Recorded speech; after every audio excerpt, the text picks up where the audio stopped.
friends, and welcome to Kenn's Wild Tea, where we break down and dish the tea on your favorite anime. I'm Wildcard, And I'm Kenn. and today we will be discussing Miraculous Ladybug Season 2. Bree will also be joining us again this episode. Before we begin, please keep in mind that all of our episodes are based off the English dub. We will also be discussing major plot points, so this is your official spoiler warning. Whew. Hello, guys. Welcome back. This is Ken's Wild Tea. I'm Wildcard. That's Kenn, and that's Bree. And yes, we're continuing on with Miraculous Ladybug Season 2. So I hope you're ready to strap into another one. Let's hope it's not as long this time. I'm begging it not to be that long this time. I will do my very best. I can try. So to start off, as always, we're going to introduce how this is going to work. We're going to introduce the characters, give a brief summary of each episode, give an opinion based on that episode, and then at the end we'll give a brief opinion on what our overall idea is about the anime, do a rating system. I have 5 categories, technically 4, and then overall. And then we go into whether or not there's another season, where to watch it, that kind of stuff.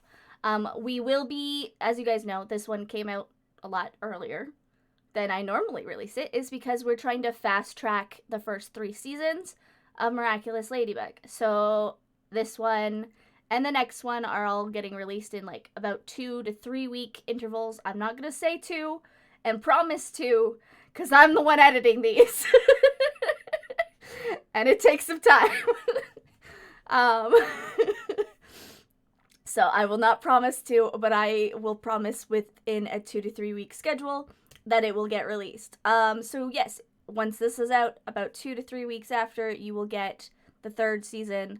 And then we'll do month spans for the 4th and 5th because there's a lot going on in those, and I don't think we can summarize it fast enough. Plus the fifth, like the episodes aren't being like released properly. Yeah, they're not complete. I don't know what the hell is going on. The 5th season is not completely finished yet, so we can't really do much about that. So we need to prolong it just a little bit longer anyway for that reason. But yes, so let's get into this nightmare. Or blessing, whatever you want to call it. So, like last time, I'm kind of gonna give the reins in the introduction of characters as well as the episode summaries are kind of leaning towards my co-hosts with this show, just because it's more Kenn's favorite thing in the world than it is mine. So I'm gonna give her the reins for the majority of the summaries because of that. I definitely feel like I definitely didn't do a great job last season anyway, so I think it's probably better that you did your very best. Until we took over. You came and you saw. You may not have succeeded, but you came. But anyway, I am giving Kenn the reins on the summaries this time around, mainly just for Miraculous. I promise with any other shows, I will be the main one for the most part. We might fluctuate going back and forth with certain shows, but when it comes to anime, that is my expertise. When it comes to TV shows and kid shows and other things like that, it's Kenn's expertise, so we'll probably do it that way. So Kenn, take it away with our characters. Oh, you want me to do the characters too? Okay, let's. So we have our 2 main characters who are Ladybug and Cat Noir. Ladybug is also Marinette Dupin Chang, and Cat Noir is Adrian Agreste. They do not know who their secret identities are. And their Kwamis are Tiki, who is Ladybug's Kwami, and Plague, who is Cat Noir's Kwami. We'll move on to their best friends, who is Alia. That is, who are Alia and Nino. Alia is Marinette's best friend, and Nino is Adrian's best friend. I will also mention a few other of their classmates, such as Chloe, who is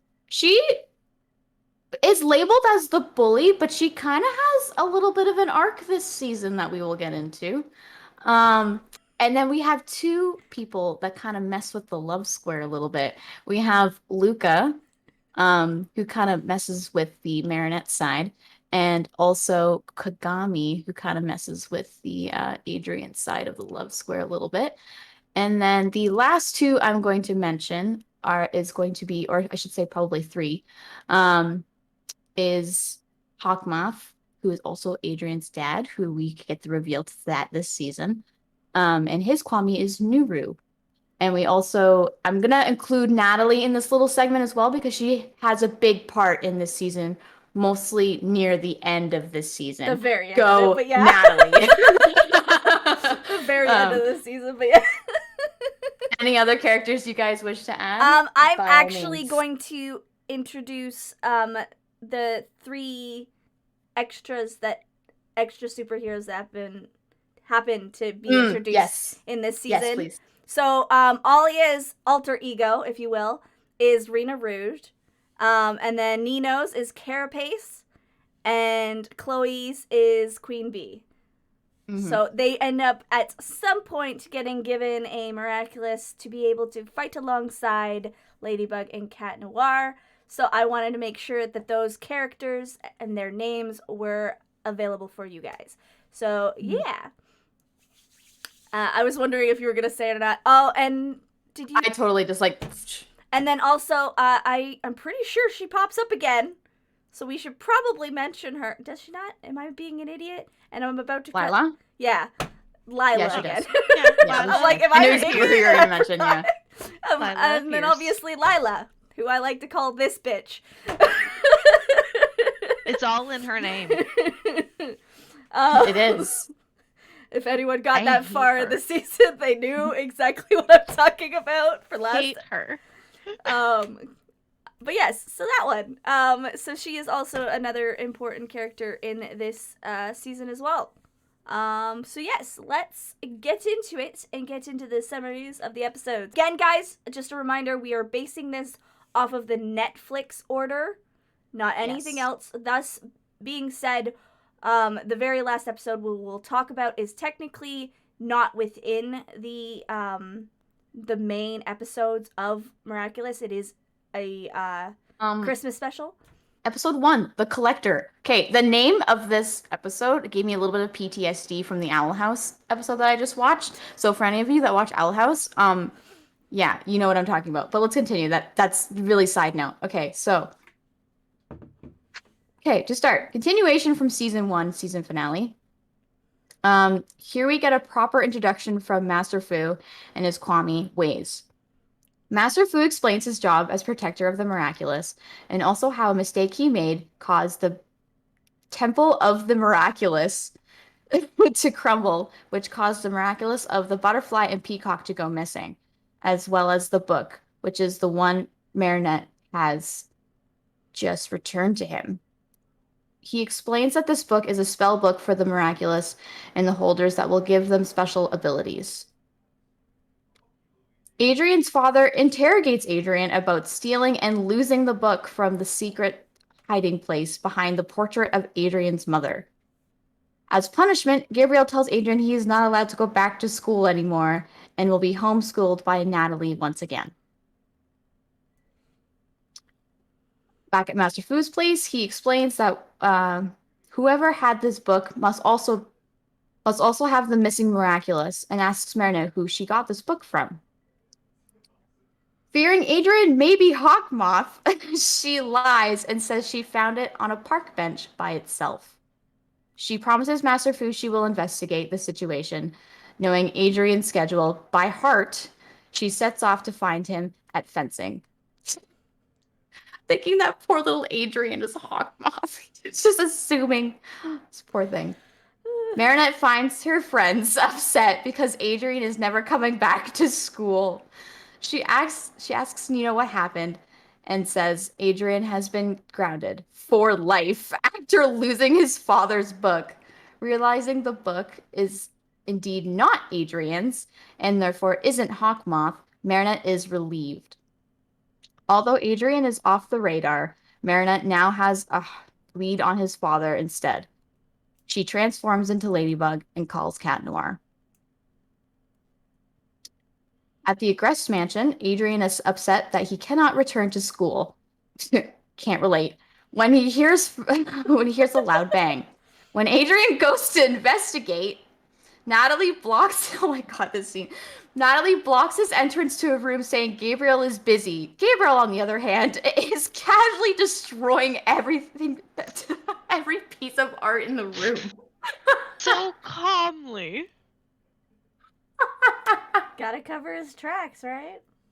Oh god, it's so good. Hawkmoth emerges and his target is Gabriel.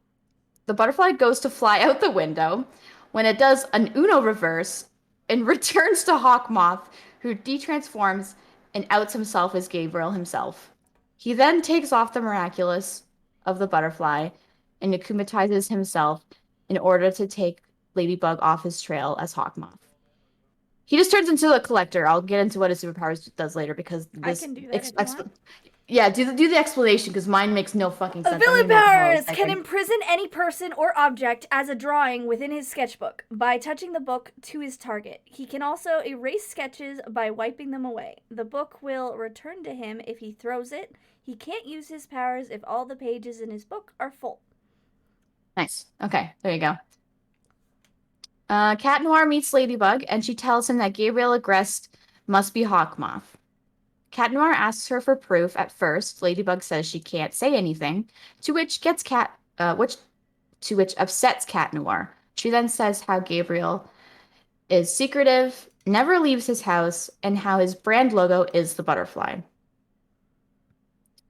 The two go to the Agreste mansion to find the collector. They battle. After Cat Noir loses his stick, Ladybug uses her lucky charm. It's a petal. Ladybug doesn't know how to use the lucky charm. Doesn't know how to use the lucky charm yet, and the battle continues. Cat Noir states that Gabriel cannot be Hawkmoth since he is akumatized. All right, that makes sense. Cat Noir uses the Cataclysm to destroy Adrian's CD shelf, which gives ammo for Ladybug to shove at the collector's book, filling his book so they can defeat him. Back at Master Fu's, Marinette explains that neither Agreste could be Hawkmoth and wants Adrian to come back to school, but he can't without the book. Master Fu takes pictures of the book and gives it back to her, and she gives it back to Gabriel, saying she borrowed it without asking Adrian. Adrian is allowed to go back to school. Gabriel explains to Adrian that the book was the last gift Adrian's mother gave to him before she went missing. Okay, so my notes are simply this. Absolutely love Master Fu. Cannot express that enough. I love Fu. Adrian obviously steals from his father. That's a weird thing. Anyway, Gabriel overreacting much. just a lot. Marinette being stupid with the whole freaking thinking Adrian of all people is Hawkmoth. That's what I'm saying. Like, how is That this was little so fucking stupid. like literally? One of my first notes was how. And then I've got Gabriel fucking covering his tracks much. That's my notes for that episode. Go ahead, Bree. I bring up the fact that, Marinette legitimately thought Master Fu was a vet at some point. I'd like to bring that back up. Yeah. Yeah, literally. Meow. How? Like, you're a vet. No. Marinette, use your brain. You're not doing it. This is one of the few moments where Gabriel was being Smart. fake wrinkle brain, as I put it in my book. He's actually being smart for once. Yeah. Not for long. Also, good on Gabriel to make the brand logo the literal stolen Miraculous. What a fucking dumbass. Like, who thought that was a good idea? Also, the hard sus that begins in this episode where he just looks at his son and is like, is he Cat Noir? Yeah. Essentially, just without saying it, the body language, oh my god. Yeah, no. The shift. He knows. He knows. I know. Literally, he knows. I have he knows in all caps. Yeah, exactly. I said, LOL, imagine our sweet angel boy being Hawkmoth. I don't think Adrian has enough brain cells for that. But neither does his father. But neither does his father, so who's to say? Your father is very busy. Cut to Gabriel throwing shit. Can I just love how he's very calmly walking and it's like very robotic. Yeah. Like just like boom. It's such a flair for the dramatic. Yeah. Because I appreciate in this season we get to see those like flares of drama just from Hawkmoth. It definitely made him Some better. of my favorite things. Puts everything into it. Ladybug not telling Cat Noir stuff is only just starting now. Buckle in, kids. I have in quotations from Gabriel. Nothing must happen to him. He is too important to me about his son. Okay, dude. We shall see. But the way Cat Noir looks up at him when he says that is incredibly cute. But as for like overall thoughts and stuff, I really enjoyed the kind of like more, like the way like it kind of seemed more mature of a more mature episode. I kind of enjoyed it, if that makes any sense. Just a little. Like it wasn't very like jokey, like especially with like Cat Noir and like Ladybug having that conversation about like her saying that Hawkmoth could be Gabriel, and they're having that really serious conversation. I kind of like enjoyed that vibe. I don't know.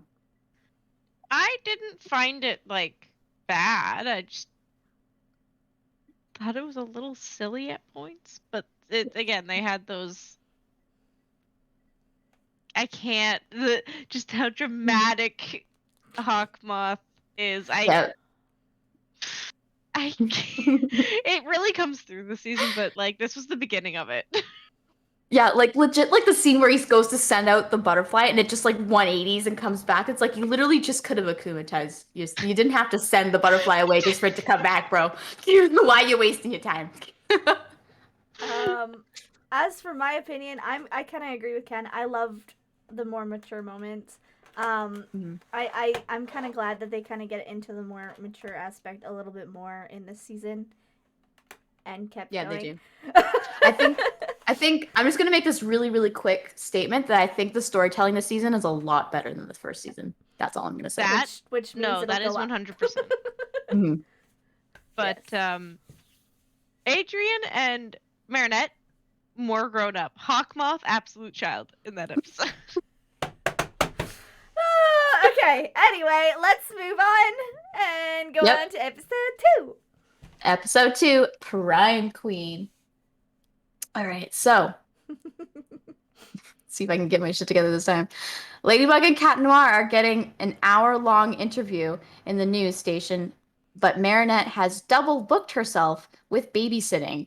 She calls Alia. Cat Noir shows up to the interview. Ladybug is late.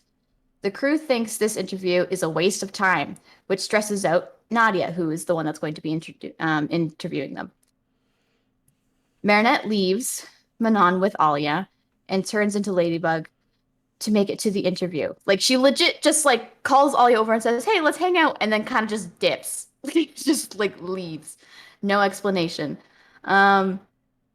The interview turns out to be mostly about the possibility of Cat Noir and Ladybug being in love, which upsets Ladybug. Not Cat Noir, though. Absolutely not. Ladybug forcefully grabs Cat Noir and walks out, leaving Nadia to lose her prime time show. Hawkmoth akumatizes her, and she becomes Prime Queen, in which gives her the power to transport through any screen. That is her power, correct? Do you want to elaborate on that a little bit more? So, okay. Villain power. Able to phase through any type of screen as though it were a doorway, and controls which screen anywhere in the city becomes the exit. She can also open said doorway for others. Very nice. Excellent. All right, continuing. Prime Queen kidnaps Chloe and traps her on the subway, which is speeding up. Ladybug and Cat Noir pretend to be dating to lure in Prime Queen, but it doesn't work. Prime Queen then transports to the Louvre and makes and takes Alia. Ladybug and Cat Noir try to follow, but when they jump in the screen, they end up trapped in a freezer. LB uses her lucky charm and gets a tape roll, which she uses to tape pizza boxes over the screen and tells Prime Queen they're they're removing their miraculouses. Cat Noir adds he's about to kiss her. Since Prime Queen can't see what's going on, she reaches her hand into the screen and through the pizza box. LB grabs her and defeats her. Later, Nadia starts another show called Side by Side, where her and Alia go over Ladybug and Cat Noir's greatest defeats. Nadia's ratings are up. And that is all I have for that episode. Bree, do you want to go Any first thoughts? or you want me to go first? Thoughts, qualms? I didn't particularly like this episode. Nope, neither did I. Nope. Minus the when did that happen? That's the only part I liked. Yeah, that is the only one I like. It's the fact that he didn't stumble upon that at all, because there probably No. were people talking about it at some point. Yeah, like Adrian, you have a phone and also a 3-monitored computer screen. We've seen it. How have you not seen this on the internet? Yeah, like you definitely, like if she had her hands on it, and she had said like there was like speculation about it. Yeah. People were talking. There's I know. also the fact that, like, we know Adrian watches the Ladybug. We know. So Yeah, he does. he'd have to It's see it on old there. news. Like, Adrian, my guy. I thought the villain was kind of stupid too. Yeah. Like her powers themselves were not my favorite, but how she dug that hole herself. Like A little bit. she has no one to blame but herself. Like if they blame that one in like the counting as Ladybug turning her. No. No, that was definitely not Ladybug's fault. If anything, Ladybug is had her every own. right to be offended. Oh, She- 100%. But they Yeah. almost make it seem like Ladybug took it too far. I'm like, you kidding me? No, No. she stood her ground and defended herself. Yeah. And then she just grabbed Cat Noir and they left. That's all that Yeah. happened. She handled it very well. Mm-hmm. Nadia? Not at all. She started this whole thing on speculation. And she was like, no, I got this. Like, I have something. Not old news at this point. Like, And you'd also think she'd have a more, like, understanding nature because she's a mom. Like, Marinette's You'd supposed to be think. watching her kids. So you think she'd have a more understanding nature when Ladybug says, like, no, we're not dating. Like, our job is to save Paris. She could have been just like, okay, but she was just so focused on her job and nothing else. yeah. So, her fault. Only her fault. It's you. You're the problem. It's you. my notes. Really putting them on the spot there. Marinette is watching the devil again. That's what I've called her now. Manana to me is like a little mini devil. Oh, yes. Neglecting on her duties once again. That's what I'm saying. She just shoves her on Ollie and, like, fucking, like, boomerangs out of there. See you later. And then I just put after that because it's me. Marinette needs to get her shit together. Hear me out. Literally. Marinette shouldn't be responsible for young children. I don't No. know. She can't even be responsible for She herself. should not be accepting babysitting ever. Like, No. ever. Alia No. has that down pat. I'll Alia give can Alia do that. That's Alia's fine with doing that. Well, Alia also, in the season, she has 2 younger siblings, so she knows how to deal with kids, so it makes sense. So why isn't Alia in charge of Nadia's kid? Why? Why Marinette? The amount of times Yeah, that we- Alia steps in to save frickin' Manon's friggin' life. Because Yeah, I think Marinette's out of every there. time this season that Marinette is with that kid, Alia is also there. I think every single time. I'm pretty sure. I'm pretty sure too. Pretty much every time we see Manon, I think Alia ends up getting dragged into it at some point. Mm-hmm. Some way, whether it was Lady Wi-Fi last season or... Sorry, I forgot to do this before I handed it over to you guys. My love square moment is when they're on the train and they have the multiple kiss attempts from Cat Noir when he's like, let's prove our love. And then when when Ladybug falls on him and he purrs. I added that as well. I forgot that he purred. Yeah. Did you just purr? No way! Oh. I do have a cat. I have a cat on our pun. Buckle in, bitches. Okay. Bugaboo's just a spot jealous.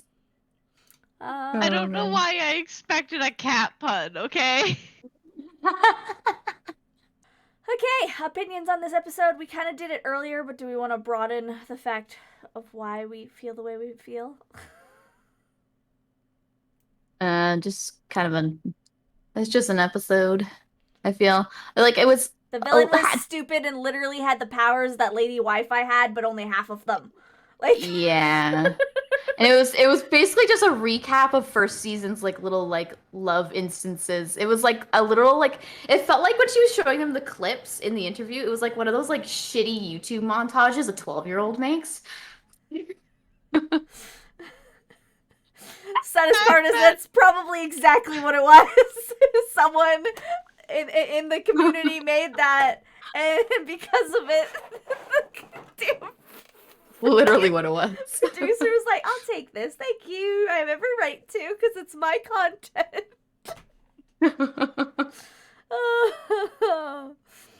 But yeah. Shall we move on? Episode 3, Despair Bear. Okay, before I get started, what is this fucker's actual name? Is it John Luke? No, his name is... Or Jean-Luc? It's Jean. Jean? Jean-Luc? I think it's Jean-Luc. Is it Jean? Because it's spelled like Jean. Like a pair of jeans. It might very well be Jean, but... Well, it's French, so I'm assuming it's a Jean. Okay, and he's Chloe's freaking butler. That's who he is. Yeah, I know, but like she says his name in so many different ways that I'm not 100% sure on what his actual name is, but when she's being nice, she says Luke, so I'm assuming that's what his name is. All I've got is Jean or Jean, whatever it is. All right. It's spelled like Jean. Billie Jean is not my lover. Let's get going. I really hope someone tells us how to pronounce it. Someone help us, please. We beg of you. Okay, to the episode summary. Okay, Despair Bear, episode 3. Let's go. At the school, the fire alarm goes off, and because no one comes clean, minus some finger pointing on Chloe's behalf, the principal punishes the whole school by making them clean.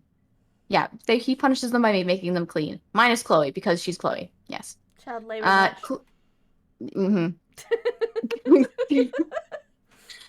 Chloe then admits to Adrian she called them, them meaning the fire department, wanting to get out of Marinette's father's cooking class, and he tells her he no longer wants to be her friend unless she can figure out how to be nice.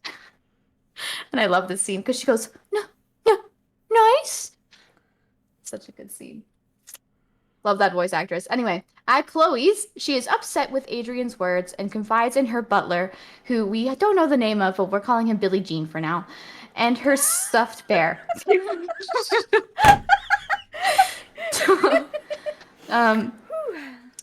He tells her the bear can help her learn to be nice.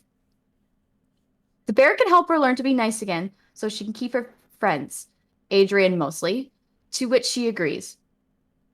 Meanwhile, at Marinette's, the girls from Marinette's class are taking some fun fashion photos when they get an invite to a party at Chloe's.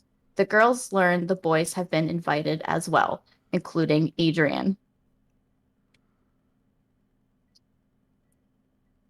Billie Jean has to consistently remind her to be nice to people at her party through her stuffed bear. A slow dance song comes on, and Adrian asks Marinette to dance, after Alia shoves her at him. This upsets Chloe, and she stops dancing with Kim to interrupt Adrian and Mari. Billie Jean talks to her through the bear before she can do so, and she's embarrassed by everyone realizing the situation. She fires Billie Jean, which causes him to be turned into Despair Bear.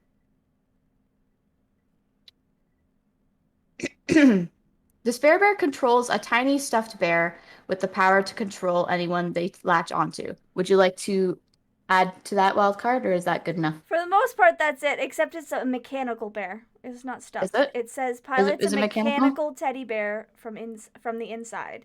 The bear has the power Okay. to control the mind of any person it is hanging on to. That's all I got. Okay. All right, so it's mechanical, not stuffed. Thank you. The bear keeps rapidly changing hosts while they fight Ladybug and Cat Noir, which leads to confusion. The bear gets a hold on Cat Noir, and he goes for Ladybug. He goes to use his cataclysm on her, but Chloe shoves him away before he can do any harm. Lucky Charm is a fork, which she uses with the bear's pull string and patio umbrella to pry the bear off Cat Noir and rip it apart. Chloe helps. Chloe reinstates I only said Jilly Bean. Chloe reinstates Billie Jean and and goes back to being an it girl. And that's all I have. Sorry, I was really giddy that one. It's all good. All good. All good. Let's see if I have anything. Okay, yes. For the Love Square moment, I have the dance. Obviously, that one's a good one. And the pun I have is, I got this little guy under control. And I put control in caps because the bear takes control of people. Huh. All right. Any qualms? Any additions? Yeah. Big time.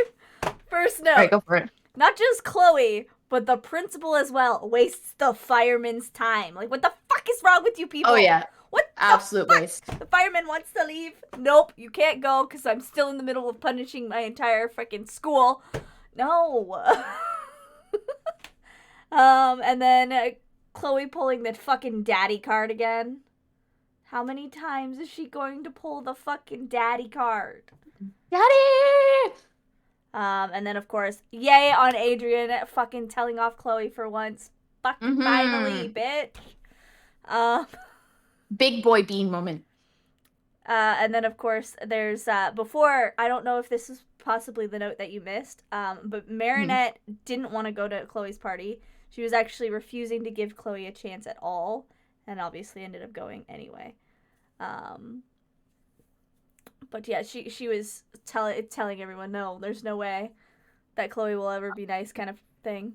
No, I found the note I was missing. I put it because I have a section that's episode summary, and then I have a section that's just notes, and I put the note that I wanted in my episode summary in my notes by accident. Oh. And it was Kim saying to Chloe, what about a dance with an awesome guy? I'd love it. Where is he? And then John whatever says, yo, dance. This is the bear, and says, dance with him. And then they dance. That I should have included that in my summary because they all of a sudden they were just dancing with no explanation. I didn't even clue in that. I probably should have added that in, but yeah. And then the last one I got is Chloe actually does something nice and saves Ladybug. What the fuck? I know, the good old shove. It's not even really a shove, it's a pull. Whatever. She grabs his tail and yanks. But yeah, she saves him. She saves Ladybug. Of course, it's Ladybug that she saves. She's biased. I know, but still. That's all I got for my notes. I have the fact that Hawkmoth hears about this whole damn party and just releases the Akumo before anything even happens. I have that note too. Like, he was on point. He knew. Party at Chloe's, I got this. I got this. I'm akumatizing someone today. There you go. It's guarantee. It's because Hawkmoth knows Chloe is the instigator on 90% of the frickin' Akuma. But then it got so good when no one was getting mad, and he was just getting fucking pissed that no one was getting angry. Like, how? So mad about it. Like, he legit growled. He went. Like, last season we didn't see as much of the dramatics as we do with this season. This is where his personality is coming in, and I love it. But also, I'm assuming this is a very cultural thing in France, where they greet each other by kissing each other on the face. Yeah, it is. It's an Italian and French thing. I think it's the only time it's actually fully addressed.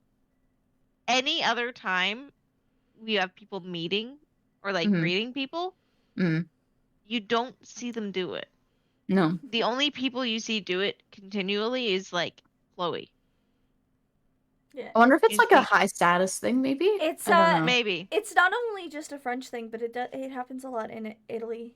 I think it's just European altogether, so I'm pretty sure English people do it too. Yeah. But I find it funny they put a lot of emphasis on that moment and then never show them like anyone interacting like that as much besides Chloe. So like no one else has shown to have that behavior, and then suddenly they expect Marinette to do it, even though we've never seen her show that behavior. So I'm assuming it is a cultural thing. Adrian's adoration just plastered on his face when they hug and resume dancing. We all see you, brother.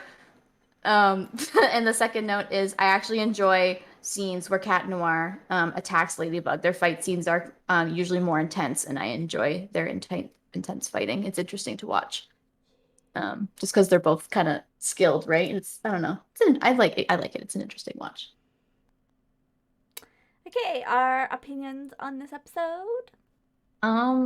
This is the start of something new for Chloe. Cue High School Musical. But like, not only does she like pull Cat Noir out of the way, but she also goes up and helps Ladybug with the deakumatization as well. So this is like, I know she does it for Ladybug because Ladybug's like her idol, but like, it's still like something, you know. It's small, but it's still something. She still has a little bit of a heart. You know what I mean? It's the beginning of the letdown. Yes. Yep. Unfortunately, yes. What it is. Unfortunately, it is. Beginning yes. of the letdown. We think, oh yay, she's finally turning around, and then nope. Anyway. Nope. Yeah, I cannot express the fact that I was actually kind of yay and no at the same time when I first saw this episode. I was like, oh my god, are they actually gonna do it? Are they actually gonna give her a redemption arc? And then at the same time, like, if she gets a redemption arc, I'm gonna hate this damn freaking thing. I'm gonna hate this season. When I watched it the first time, I was like that, but now that I'm watching it the second time, it makes me sad that she doesn't actually get it. It's upsetting because there's not as much character growth as there could be there. Yeah. She shows great potential. Yeah. To be especially, a really, really good character. Yeah, which we'll explain in the later episodes. Like, especially like the last like 5 or so episodes, it's like crazy. Like, she's like becoming more of like an actual human being. But also a note for this episode, kind of really small note for this episode, but we get the first little dance scene where their song comes on. It's like their song. Oh, is it? I didn't even realize it was their song. Yeah, what like in the movie when that song plays in the movie, Which Adrian's movie? like, oh, we the first one when they're in New York. Okay, yeah. And Adrian's like, oh, this is the song that we danced to. Marinette's like, oh, really? And yeah, and then they dance floating in the sky. But yeah, it's the first instance of like their song, which I was like, that's cute. But, yeah. Anyway, let's continue on. Episode 4. Episode 4. Very post. Okay.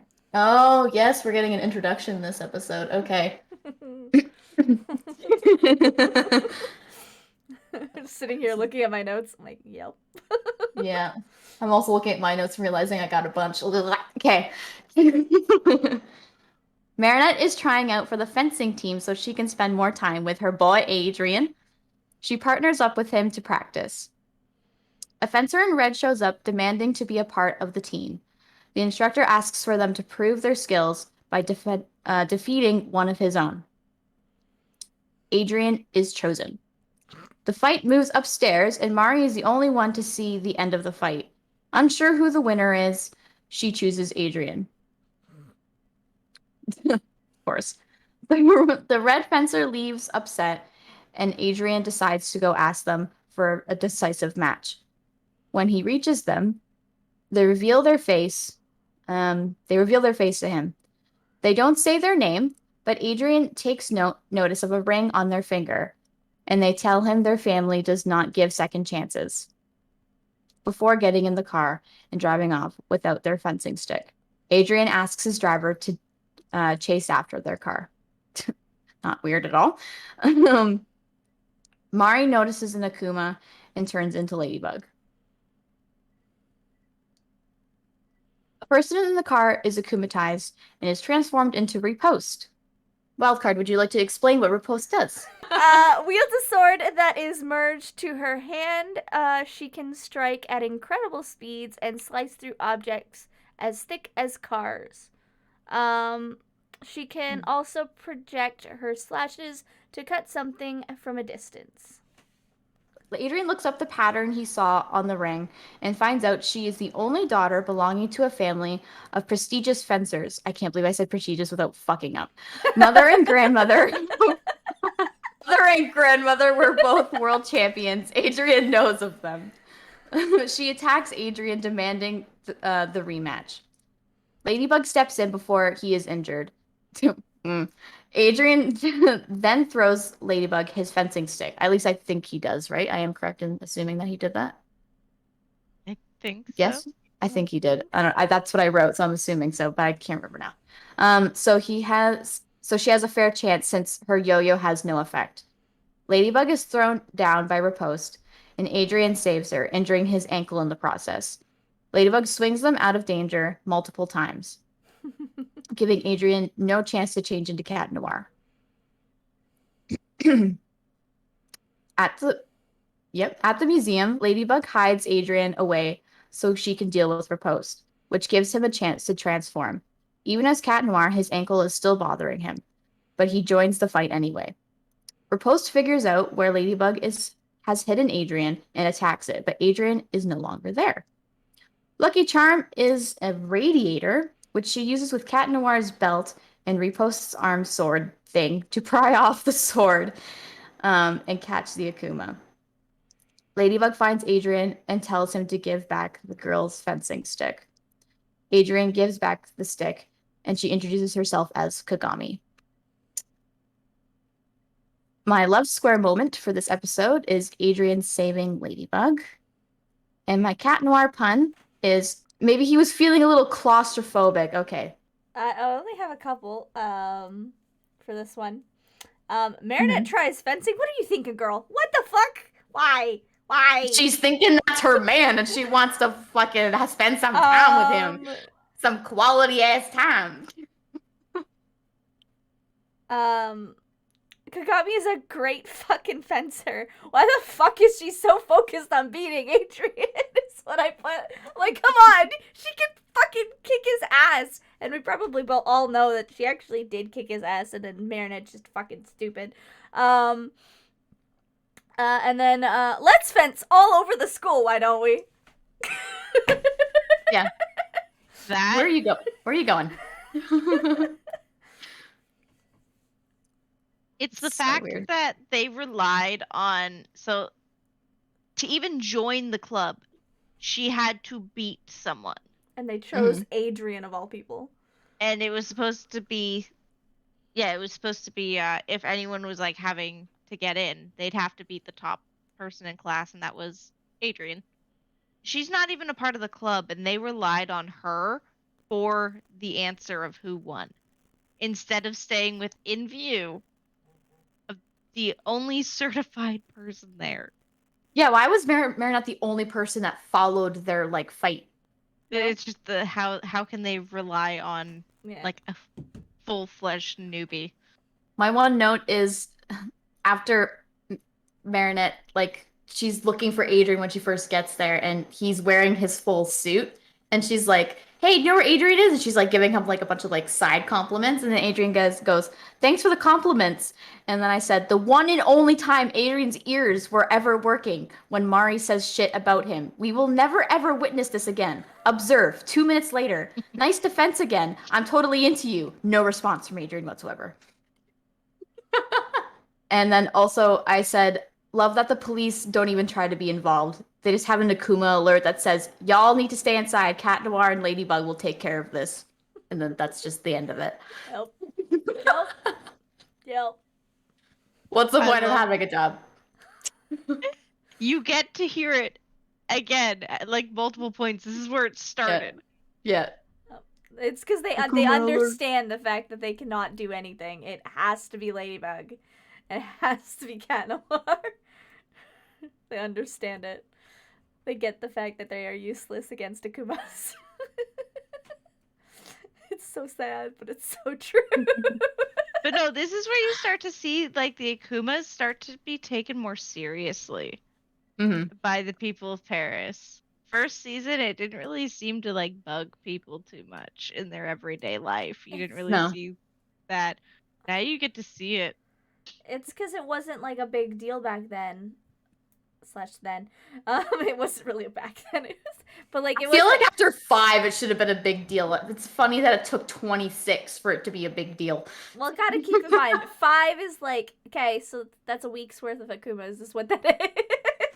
It is. Like, yeah, I feel like a week worth of shit going down is kind of concerning. It took a little longer than that for them to actually like put in the idea, okay, we need to start worrying about this a little bit more, like we gotta make a defensive thing. It takes time. And everything fucking takes time. So 26 episodes is like a month worth of akumatizations, if not more. They need at least a month to figure out what the fuck they're doing about it. Do you know how slow the government is? There's no way. Yeah, I'll give you that. We also Yeah, don't yeah. know like how much saving they do like off screen. Yeah, there's probably a lot more. And how much time is in between. Yeah, And we know that they do it too, because there's a plethora of episodes where they start the episode with them doing something, like and them then coming back, or them fucking Yeah. or them just finishing off one, Yeah. or like because we see last season we saw a couple that were only there for like the first like 5 minutes of the show, and then it would cut, like they would fix that, problem solve, and we were like, oh wow, this is done already, and then it continues, and like, oh wait, no, Yep. there it is. No. There's the real Just one. kidding. So like that, they'll, especially in like later seasons, there's definitely a lot of them like going out. You can see them coming back, or like them being exhausted from having to battle something that we don't see, but it does exist. So like we do know there's other days. So that's why I was like, maybe 5 episodes is like the equivalent of like a week or so. Like, we don't know. Technically, an episode only happens in a couple of hours most of the time, so there could be another Akuma already in a couple of hours, if not 3 in the same hour. But yes, our opinions on this episode. New character in town with a strict family dynamic. Watch out, Gabriel. Someone is coming for your position as worst parent ever.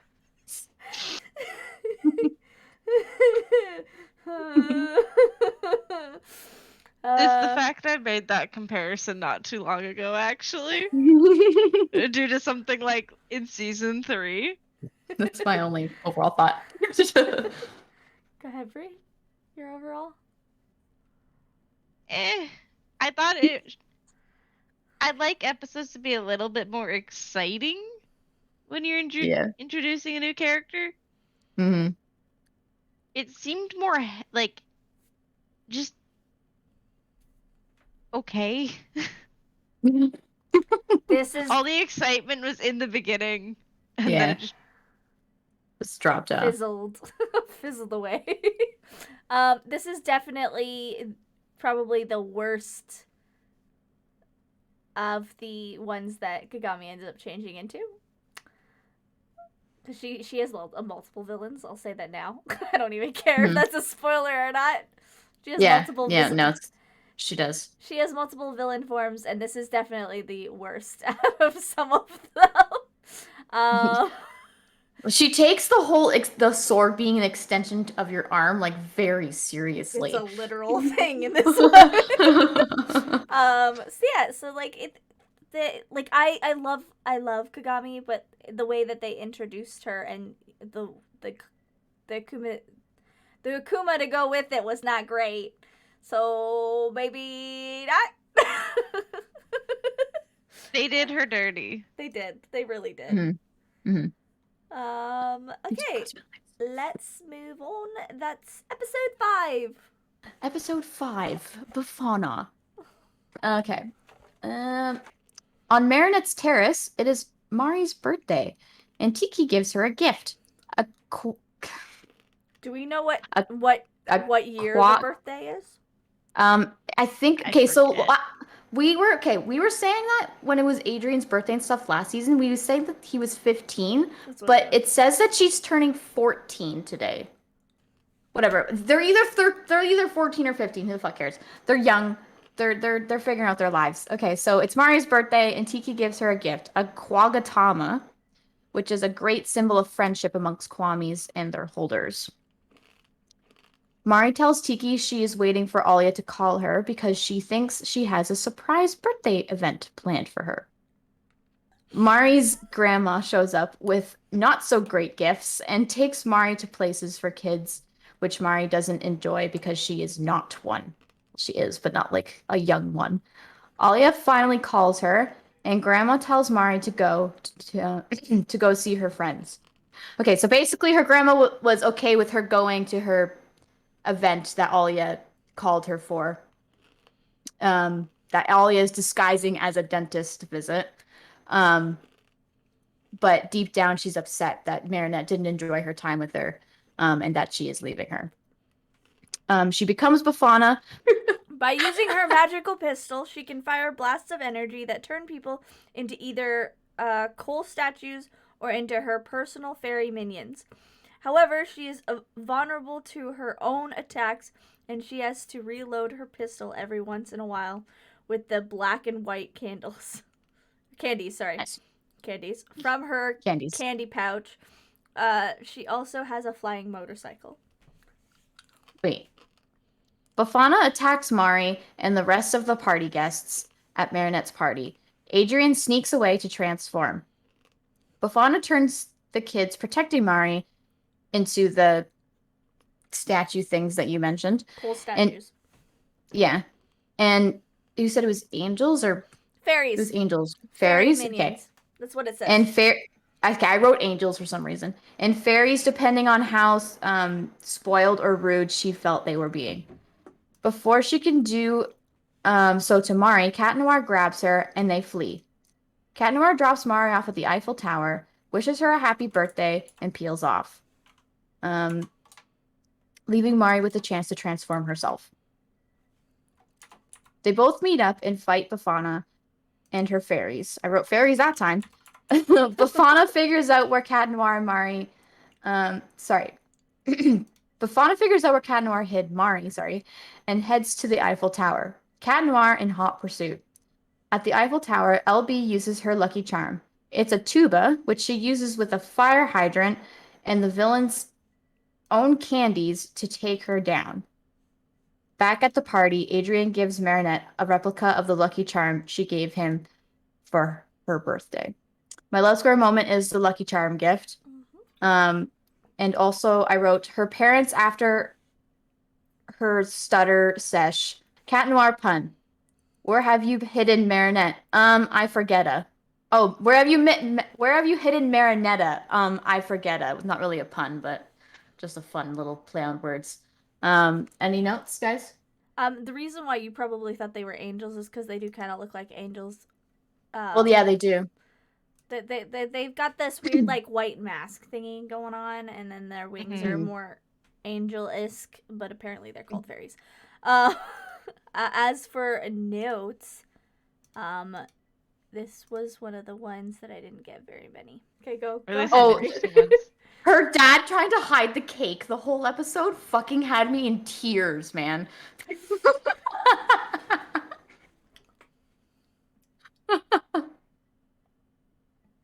Oh, They also the one episode where he's like literally holding it and like doing a little dance with it. My heart. I like Sorry. that they really focus in at some point that it shows you he realizes he's ruining the cake every time it's happening too. Mm-hmm. Mm-hmm. And how it's just getting you can see it slowly like getting worse as he's redoing it. It's not as like elaborate. Not to say No. worse, but it's not as elaborate each time, and he's running out of time to keep doing it. Or when Marinette's trying to prove to Tiki that like it's a surprise party, and she's like, "Parents always give it away," and then Tom goes, "Oh, Alia, we haven't seen her in years." Her That parents this man- episode were hilarious. I love them so much. I like that you get to see their different character a lot. Mhm. Like the differences between them in this season. My biggest Also, Tom and Sabine did the pound it thing. pound it. So I was like, For me, the biggest note I have is how long has it been since Gina's been around, for fuck's sakes? Like, she's taking Mari to all these kid things. Like, how long has it been? Damn it, woman. Did I you know, forget like, how like, old she legit. is? Like, and the sweater she bought her is like the size of like a doll. It's like tiny. Like I know Marinette's small, but like not that small. did you forget time exists? Like, there's these things called cell phones and watches, and yeah, like, there's ways They to proved to you. contact people. They literally talked about using that though. My big note is her grandma's a little out of touch. She seems like she's trying to be younger, a little bit, but Mhm. as much as she is being true to herself, it's kind of a badass. Until she doesn't remember what she's talking about. But Marinette literally at some point says, like, I have a thing at 4, and her grandma is like agreeing, like, yeah, like, we'll just do these few things. Like, so she knew it was happening. Yeah. She just didn't want to listen. No. Also, the power of friendship within the beginning of this. Everyone at that surprise party. Yep. Just Friendship is magic. friendship is magic. Bafina sassed Hawkmoth at some point. Yeah, she did, didn't she? I can't remember what she said though. Oh, I forgot what she said, but she sassed him. Yeah, she did. I really got disappointed at this point because the lighting in this episode was awful. No. The shading and the highlights on the characters, awful.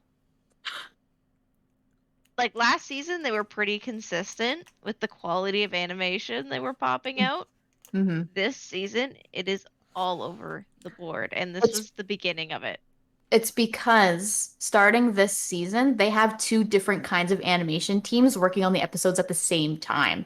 So one animation team obviously does the shittier animation because they have 2 different. It's relatively the same minus like the shading and the coloring. That's why in some episodes Marinette's hair looks really, really blue, and in some episodes her hair looks more dark and like not quite black but almost black. Just some insider knowledge for you there because I do my research. But yeah, it's just because there's 2 animation teams working on the show at once. That's why. But yeah, They need to find a better blend. Yeah, they do. They really do. That or they just need to collaborate, one or the other. Or whoever's doing the terrible shading, get them replaced or something. Yeah, something like that. Not like replaced, but like they Teach them. try this different style. Yeah, yeah. Like you Teach need to them change the anything. style of the shading because I don't ever notice it until it's the shading and the highlight. Mhm. Or the color. There are some episodes where like the color of things are just off. It's always the daytime. As I said this last time too. It's always the daytime episodes I find that are really bad. The nighttime episodes I find are shaded quite well. Oh yeah, no, they're shaded beautifully. Mm-hmm. That's why I love the Marashat scenes too, because they're always at nighttime. But no, season 2 was the quality up and down, or like the shift Mm, was really bad. yep. Okay. General opinions of this episode? Or any more Most notes? Mostly just her. My overall opinion is just like her parents are like fantastic, and they are the just the biggest shippers of Adrianette ever. Yep. Like just like when Marinette's like leaving the shop and they're like bugging her about Adrian and shit. Plus they're just like such a cute little team. I love them.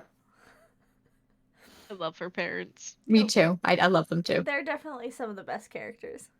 Let's move on then. Episode 6. Episode 6, Robustus. Okay, at school, Mari goes to the locker room and overhears Max talking to someone in his bag. They both return to class,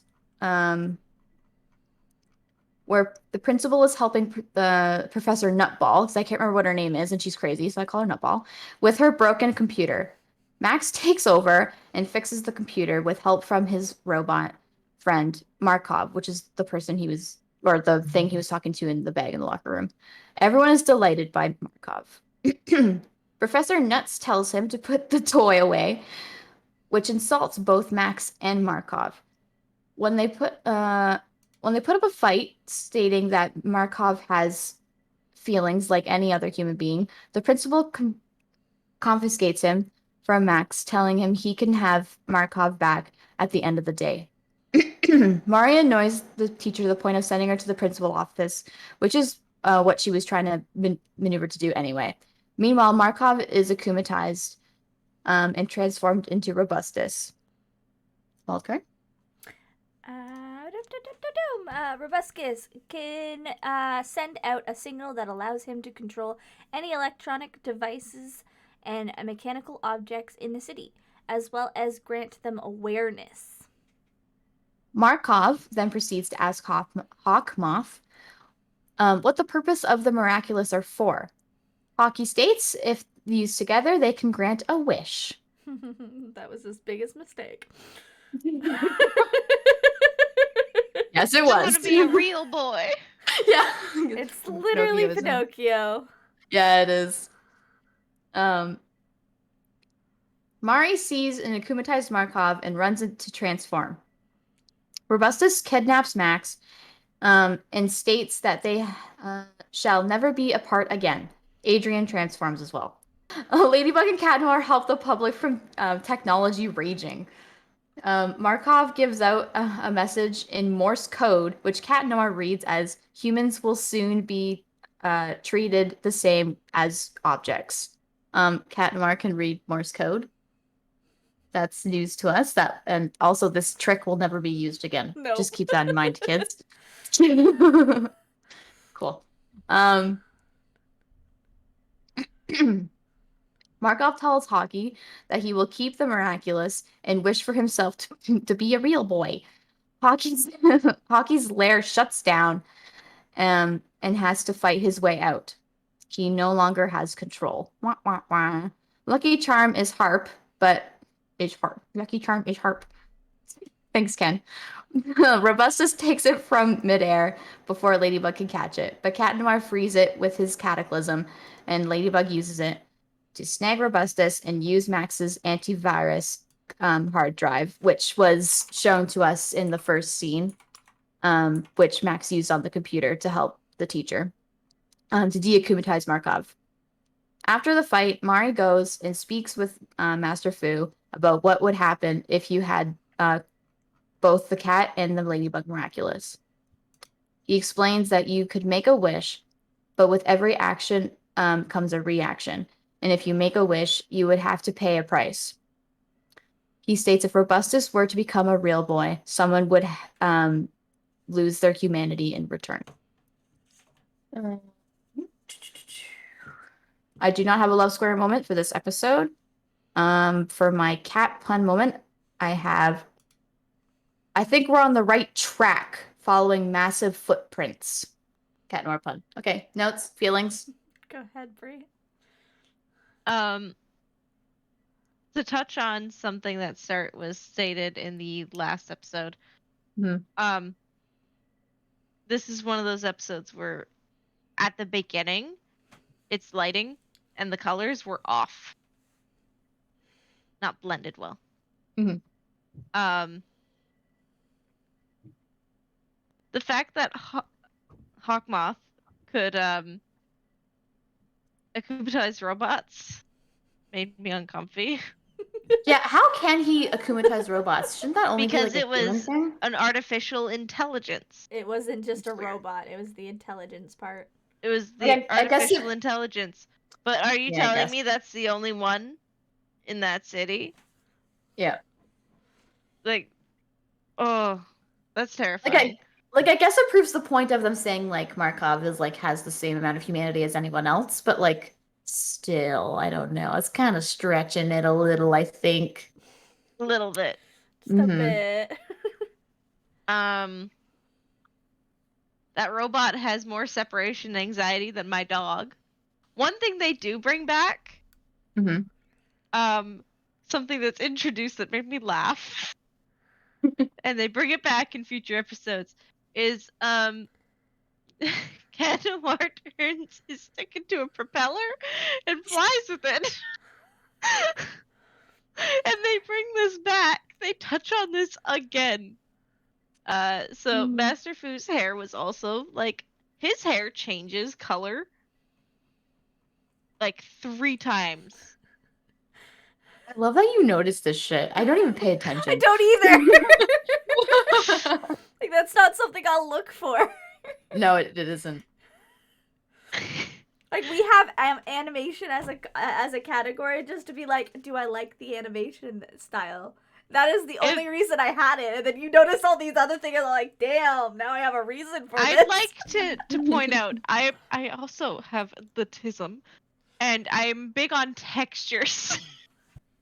But no, his hair changes like 3 times within this season.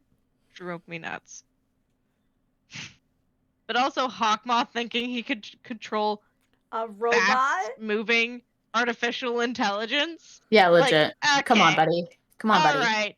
Get with the times. No, you're not that big brain. You're small, smooth brain. Like, no. And then is stupid enough to answer the robot's questions. What the fuck? Okay, I have 3 quick notes. One of this one's just kind of like a weird little funny thing that I noticed when Marinette like trips at the beginning of the episode, does like a fucking perfect front walkover. Same girl. I wish. Not Markov's crying animation making me sad at 2 a.m. while I type this.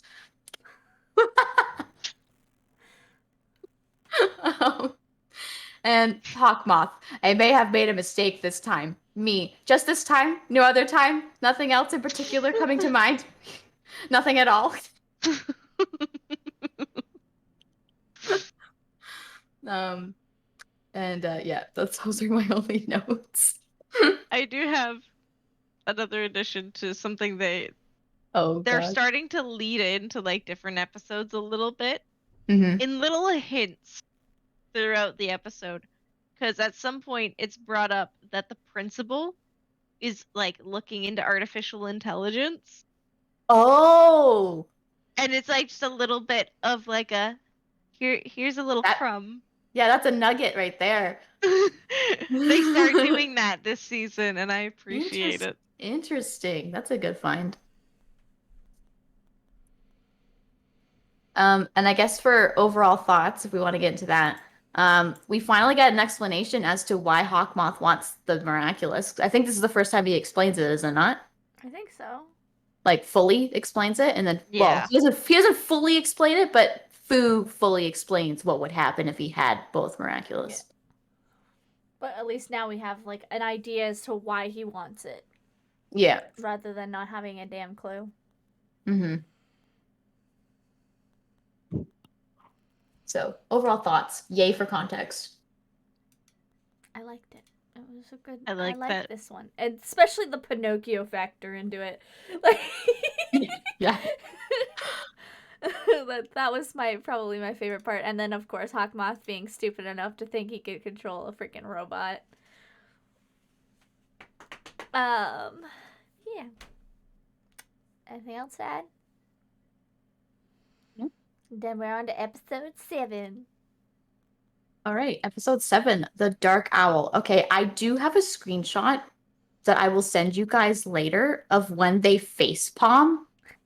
After school, the principal's rushing every student out of the building so he can live his best life as the owl.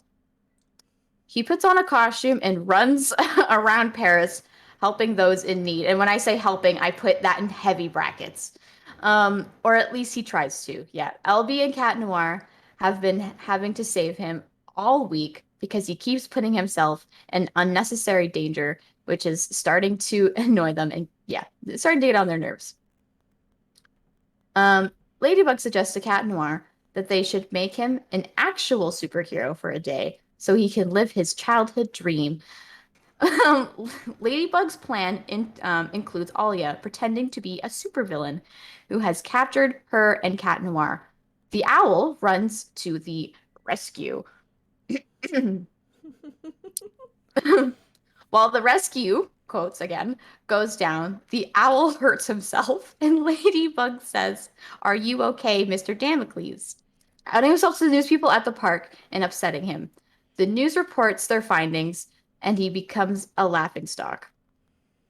The owl is akumatized and transforms into the Dark Owl,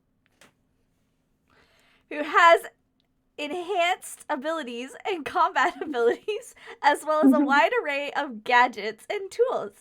His arsenal is controlled from afar by his trusty Akuma containing AI assistant Albert. Adrian and Marinette see him on the news, and they transform in separate locations. Obviously. They go to the stadium to take him down before he can set off a detonator. Yeah. Lucky Charm is a pen, but before she can use it, she and Cat Noir get trapped in a box, and they are told to give up their Miraculous, or they will drown in whipped cream. Nice. You can drown in whipped cream. you go drown in whipped cream. Ladybug uses the pen to ink the camera in the box, so Dark Owl can't see what they're doing. Ladybug has a plan and tells Cat Noir to close his eyes and give her his Miraculous. They both close their eyes and de-transform, leaving only their Kwamis to see each other's true identities. Marinette, with her eyes still closed, puts the Miraculous in the glove box, and the Dark Owl grabs them. Dark Owl puts them in Albert, which is this little gadget thing, and delivers... Sorry, I'm reading a typo. It's supposed to say delivers them, but for some reason I typed delivers them. Delivers them to Hawkmoth, but they are fake, made from cookies, I think, is what I typed. Some kind of dough. I don't know. It's 3 a.m., guys. I don't know. Lucky Play-Doh. Charm 2... Is it Play-Doh? I think it's probably Play-Doh or some sort of mold putty. I don't know. Putty. And it says, Lucky Charm 2.0 is comic book of the Night Owl. Ladybug goes to his lair, which is just his office, and destroys his computer and saves the day. To be specific, it's actually the Adventures of Night Owl comic. Sorry. Thank you. Sorry, I had to correct. Love Square moment. The not reveal. Cat Noir pun. Yeah, we've definitely ruffled his feathers. Yeah. For me, one of the things was definitely, oh my god, they're gonna give it up the fucking Miraculous, oh my god, and then, oh wait. I knew better, but that's what it was like the first time I watched it, so I needed to make sure I put that down. I'm like, oh my god. Wait.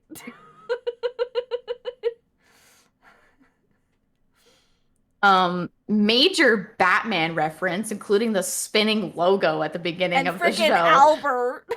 Yeah. The AI that he was The- showing interest in the previous episode. Yeah. Yep. Because it's Yes, broken as yes. shit. Yes. So. I have one more. I said, listen, if Ladybug and Cat Noir just showed up at my terrace, I wouldn't just stand there and say, whoa, like Alia did. I would I would simply melt and die. Are you kidding, Alia? Give me more emotion. That's all I said. See, I would have been terrified. Because, like, What if they're if, like, just showing up, like, what's happening? What's going on? Am I in danger? And then they're just like, we need this. But also, a continuation on that. These have become such, like, a prevalent thing at this point. Like, you can tell the difference between someone just acting and an actual Akuma. There's... They didn't even do him justice, like, no. design-wise, when it was a cardboard villain. Yes. Like, She could have at least put on, like, some, like, athletic uniform or something. Like, that would have been more passable. mm-hmm. This was so obvious it hurt. But the beginning really screamed adult money. Yes, it did. It was kind of funny. But also adult again, behavior when he couldn't get his computer to work with his voice control.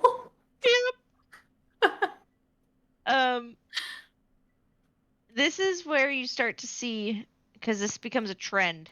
Even when, like, every other animation is fine, the background characters' animation greatly, like, went down. Any more notes, Bree? Nope. Wildcard notes? Mm-mm. I'm like taking over your podcast. Any notes? You're good. I'm half distracted here because of other stuff. On to episode 8 then, unless we've got general opinions on the episode that I missed that I forgot. The only overall thought I have is just the excitement that Tiki and Plague know now. So that's gonna have some spicy news for later on and stuff. So that's great. That's my only note. Bree, overall.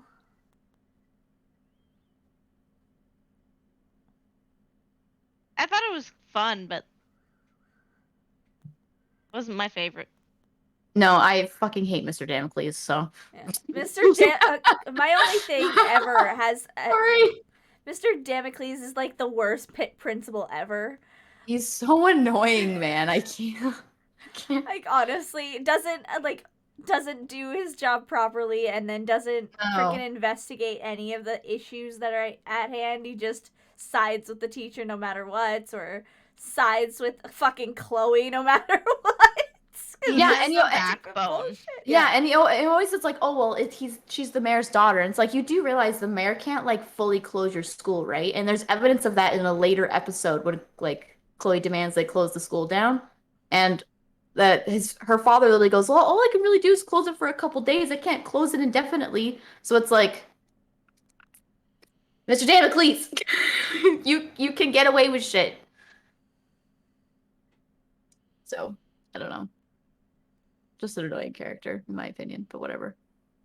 Then on to episode 8. Episode 8, Gigan Titan. Is that how it's pronounced? Is it Gigan? I think it's supposed to be Giga Titan, but it's 100% spelt Gigin Titan, and I'm pretty sure it's just Giga Titan is the way they say it in this show. Gigan Titan. Oh, it's this episode. Oh, yeah. Ugh. Okay. Yeah, the notes for this episode are like baby notes. Okay. Baby notes to match baby Akuma. Anyway. Episode summary. At Mari's house, the girls are trying to figure out a way to get Adrian and Mari to go on a date. Oh, fucking course. This will not be the first time. This is not the first time, and it will not be the last. The umpteen, or more like 100. Yeah. like I said, will not be the last. They come up with this extremely elaborate plan to get them together after Adrian's photo shat. Okay, really? I do it once. What? And now you can put it on everyone, are you? Are you? God damn it! A child is upset. Look, this is somewhere else. A child is upset because it I have can't the name have for a that lollipop. child if you want. It's August, isn't it? Yeah. Yeah. This is important later. Bear with me. That's my note.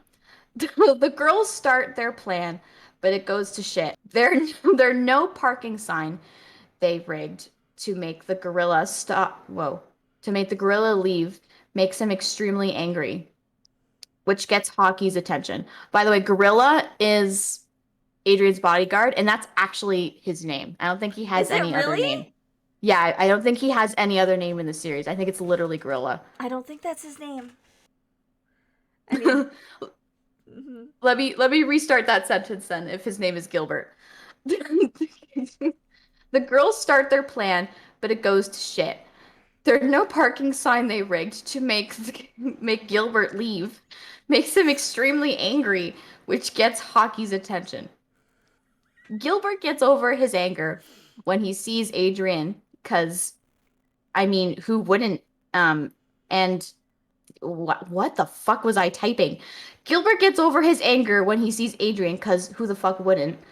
And the Akuma goes for the baby crying for the lollipop instead. See, important from earlier. Yeah. The Akuma turns the baby into a giant well baby. And baby powers are possesses enormous strength and size. That is it. That's it? That's it. That's it. All right, cool. Adrian and Marinette transform. Ladybug's plan is to lure the baby to the Eiffel Tower to create a huge playpen and make them sleepy. To destroy the bracelet. Oh, it's a bracelet. There you go. I answered my own question. There you go. I literally was just about to have it too. It doesn't work anyway. Lucky Charm is gift wrapped, which she uses to wrap around a lamppost to make it look like a lollipop. With herself inside, so when the baby comes to take the lollipop, she is able to destroy the Akuma object. Yeah. She's so on the verge of being eaten, though. What? She's Oh, so yes. on the verge of being eaten, though. Okay, my love square moment. Adrian offering her a ride home and her being an absolute doofus. Yeah, I'll just take a coleslaw home. Cat Noir pun. Great, now figure out something out so we can wrap this up. Lucky Charm was a gift wrap. Go ahead with the notes. Literal toddler. Literal toddler. Yeah, I don't really have any notes for this episode other than Gabriel just being, like, done with his life. Also, Hawkmoth being done taking care of his child. He's not even taking care of his own child. What makes you think he's going to take care of this child? Even if it is a Akuma victim. Come on now. I have a good view. Go ahead, Bree, because none of us do. So someone within, their world has acknowledged that what Marinette is doing is creepy. And it's Alex. Alex. Oh. At the beginning, when she's like, oh, I know his schedule, or she brings down his schedule, something about knowing his schedule. Mm-hmm. Like, memorized. And, like, they zoom in on her, too. They give focus to it a bit. Of her going, like, that's actually kind of creepy. But, like, then Rose interrupts her. Rose interrupts her and goes, no, I think it's really romantic. Well, Rose, you don't even know what life is all about, so shush. Give your opinions for yourself. This is where the cringe is starting to pick up as well. In the series. Yep. I find it funny that Hawkmoth, I'm pretty sure he could cancel the, like, Akuma if he needed to. Yeah, why didn't he? Why would you just akumatize it? And he What was made you like, think this was a good no. idea? Because originally it wasn't supposed to go to the baby. It was supposed to go to someone else. But when he just accepted, he's like, all right, let's try the baby. It's the no. I was like, what? And when he starts raging about it, it's like, gee whiz, who thunk that was what? Like, you Yeah. have no one to blame but yourself. At some point, there's a yeet and there's a yeet times 2. So Yeet. I What do was you mean? when the Pooping? baby's throwing people. Oh yeah, I love Uh, yeeting people. I love how funny the animation looks when they're getting thrown, like their poses and how they fall. It's funny. Oh yeah, no, it's great. Especially when I love when they throw Cat Noir specifically. He always does like a weird split thing. Like his legs just go into a split almost every time he gets thrown. I don't know why that is. Man Um, turns into like a ballet dancer. that baby in general confused me. First off, how old was that baby? Like, he at first he couldn't talk properly, and then suddenly he could speak very clearly. Mhm. That kind of freaked me out. Yeah, first word, lollipop. All right, cool. Um, Also, I found the voice very uncomfy. The baby's voice? Yeah, Yeah. it was a little too forced to sound like a baby. Hmm. I could have gone better with that one. Yeah, cringe factor for that one for sure.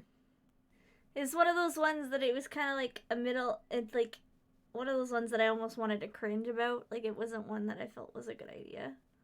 All right, going off camera for a second. That's because the next episode is really fucking good. I know. I even have notes on it. It's my favorite episode of the season. Of course it is. It's a fucking Mary Shat episode. Yes, it is. No, seriously though, you can usually tell when the next episode's going to be better animated. Oh yeah. Or like Yes. better taken care of. Yep. Is the end of that the one before it just fucking tanks in quality right by the end. Mm-hmm. Okay, moving on. Episode 9. Right. Go ahead. Episode 9, Glaciator. My favorite episode of this season. Okay. God, I have way too many. Okay, I'm gonna try to. Okay. You're like, I'm going to take over this episode and no one's gonna stop me. Episode summary. We start off with Ladybug and Cat Noir attending to the public, and Cat Noir asks Ladybug if she would like to join him for the evening so they can get to know one another. She states she is going out with her friends, and she will only come if she has time. Cat Noir takes this as a yes, unfortunately. Mari is meeting with her friends who are dating each other to try Andre's sweetheart ice cream and is saddened to learn that Adrian isn't joining them. Thanks to his dad being the absolute worst. Adrian, on the other hand, sneaks out as Cat Noir to set up his evening with Ladybug, who is not going to attend. Andre gives all the couples their ice cream that represents their relationship. He tries to give Mari a cone with peach for his lips and mint for his eyes. Mari, knowing this perfectly represents Adrian, gets upset and can't eat the ice cream. This upsets Andre, and he is akumatized, transforming himself into Glaciator, which Wildcard will explain his powers to us. Able to cover himself with a massive amount of ice cream that takes the form of a giant regenerative monster. His monster form has the ability to shoot scoops of ice cream from his hands. The ice cream shots turn the people they hit into ice cream statues. Cat Noir is stood up by Ladybug, kinda. I don't know. It wasn't really a stand up because she told him that she wasn't really gonna make it if like she didn't have time. So, but regardless, he's upset. He sees Marinette upset as well on her terrace and jumps over to meet her and asks to stay. Um, he jumps over to her terrace and asks to stay so neither of them have to be alone. Mari agrees. They both reveal they are heartbroken, and Cat Noir tells Mari he is in love with Ladybug. She is shocked. Bitch, how are you shocked? How are you shocked that Cat Noir is in love with Ladybug? He flirts with you every day. Let's just be honest here. Almost every single woman is fucking can't see the people that love them immediately in front of them, okay? It's a common thing. It's very common. But it's weird though because she literally has to shut him down all the time. So how does she not know? Because he jokes. She jokes around way too much, so she thinks he's just joking. It's bullshit. Whatever. Cat Noir decides to cheer Marinette up by bringing her to the candlelit spot he set up for Ladybug. While Marinette tries to console Cat Noir, they are attacked by Glaciator. Cat Noir whisks Marinette away and brings her to safety before running off to deal with the villain. Tiki and Marinette are surprised by Cat Noir's sensitivities. And they're surprised by Cat Noir's sensitivity. Oh, girl, don't you wait. There's way more. Cat Noir takes on Glaciator alone until Ladybug finally shows up. Cat Noir is cold as fuck towards her, mentioning being hurt that she stood him up and telling her to not play with his feelings when she suggests for them to pretend to be a couple to take down Glaciator. Ladybug tells him she never meant to hurt him and he forgives her. Just whatever, feelings just gone all of a sudden, whatever. And agrees to go along with her plan of pretending to be in love. They realize that Andre isn't really the monster, but he's inside of him. Lucky Charm is Helmet. I don't really understand what they really did to, like, I was paying attention, but, like, I didn't fully understand what they did to, like, get Andre out of the ice cream man, but he did, and they caught the Akuma, and they set him free, and everyone is happiness. I would just like to make a slight correction. It's not just a helmet, it's a motorcycle helmet. Okay, thank you. Okay, continuing on. After the fight, Cat Noir brings Ladybug to the candlelit spot. There she tells him she values their friendship and doesn't want to lie to him. When he asks her to explain what she means by that, she explains that she's in love with another boy. And doesn't want to reveal her identity, so she doesn't tell him who that boy is. Cat Noir, also valuing their friendship, says that it's okay and gives her a rose, a kiss on the cheek, and darts away. The next day, Marinette enjoys the ice cream flavors Andre crafted for her originally. On the opposite side of the bridge, Adrian too enjoys ice cream that closely resembles Ladybug.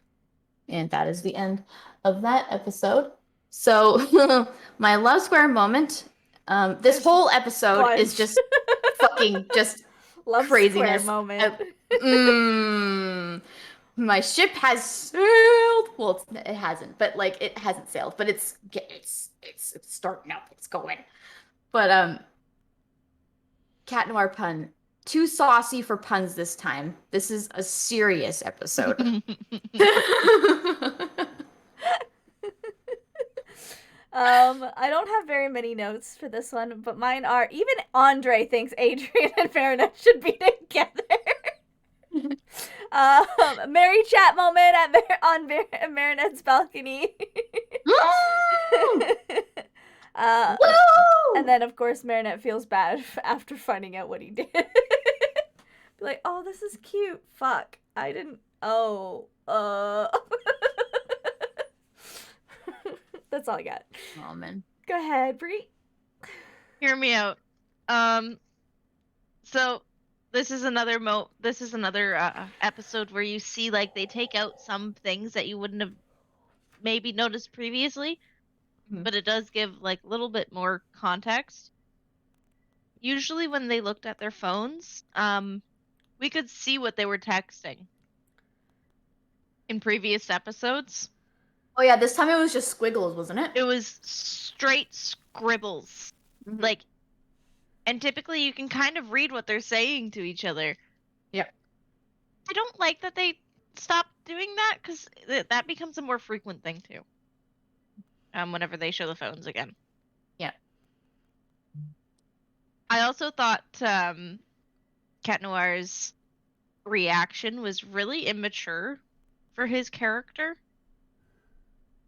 It didn't seem as true to like how Adrian responds to things.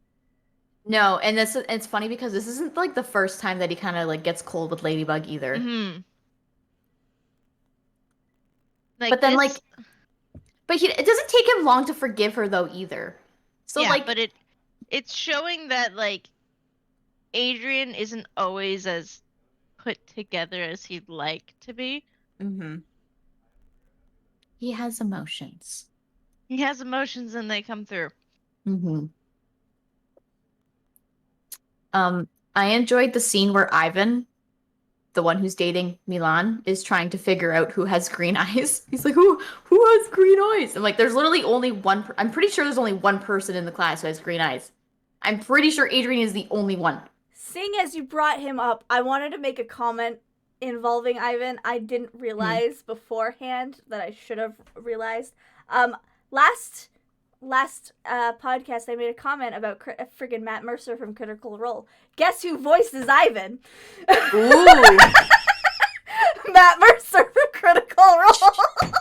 Sweet.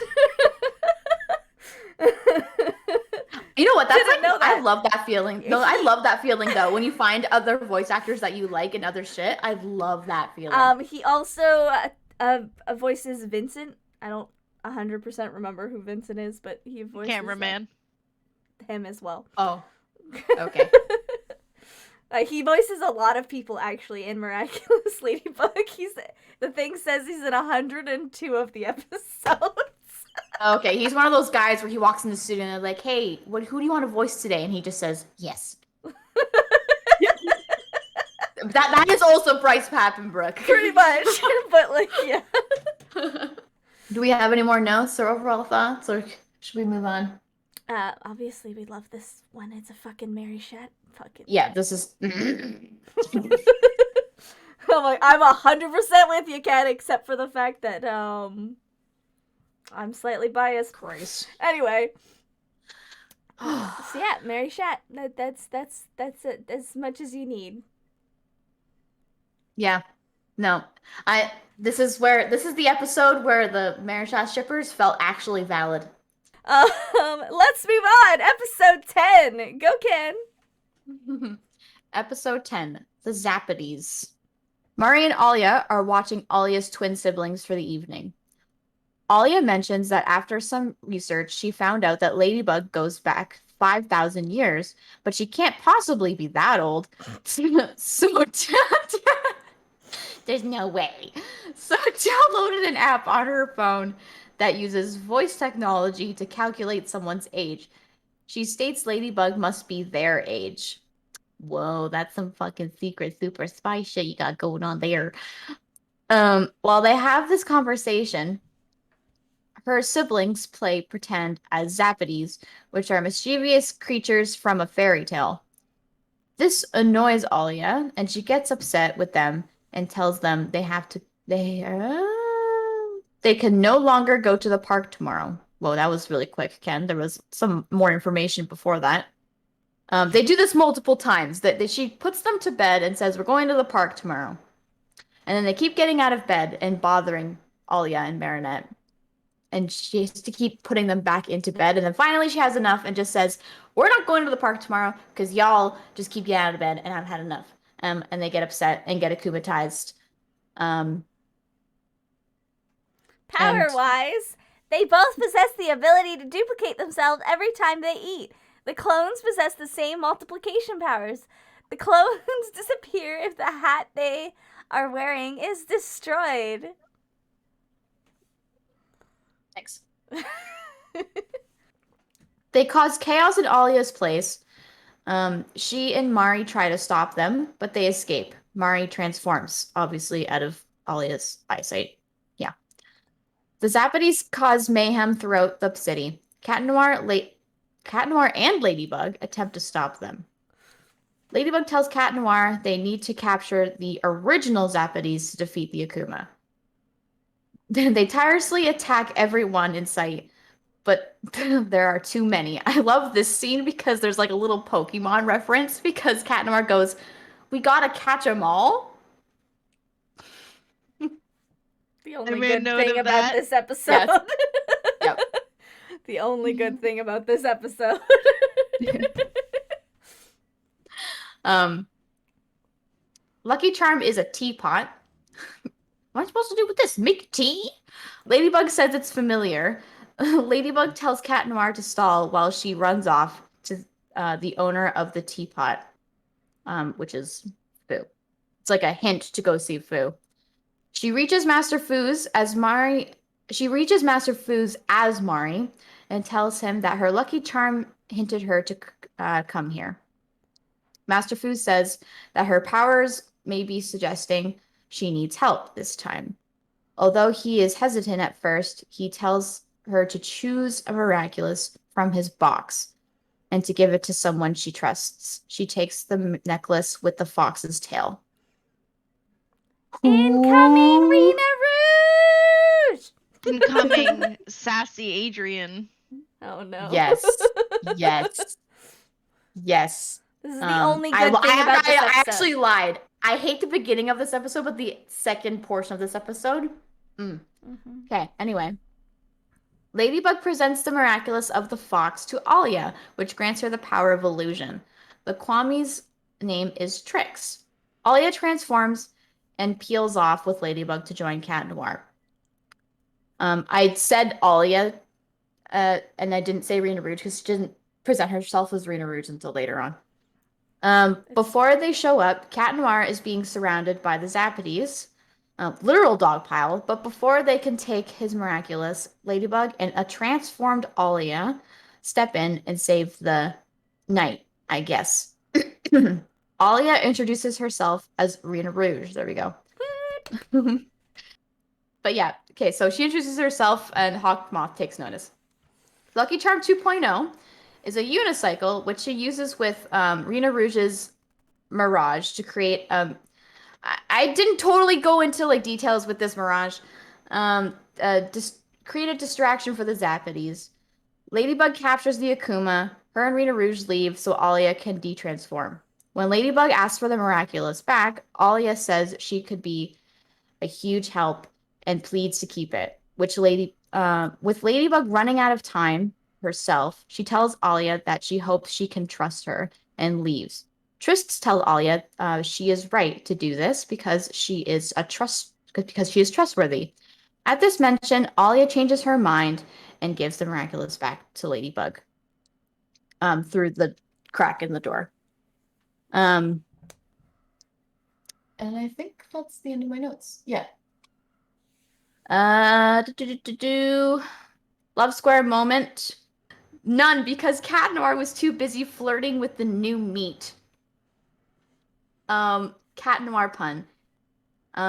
Hey, don't eat that ice cream or things will get catastrophic.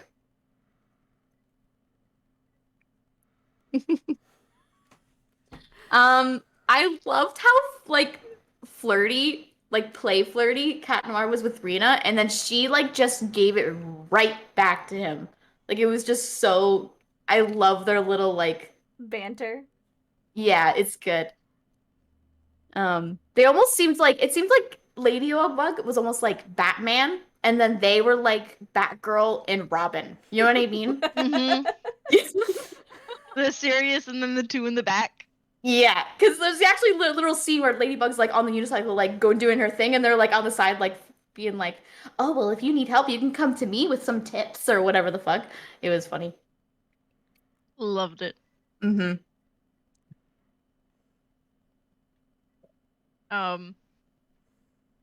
I made it point of I think this is like the first time we've seen Marinette in a different outfit. It's her pajamas, Oh, but is a it? different outfit. Yep. I think we see her in a different one. I can't confirm. We have 'cause I've watched definitely this seen episode her so many in her times. pajamas before. We have seen Have her we? in her pajamas before, multiple times. It may not show much of them, but we have seen her in her pajamas multiple times before. Bananas in pajamas. Running Can't really down think the of any other stairs. time, but maybe. Bananas in pajamas. I don't like how the twins are designed. Like, visually, it creeps me out. You're really just shitting on the animation today. Really? I'm sorry, season 2, it was inexcusable. It was up and down. Yeah, it was pretty all over the place. Like, season it's 1 was not, just consistently, like, meh.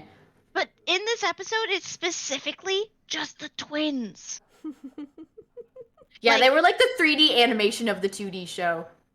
They look You know what I mean? different from, like, the other kids that are around their size. Mm-hmm. Like, Mana is animated Yeah. and looks like a kid. These two, they're supposed to be, like, really young, like, kids. They're just They like have shrunken more old makeup men. on. They have more makeup on than, like, someone going to a party. Mm-hmm.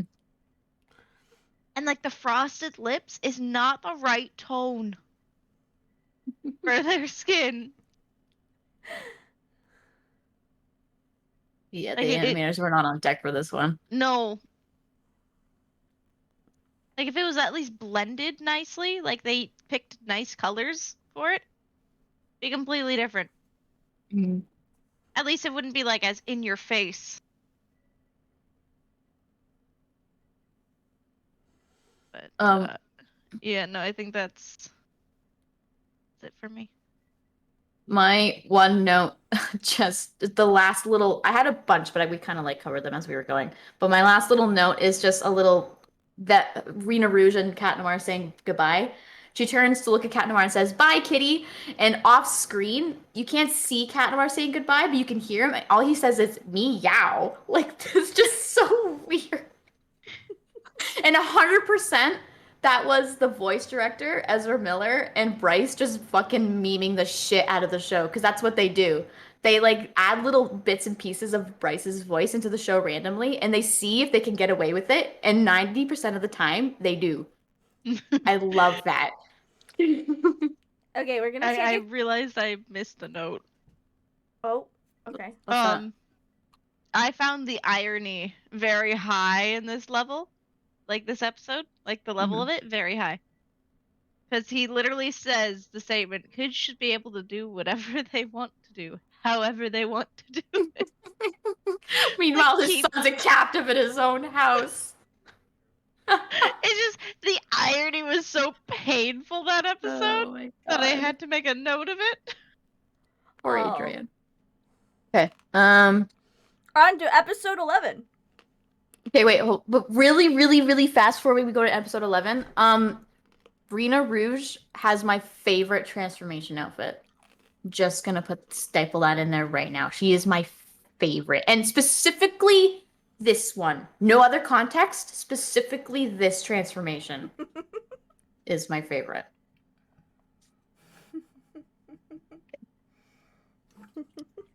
Anyone want to put into that, or can I move on? No, Nope. that's All right, you guys just munching. You gonna listen to me talk while I munch? Pretty much. Okay. Okay, you enjoy your snacks. Are you gonna do both of the names for this one, or you're just doing? Because there's What both names? So for this episode, there's technically two names. Netflix calls it The Gorilla, but it's actually called Gorizilla. I have it typed as Gorzilla. I don't know about you. Netflix My has I have it Gorilla. typed as gorilla. The Gorilla. Really? Yep. Netflix. My Netflix says Gorzilla. I swear the to fuck fuck? it does. Episode 11. The Gorzilla. Or Gorilla. If you're watching on Netflix and you have that, we understand. Yeah, if your Netflix is fucked up unlike mine. It's not like your guys' are on. It says The Gorilla. There's no doubt about it. Okay, I'm not saying yours doesn't. I'm just... At the Agrests, Adrian asks his father if he could talk to him. Gabriel says, yes, but I will speak to you in 5 to 9 business days. And tells him to practice the piano. After Adrian leaves, Gabriel pulls up a picture of Cat Noir's. Gabriel pulls up a picture of Cat Noir's ring and his son's ring. He thinks that Adrian is Cat Noir and rushes to his room to investigate, only to find Adrian has gone. He sends Natalie and the bodyguard to find him. Yeah. Anyway, in Mari's room, she is profusely watching Adrian's new perfume ad. Radiant, carefree, dreamy, Adrian, the fragrance. Meanwhile, Adrian is wandering Paris, trying to avoid any wild fans that come across his path, as well as Natalie and his bodyguard. We never really see Natalie. I don't know why they sent out Natalie, because she's kind of useless, because we never see her walking out and about for him, so whatever. But, meanwhile, Mari rushes out the door to meet Alia without getting dressed. Once she realizes, she runs back to change her clothes, but hits Adrian head on. He asks her if they can hide out at her place, but before they can leave, his fans notice him. Mari tells him to follow her, and they run off to hide. Throughout many different situations, Mari and Adrian have to evade his fans and his bodyguard. Gabriel gives his bodyguard shit for not being able to do his job and find a 14-year-old boy, and he is akumatized and transforms into the Gorzilla. Wildcard. Villain powers: possesses enormous strength, size, and a very keen sense of smell. That's it. Yeah, I said he is literally King Kong. That's all I said. Pretty much.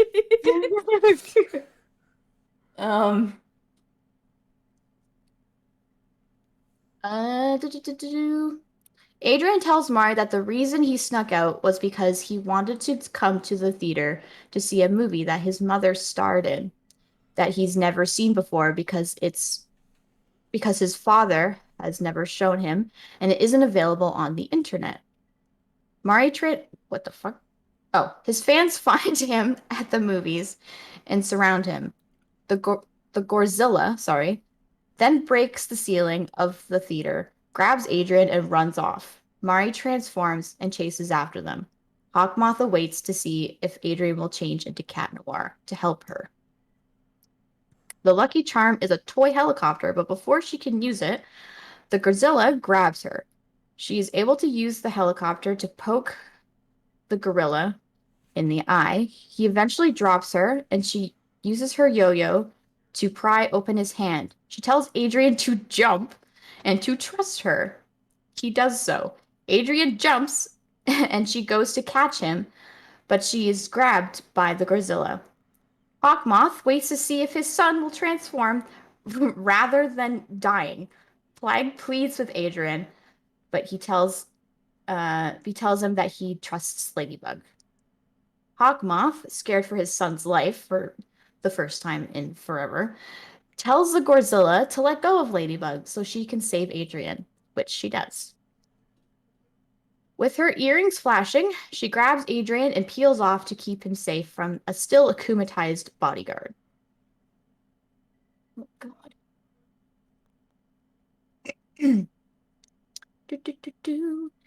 Adrian tries to make Ladybug leave so he can transform, but she refuses to leave him. He and Ladybug come up with a plan that includes Cat Noir. Ladybug runs off to start the plan. Plague is confused as to how Adrian will pull this off, but Adrian finds a look-alike to play him with a helmet on.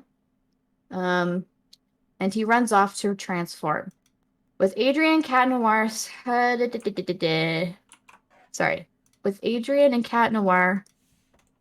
setting to be the same place. Seeming to be in the same place. Hawkmoth thinks he was wrong about his son. Cat Noir breaks the ground below the Gorzilla, trapping him, which gives Ladybug the opportunity to grab the Akuma. Adrian thanks Adrian thanks the stand-in kid for pretending to be him and says they can be friends. Wow. Back at the Agrests, Adrian's dad puts on the movie that he wants to see at the theaters and reminds him that all he had to do was ask. Gabriel also states that he doesn't want any secrets between them. Okay. Liar.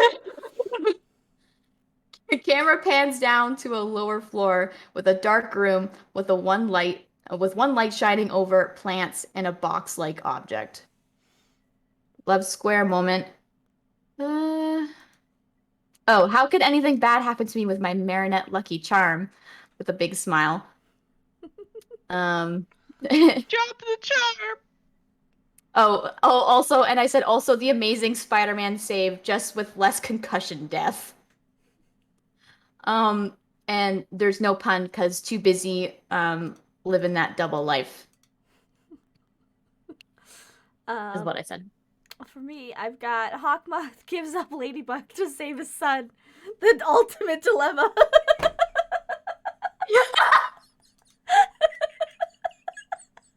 My son, some random bitch.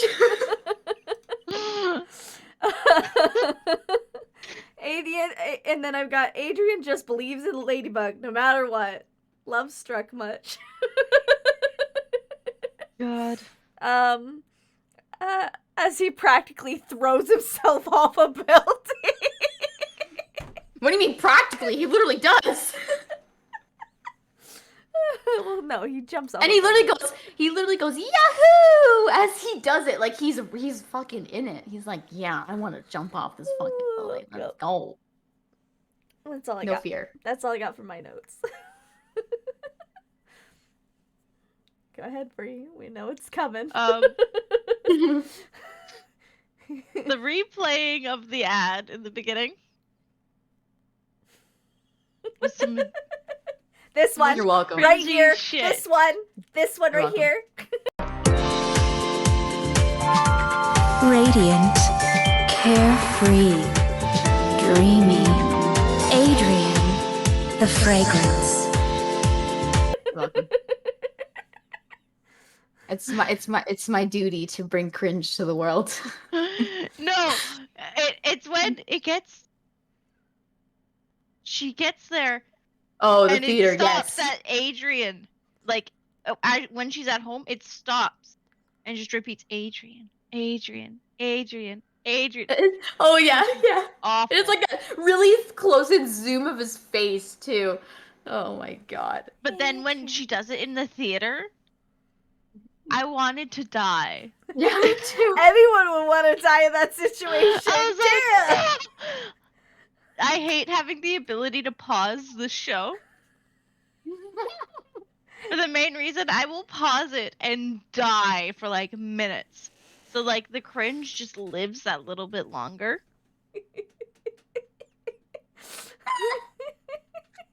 Yep. When it happened in the theater, it was perfect. I was like, "Oh my god, I would die. I would become I would just disappear." Like I would cease to exist. Yeah. Like I'm just done. Thank you. No, thank you. Oh man. I'd show myself out. Exactly. Okay, but the towel in the eyeglasses are a fucking look. Yes. That is a look.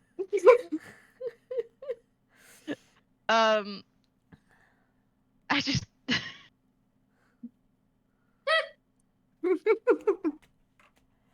I also find it funny that it took him this long to acclimatize his bodyguard, because this is like he's tried to do it before. Yeah. He failed and then got a toddler instead. Yeah. Poor You know, Gilbert. he finally got to do what he wanted. And just turned him into fucking big boy monkey man. King Kong himself. I for my emotions on this was when it's I want to watch the movie of my mom, I put a little sad face. God. And then immediately, like, underneath it, it's like, smiley face, never mind. Hawk Moth decide to do something like a nibble of kindness for his son. Like Oh, every once in a gosh. blue moon, he does like something relatively like nice for his son, all Mhm. things considered. But like just a little nugget every once in a while. We enjoy those nuggets. Mm-hmm. Opinions of the episode. Yeah, we got a little fucking morsel of his little fucking tomb down there. The fuck's going on with that? There's like a split We second where it just find out- pans down to that room. We find out We don't that really find out there's- anything. We find out that there's another secret. Yeah, no. He literally just says to Adrian, we don't keep Bum, secrets in this bum. house, bitch. And then there's just another whole, like, floor Let's of see, their house. Hawk Moth is a secret. Lying about how he got the book is a secret. The fact that there's something under the house that he doesn't want to tell you is a secret. The secret entrance to the observatory upstairs. Like, which one do you want? But we don't keep secrets. No, not No. at all. No secrets. None. Oh. No. Anyway, Not allowed. How dare you? anything else to add, or are we moving on? And episode 12. All right. Episode 12. Episode 12, Captain Hard Rock. On Julika's boathouse, the gang is setting up for a concert. It is going to be their first gig. Meanwhile, at the egress, Gabriel and I listen to Adrian perform. Why am I listening to Gabriel? Okay, I'm assuming that means Natalie. Gabriel and I don't know why I said Gabriel and I Gabriel for some and reason. someone. Yeah, I'm assuming it's it means Natalie. So I'm in Miraculous, guys. Gabriel and Natalie listen to Adrian perform his practiced piece. Gabriel feels Adrian is not working hard enough and tells him he can't go to his friend's concert and to keep practicing. Mari is upset that he can't come, as she always is. Julika's mom asks Mari to go find Luca, our king, in his cabin. Mari clumps. Are you okay? No, I'm not. We've got a fucking fifth wheel added into this square, guys, and I love him. I love him too much. Oh, Jesus Christ. Okay. Mari clumsily. I don't ship it. I've always loved Luca. Luca was my favorite. I mean, I don't like profoundly ship it, but I just like love him as a character all in all. Luca is too good for Marinette. I'm sorry. yes, 100%. 100%. But Yes. people ship him with someone else, and I'm not okay with it. I think I know who you're talking about, and I agree with you. No, not allowed. No. Anyway. Mari clumsily introduces herself to him, and he eases the awkwardness. Okay, yeah, eases the awkwardness by playing some music on his guitar. They share a liking for Jagged Stone, and Luca says Mari can have one of his guitar picks. How cute. Back at the Agrest mansion, Adrian watches a news special talking about the music festival in Paris. This explains the gang's concert. Thanks for the context. He is saddened that he can't attend his friend's concert. Plague tries to cheer him up, to no avail. Back at the boat, Luca lets loose a sonic wave of sound, and the cops tell his mom she can't have the music that loud. Roger gives her tickets for not only that, but for a plethora of other reasons, such as parking permits. Nice. She gets pissed and is akumatized as Captain Hard Rock. Wildcard. Possesses an indestructible pirate ship that obeys her commands. She also has an arsenal of powerful weapons. That's all I got. All right, cool. She demands that the group continue playing their music, but they refuse. She captures them and stows them below deck. Some crazy shit. Adrian sees the villain on the news and transforms. Meanwhile, below the deck, Tiki secretly frees Mari and Luca. who are tied together. So cute. But before they can free everyone else, they hear Captain Hard Rock coming, so they flee, telling everyone they will come back for them. Luca pretends to send Mari out of a porthole, keeping her safe from Captain Hard Rock. King. Absolute king. After she grabs Luca, Mari emerges from a shelf under some kind of like drawer. I don't know. And transforms. Ladybug and Cat Noir battle Captain Hard Rock and her cannons and it's cannons and chains, isn't it? Is that what you said?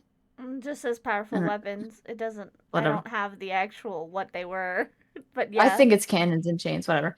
Lucky Charm is a chain which she uses to beach the ship.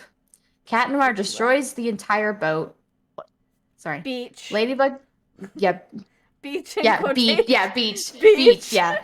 You know what I mean. It's a flying ship. It doesn't beach. Whatever. You know what I mean. Ladybug captures the Akuma. Back at the Agrests, Adrian asks his father to play with him. After they play, he lets Adrian go to the concert. Just like embarrassed that he had to play his piano with his son. You I have guess you to have a moment with your son to even let him be free for seconds. Yeah, I Like, know. what the fuck? So bad. Anyway. When Adrian arrives, he trips over a piano and says he knows how to play it. Luca says, "Welcome to the band," because that's how that works. And that's the end of the episode. Obvious ones are definitely Luca. that's my main note. Luca. Love square moment, there is none because Adrian's dad's a fucking sucker. And And Luca. Cat Noir pun. I may be grounded, Plague, but they are playing my song. Yeah, I know it by heart. ... Okay, I'm done now. Luca, I was grossed out by how at one point she was like, "No, we don't clean this boat," and there was shit everywhere. In such a tight space, that would be You a bit need to musty. clean when it's smaller spaces or it Yeah, just gets that would out be of musty. hand. With how it is, that would be musty. Outside the boat, lighting, graphics, great. Inside the boat, the shadows were so weird. Plague needs to keep his day job. Love him. Needs to keep his day job. Wait, who does, sorry? Plague. Oh. He starts singing for Adrian. Oh, and it's yes. awful. I have a whole thing about Luca and like the age thing. Not gonna get into it right now. No. Not gonna do it. Don't do that to our king. When the cop was chasing them again in the fucking pedal boat. Oh, that yes. gets taken out, and he follows it with a rubber duck. Like a rubber duck floaty. You know what? He may not be the best of cops, but you know what? He He tries his damnedest. I think my favorite with the cops though was when he like initially showed up after that sonic wave and he like says in like the most like dramatic way, he's like, "Mrs. Anaka, are you completely out of your mind?" I appreciate him. I don't like him at points, but I appreciate him. Yeah, that was funny. Also, Gabriel trying to be a good dad for the second episode in a row. You know. Oh, I have another one for Hawkmoth when it was near the end of the episode when he was like he knew he was gonna lose and he's like, "For the sake of Neptune," and I was like, "Okay, Gabe, relax, your Cat Noir is showing." It's the dramatics. That's how they're related. It's the dramatics. Yeah, it is. I know where I get Well, my dramatic flair. His mom was an actress, so that kind of makes sense for him. Doesn't so much for Gabe, but Gabriel is so dramatic. it doesn't make sense that he's as dramatic when he's just a fashion designer. He's a fashion designer. Mm-hmm. They're dramatic. Oh yeah, they're dramatic. Wow, guys, thanks! Totally wasn't originally planning on being a fashion designer. No, not at all. Anyway, opinions on this episode aside from the obvious one? Luca. No, literally just Luca. That's my only opinion. Love that guy. I Love liked that it character. better than the introduction with Kagami. Mm-hmm. Agreed. Luca was a better one. Anyway, on to the next one. Episode 13. Brightingale. Okay. Thank you. At the Dupanchangs, Mari is watching and dancing along to the music video of a singer called Clara Nightingale. Clara states that she will be in Paris recording her new video called Miraculous to show her love and appreciation for Ladybug and Cat Noir. How lovely. Clara also states that they will be holding open auditions for backup dancers and the part of Ladybug. They already have a Cat Noir. At this, Alia calls Marinette, telling her to meet her at and the other girls at the audition immediately. Tiki warns Marinette she can't try out for Ladybug in fear it'll reveal her secret identity. Marinette tells her she would never do that. Yeah, okay. We'll see about that, sis. At the Agrests, Gabriel is commanding Adrien to portray Cat Noir in the music video to promote his brand and also to, insert his dreams of his son being Cat Noir, because, Adrien at first pleads to not be in it, but gives in after his father demands it. Shake my head. Later at the Grand Valley Hotel, Adrien is wearing the Cat Noir costume and is worried it looks too real, especially if he puts on the mask. He hides the mask as to not put his identity in jeopardy, and when asked where it is, he states that he lost it. They continue without it. They do tryouts for the part of Ladybug, but no one seems to be fitting the bill. Okay, Ken, great play on words there, dude. Clara devises a plan and fakes a trip. Mari, being the good Samaritan she is, runs to help, and Clara states she has found her Ladybug. Marinette declines the offer, saying she came with her friends for backup dancer. Clara is saddened but understands. Chloe then shows up, wanting the part of Ladybug, because it's Chloe. Mari, not wanting Chloe to be anywhere near the love of her life, blurts out she will be Ladybug. Clara is ecstatic. Chloe is pissed. In Mari's change room, she is having the same problem as Adrien. The costume is too similar and she can't wear the mask, so she hides it as well. Adrien and Mari are asked to put on their masks. They both stammer and say they couldn't find them. When a random dude pops in with the missing masks, in quotations, and hands the masks to them.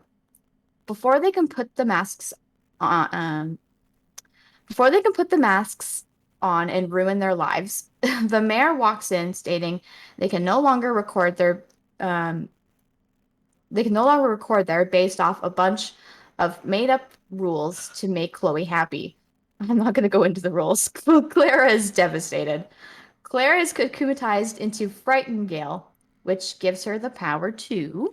Has an energy whip in her microphone that turns anyone it hits into a magenta statue.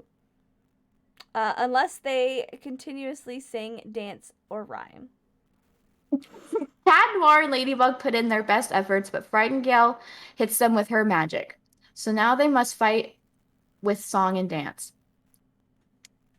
They must rhyme so they use their power.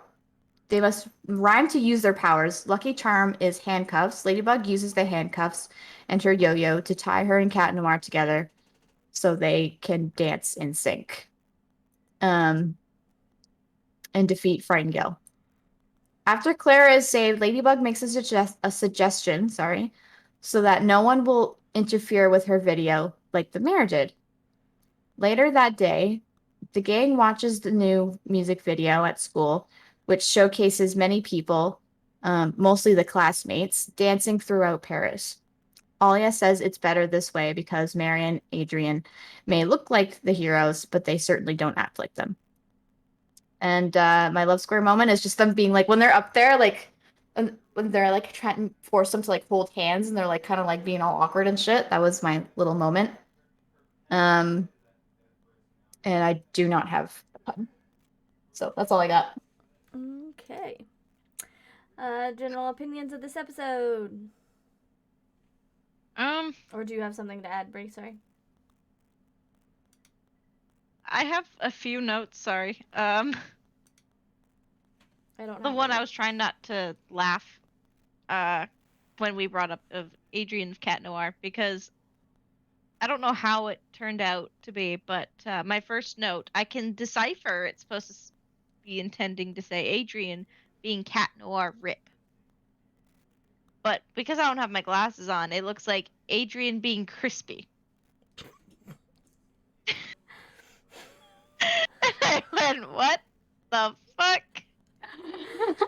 I mean, he just be looking crispy. It made me uncomfortable that she stopped, like never stopped dancing or singing. I know, them Never. just going like this the whole time was fucking weird, man. That Made was me uncomfy. Yeah, same. Alia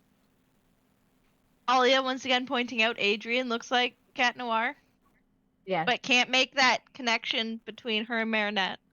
Like, no. I feel like because of that, I feel like if anyone is ever gonna find out Cat Noir's identity, it's gonna be fucking Alia. I feel like Yeah. it's going to be. A little foreshadowing. Mm-hmm. Marinette almost made Tiki proud, and then Chloe got involved. Yeah, fucking. Chloe actually nailed that audition, though. She did. She should have been Ladybug. Honest to God. She put everything into that. Yeah. She wasn't even being like she kind of was being a bitch, but like she wasn't at the same time. She literally put effort into that performance. She could talk, like she walked the walk and talked the talk. That's all it was. And she even wore a wig and everything. Like she was in it. She showed up and was prepared. Yeah. Chloe sucking her thumb after. Yeah. And also, is like no one concerned that they're so uncomfy? Like, they literally look like they're about to die on that stage. There was a lot of cringe in this episode. I have one beef with the animators on this episode. This is my note, word for word. LOL. Okay, animators, tickle me this magic fuckfest you just created. They were already in costume, and you had them run away in their civvies just so you could do their fucking transformation animation. You guys are hilarious. Legit, they were in costume, and then they ran away still in their costumes, and then when they did their animation sequence to like do their whole like tiki spots on, they were in their civvies. Like their normal civvies.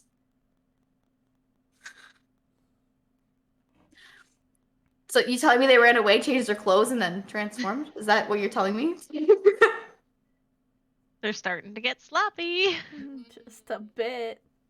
My overall thought of this is that the difference between Marinette and Adrian in this episode is that Adrian literally did not want to do this and wanted to keep Plague safe. And he had to do it. Like, he had to. Whereas Marinette had a choice not to, and she did it for her own, like, personal gain. And that's that. I don't know. You know, she had the opportunity to keep Tiki safe and her identity safe, and she put it in jeopardy for her own needs, whereas Adrian was put in a position where he couldn't. And I feel like that's the big difference, and that's why I also like Adrian more than Marinette. That is another big example why I feel like he has more responsibility with his Miraculous at the end of the day than Marinette does. Episode 14, Siren. Okay. After they complete their mission, LB and Rena Rouge go to leave so Ladybug can take Rena Rouge's Miraculous back. Cat Noir is offended that he is being left in the dark again, and isn't being told any of Ladybug's secrets. Ladybug tells Cat Noir she will ask him about it later, referring to Fu. Kim and his friend Undine, I think her name is. If anyone wants to correct me. That's pretty much it. I I- think it's Odin or there's a it's a water spirit name is what I Yeah, know I'm it not as. sure. I don't remember wasn't the sure. exact pronunciation of it, but it means water spirit. I know that. Okay. Okay. Well, Kim and his friend Water Spirit are at the pool. she is trying to tell Kim that she likes him by playing a game. But Kim's obsession with Chloe leaves him blind to her attempt. Water Spirit is akumatized as Siren. Oh, yeah, my turn. Can cry enough tears to flood all of Paris up to the rooftops. She can swim incredibly fast and breathe underwater. She can also blow air bubbles that can provide breathable air to others underwater. If she shares a kiss with someone, they will become part fish like her. I didn't know that part. I didn't know that part. Interesting. Thank you, Wiki. Yeah, thanks, Wikipedia. Anyway. The fandom tells us all. Right. At Master Fu's, while Fu is cooking, Mari tells him about Cat Noir. Master Fu tells her that you don't put the noodles in before the water has boiled. This becomes important later. Fu then explains that the spell book is full of Kwami powers, but to access them, you have to make a potion with very special ingredients that could only be found by cooking with, by solving the names riddle. So the Sea King's whatever is seaweed or whatever. I had them written down, then I deleted them because I'm stupid. The last ingredient he has to add is a tear of joy. Unfortunately, this ingredient is required for almost every single blend, and Fu cannot solve this riddle. Paris starts to flood. Cat Noir and Ladybug soon realize that they can't fight Siren without aquatic assistance. LB leaves to go find Master Fu. Cat Noir is pissed that LB is still keeping secrets from him. Back at Fu's, Mari suggests that the ingredient could literally be a tear of joy, as obvious as it could ever be, and makes Master Fu laugh until he creates a tear, and then she adds it to the potion, it explodes, and we have powers. Woo! Ladybug tells Master Fu that she thinks the water has boiled and it's time to add the noodles. Fu agrees. Meanwhile, Adrian threatens to quit being Cat Noir if Plague won't tell him what's going on. They have a heart-to-heart. Fu appears behind Adrian, addressing him as Cat Noir, and says he will explain everything to him, but first he must help Ladybug. Siren tells Kim about her feelings for him while she's akumatized. Lucky Charm his car keys. Ladybug uses the car keys to trap Siren in the car, and Cat Noir uses his stick along with the yo-yo to fish up the car. There was technically two Lucky Charms. One was a potion bowl, and the other one was the potion bowl was to get to Fu's. Yeah. That was the seek. Yeah. Fu gives Mari the recipe for the power-ups, and vials of the brews. She makes them into macarons. Later, Fu pretends to be Adrian's sub-Chinese teacher, so he can explain everything to him like he promised, and presents him with a colored cheese wheel, which is his power-ups for Plague. Meanwhile, jealous of Cat Noir and Ladybug, Gabriel asks Nuru how to gain the powers, and vows to find the Guardian when Nuru can't reveal anything to him.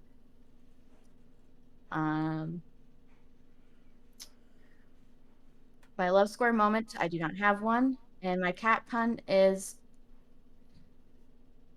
Oh, sorry, it's a Cat Noir pun. Any chance you could get us submarine? Possibly kitty cat. Oh, yeah, it was a cat pun. Okay, yeah, it was a cat pun. The fact that Master Fu couldn't figure that out, just... Yeah, Master Fu? ridiculous. He could figure out the seaweed one, like I was saying with, like, the sea kings, whatever. The sea dragons, whatever. And it's like, yeah, that's definitely seaweed. Hear me How out. could you figure that one out? Master Fu just boggles my mind. such a smart person at some occasions and then such an idiot in such a- others. Literally, he is the exact idea of like a high wisdom but low intelligence character. Oh yeah, book smart, not street smart. And I just sit there and I'm like, buddy, come on.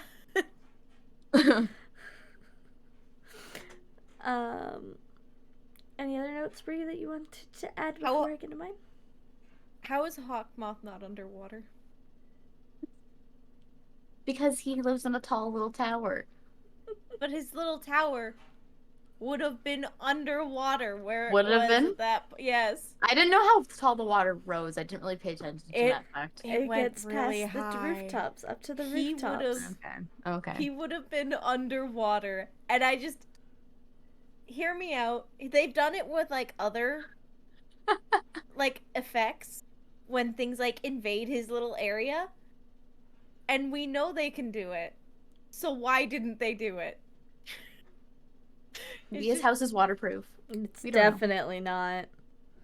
Definitely Maybe not it is. waterproof. Maybe it is. Maybe just the But it just- observatory is.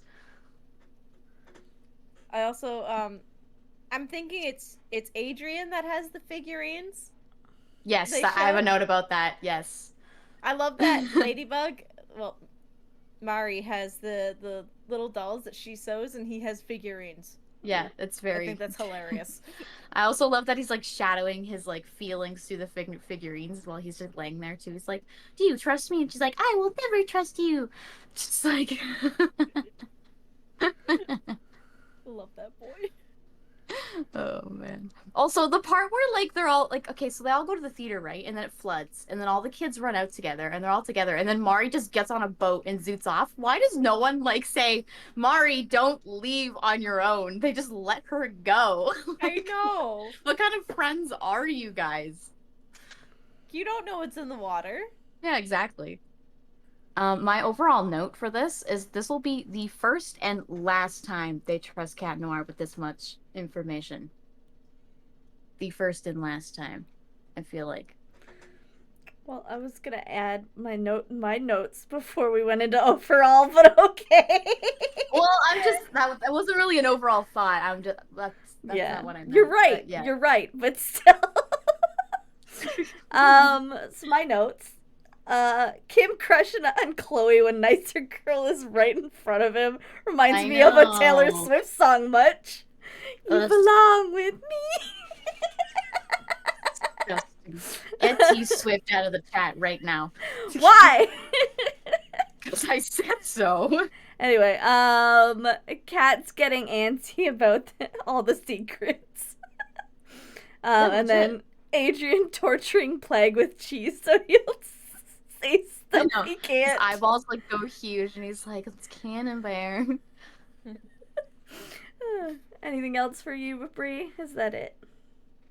No. Okay, overall opinions of this episode.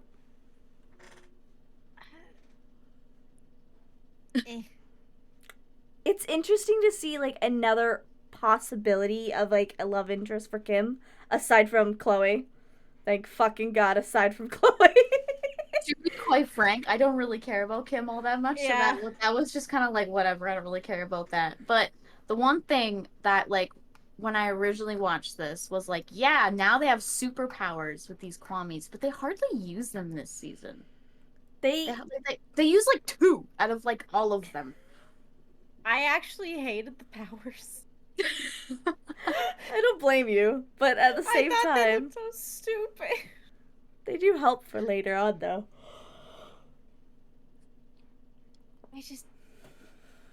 I don't like how the powers are done. I don't. I just, Every time they de-transform from their powers to like their regular like uniform, and they like just say spots off, I'm like, how does that not de-transform your whole uniform? I hate how when they say it, they go like Aqua Tiki on. Like you have to specify. And then you don't when it comes off. Yeah, why do you have to specify? You're feeding them a specific treat. That's like a thing. It's supposed to do. You shouldn't have to specify. Well, I mean, I guess it's for kids. So I get it would make sense if it was aqua tiki spots off rather than aqua tiki spots on. Yeah, it would because sense, but it's yeah, really it would make more stupid. sense. Like, why are you just saying spots off? Because now I'm expecting you to just go high and dry in the middle of the street now, but then you just take off the superpower and you're still Ladybug, and it's like, oh, so do you have to say it twice if you want to de-transform? Like, like if you need to transform from a full transformation, do you gotta like do it twice in a row? That's a little inconvenient. I'm So just saying. I think they could have come up with a better like design for like the added powers. I think they could have figured something like the designs themselves I didn't like too much, and like the way it works I don't like it. No. Anyway, let's continue on. Yes. Episode 15. Episode 15, Zombie Zoo. This one was... This episode, it was kind of just like I have like almost no notes for this one, which is fine. Alright, so it's Miss Boustier's birthday, and the whole class has each gotten her a gift except Chloe. So she ruins Mari's gift, which enrages the class. I keep on calling her Miss B because I didn't want to spell her name 15 times. That's fine. Miss B calms them down and asks Mari to come into the hall with her. There she explains that Mari is not in trouble. Sorry, she's not in trouble, but seeing as she's the class rep, she should set a better example for everyone by not giving into negative emotions. Wink. And learn to forgive Chloe. Yeah, and Akuma appears after Mari, but Ms. B shields her and tries to protect her frantically. The Akuma goes for Ms. B instead, and she becomes Zombie Zoo. Uses her lipstick to blow kisses that turn people into zombies, who seek to kiss and hug each other. The zombies have contagious kisses, and that's all I got. Alright, cool. Ladybug and Cat Noir lead the teenagers all throughout Paris to try to keep them safe from all the zombified victims.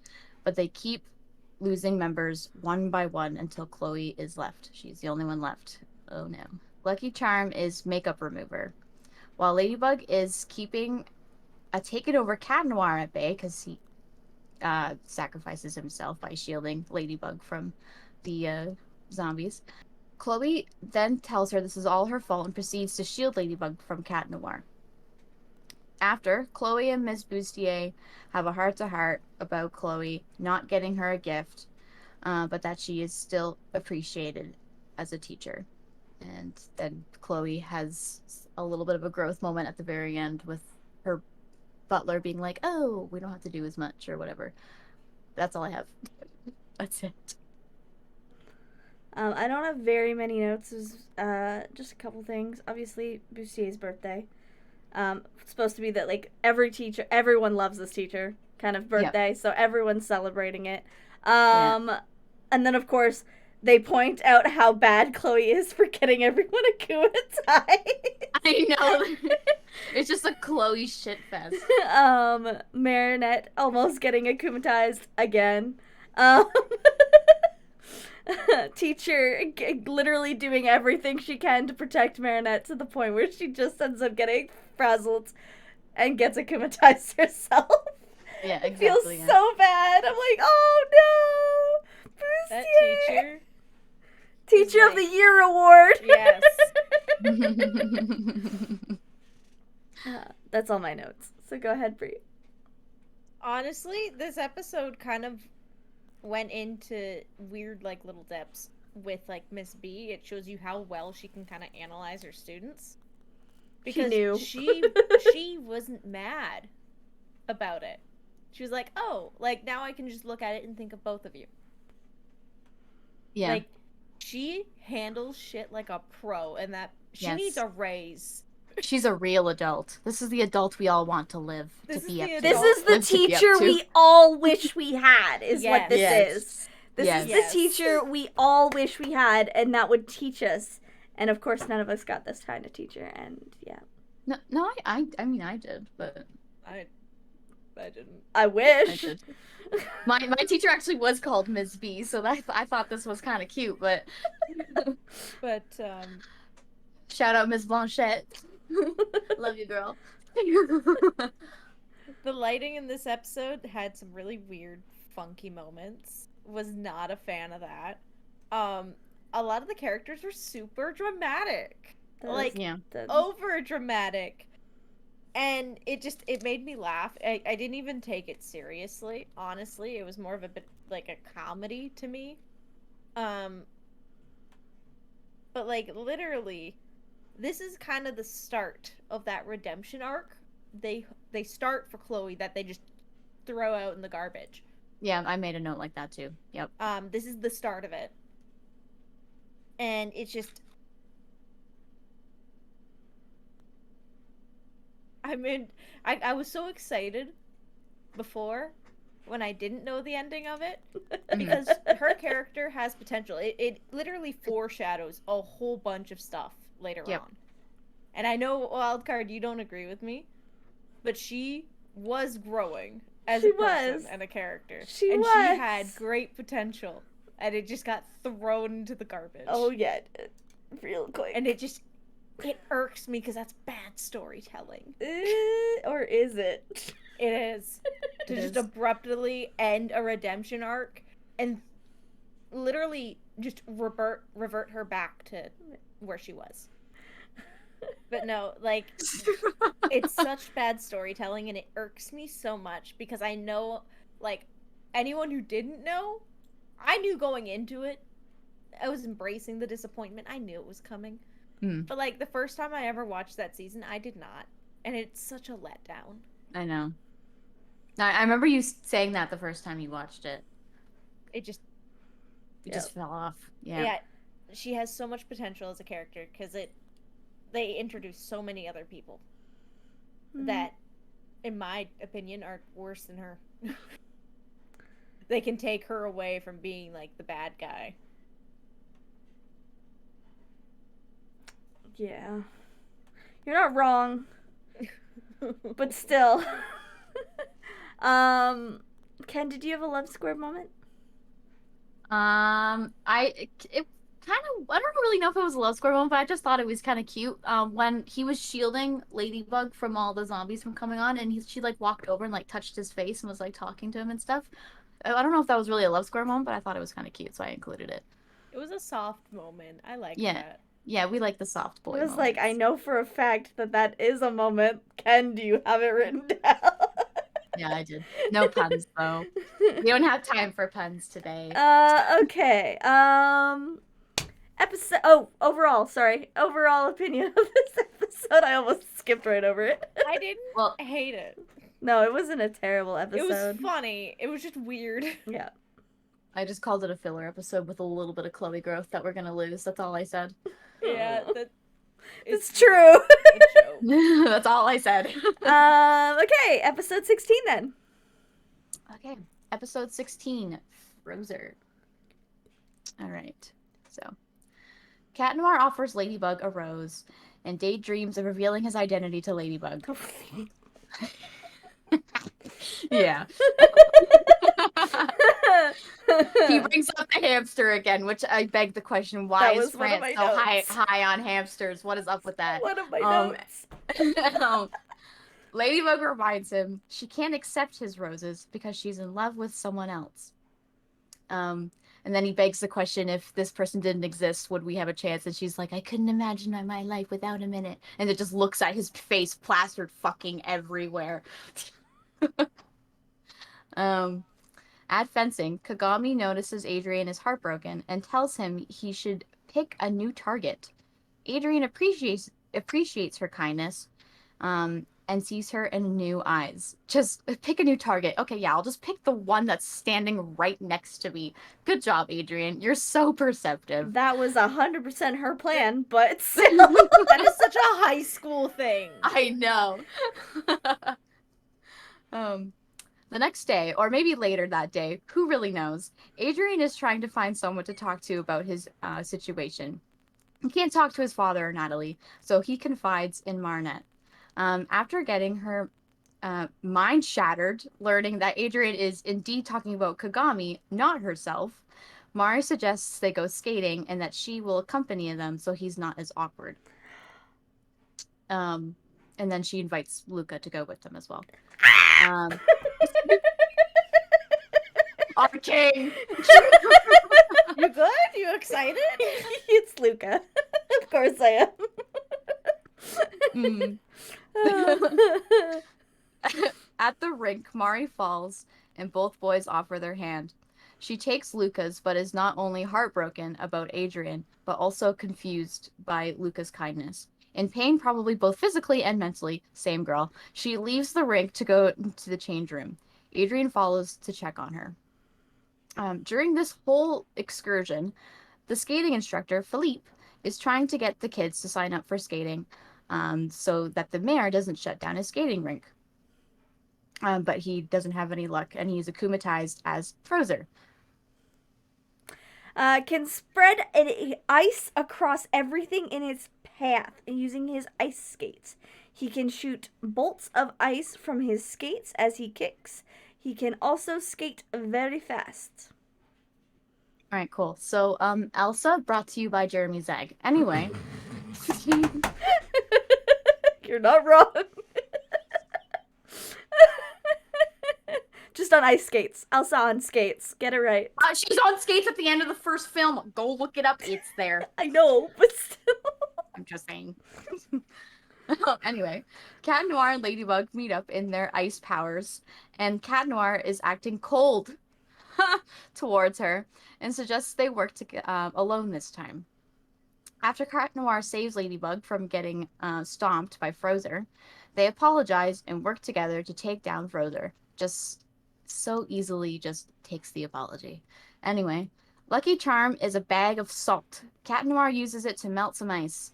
They create a contraption that makes Frozer fling into the air, allowing Cat Noir to cataclysm his skates. Back at the ice rink, Adrian helps Philippe by promoting his ice rink on his social media. Mari is watching Adrian get in his car, and Luca suggests she talks to Adrian.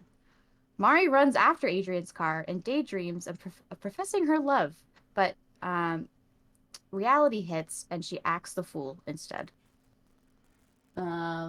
As for Cat Pun and Love Square Moment, the Love Square Moment, I just have the daydreams. Just whatever. And the pun I have is, there might be a certain chill now between us. Salty stare. I've got my notes. I got Kitty trying to show Ladybug his identity. It was a daydream, obviously. Yep. And daydream with the hamster. The hamster. It's always the freaking hamster. Everywhere. I love it, but like it's everywhere. Adrian is terrible at fencing today, is a note. Like, really? This is affecting your fencing this badly? Really? And then Kagami and Adrian start dating, and Luca. Okay, I said, okay, this was my exact note about him and Kagami talking in the change room. I said, what? The girl says one nice thing to you, and you're like, yeah, wife that bitch. Boy! The amount of times Marinette has said nice things to you, and you're like, meh. Meh. She's a very good friend.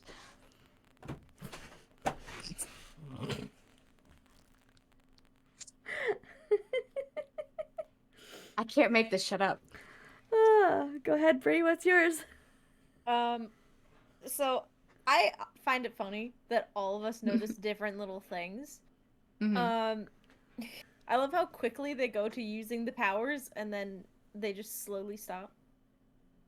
Yeah. Because they use the powers again. Yep. I didn't like the voice of Frozone. Like, Frozo.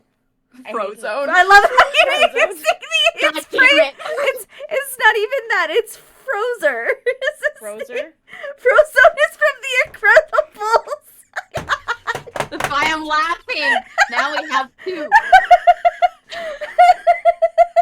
God damn it. You're not wrong, though. Neither of you are wrong. No. We've got Elsa on skates and Frozone from The Incredibles.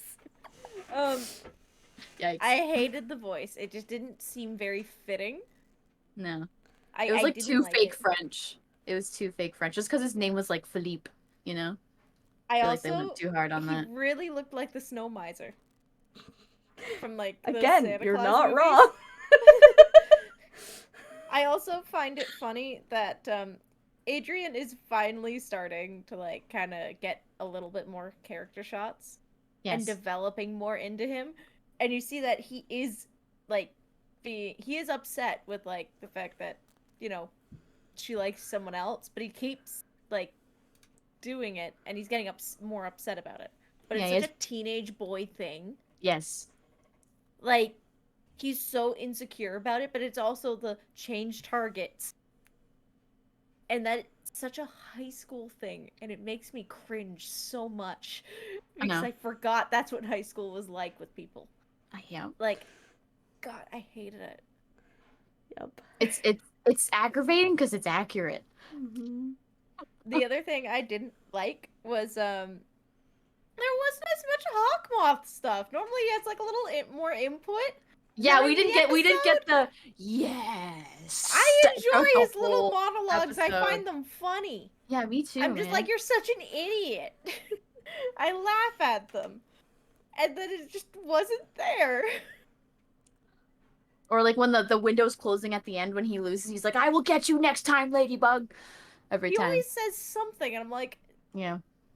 this There is was when his none. character was still okay. But there wasn't anything. I was like, what is this? Opinions of this episode. Yeah. All I said was, this is word for word my note.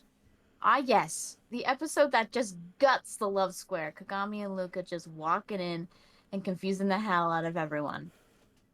Yep. Confuse everything, including us, who absolutely love Luca, but do and don't want them to be with Marinette. This is the point that I'm at where I'm like, I don't even know if I want Marinette and Adrian to be together anymore. Like, just It's Luca. We want Luca so bad, but at the same time, we're like, but the love square, but like we want Luca so fucking bad, but at the same time, he doesn't deserve the bullshit that Marinette puts him through. Episode 17. Episode 17, Style Queen, The Queen's Battle, Part 1. Okay. The everyone strap in. Okay. This one's gonna be bit. Just with the details. Well, we're I not going to don't go have into... tea, but I have snacks. Episode 17, Style Queen, The Queen's Battle, Part 1. Episode summary.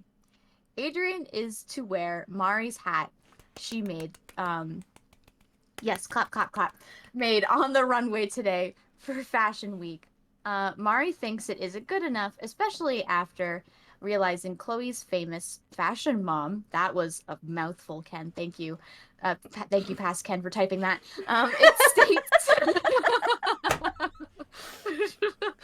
It states that glitter is the latest trend. Audrey Bourgeois, Chloe's mom, is Chloe tenfold and is being extremely mean to Chloe and everyone else around her, going as far as to firing everyone, including her own daughter, for gift wrap. It is literally a explained... present. It's a gift. Well, yes, It is it's a present to the mom. Yes. And Yes. it's just the fact that it is gift wrapped. Yeah. An atrocious gift wrapping.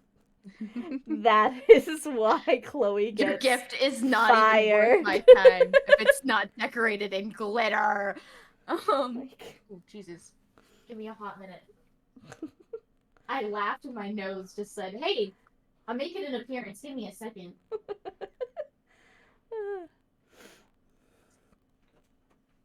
Okay. Okay, so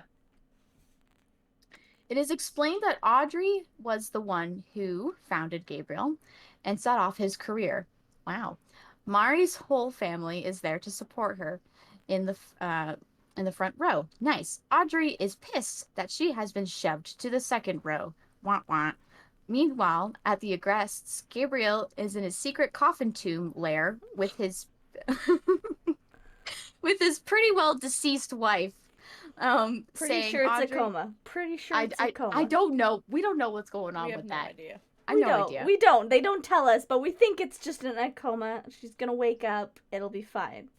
$10 says she's dead. Anyway, Audrey would be his greatest creation That is yet. not something we want to be betting about a kids show. She's being pickled. Why on earth, Ken? God damn. It's a kid show. We don't want to bet on that shit. You're the worst. Yeah, we're adults. What are you trying I to get at? that, but don't bet on it. Back at the fashion show, Audrey is losing her shit. She is akumatized as Style Queen. Now you can talk. Can transform people into golden statues by blasting them with a beam from her scepter. She has a intangible body made of golden glitter. She can scatter her glitter body into a cloud, allowing her to fly. All glitter is gold.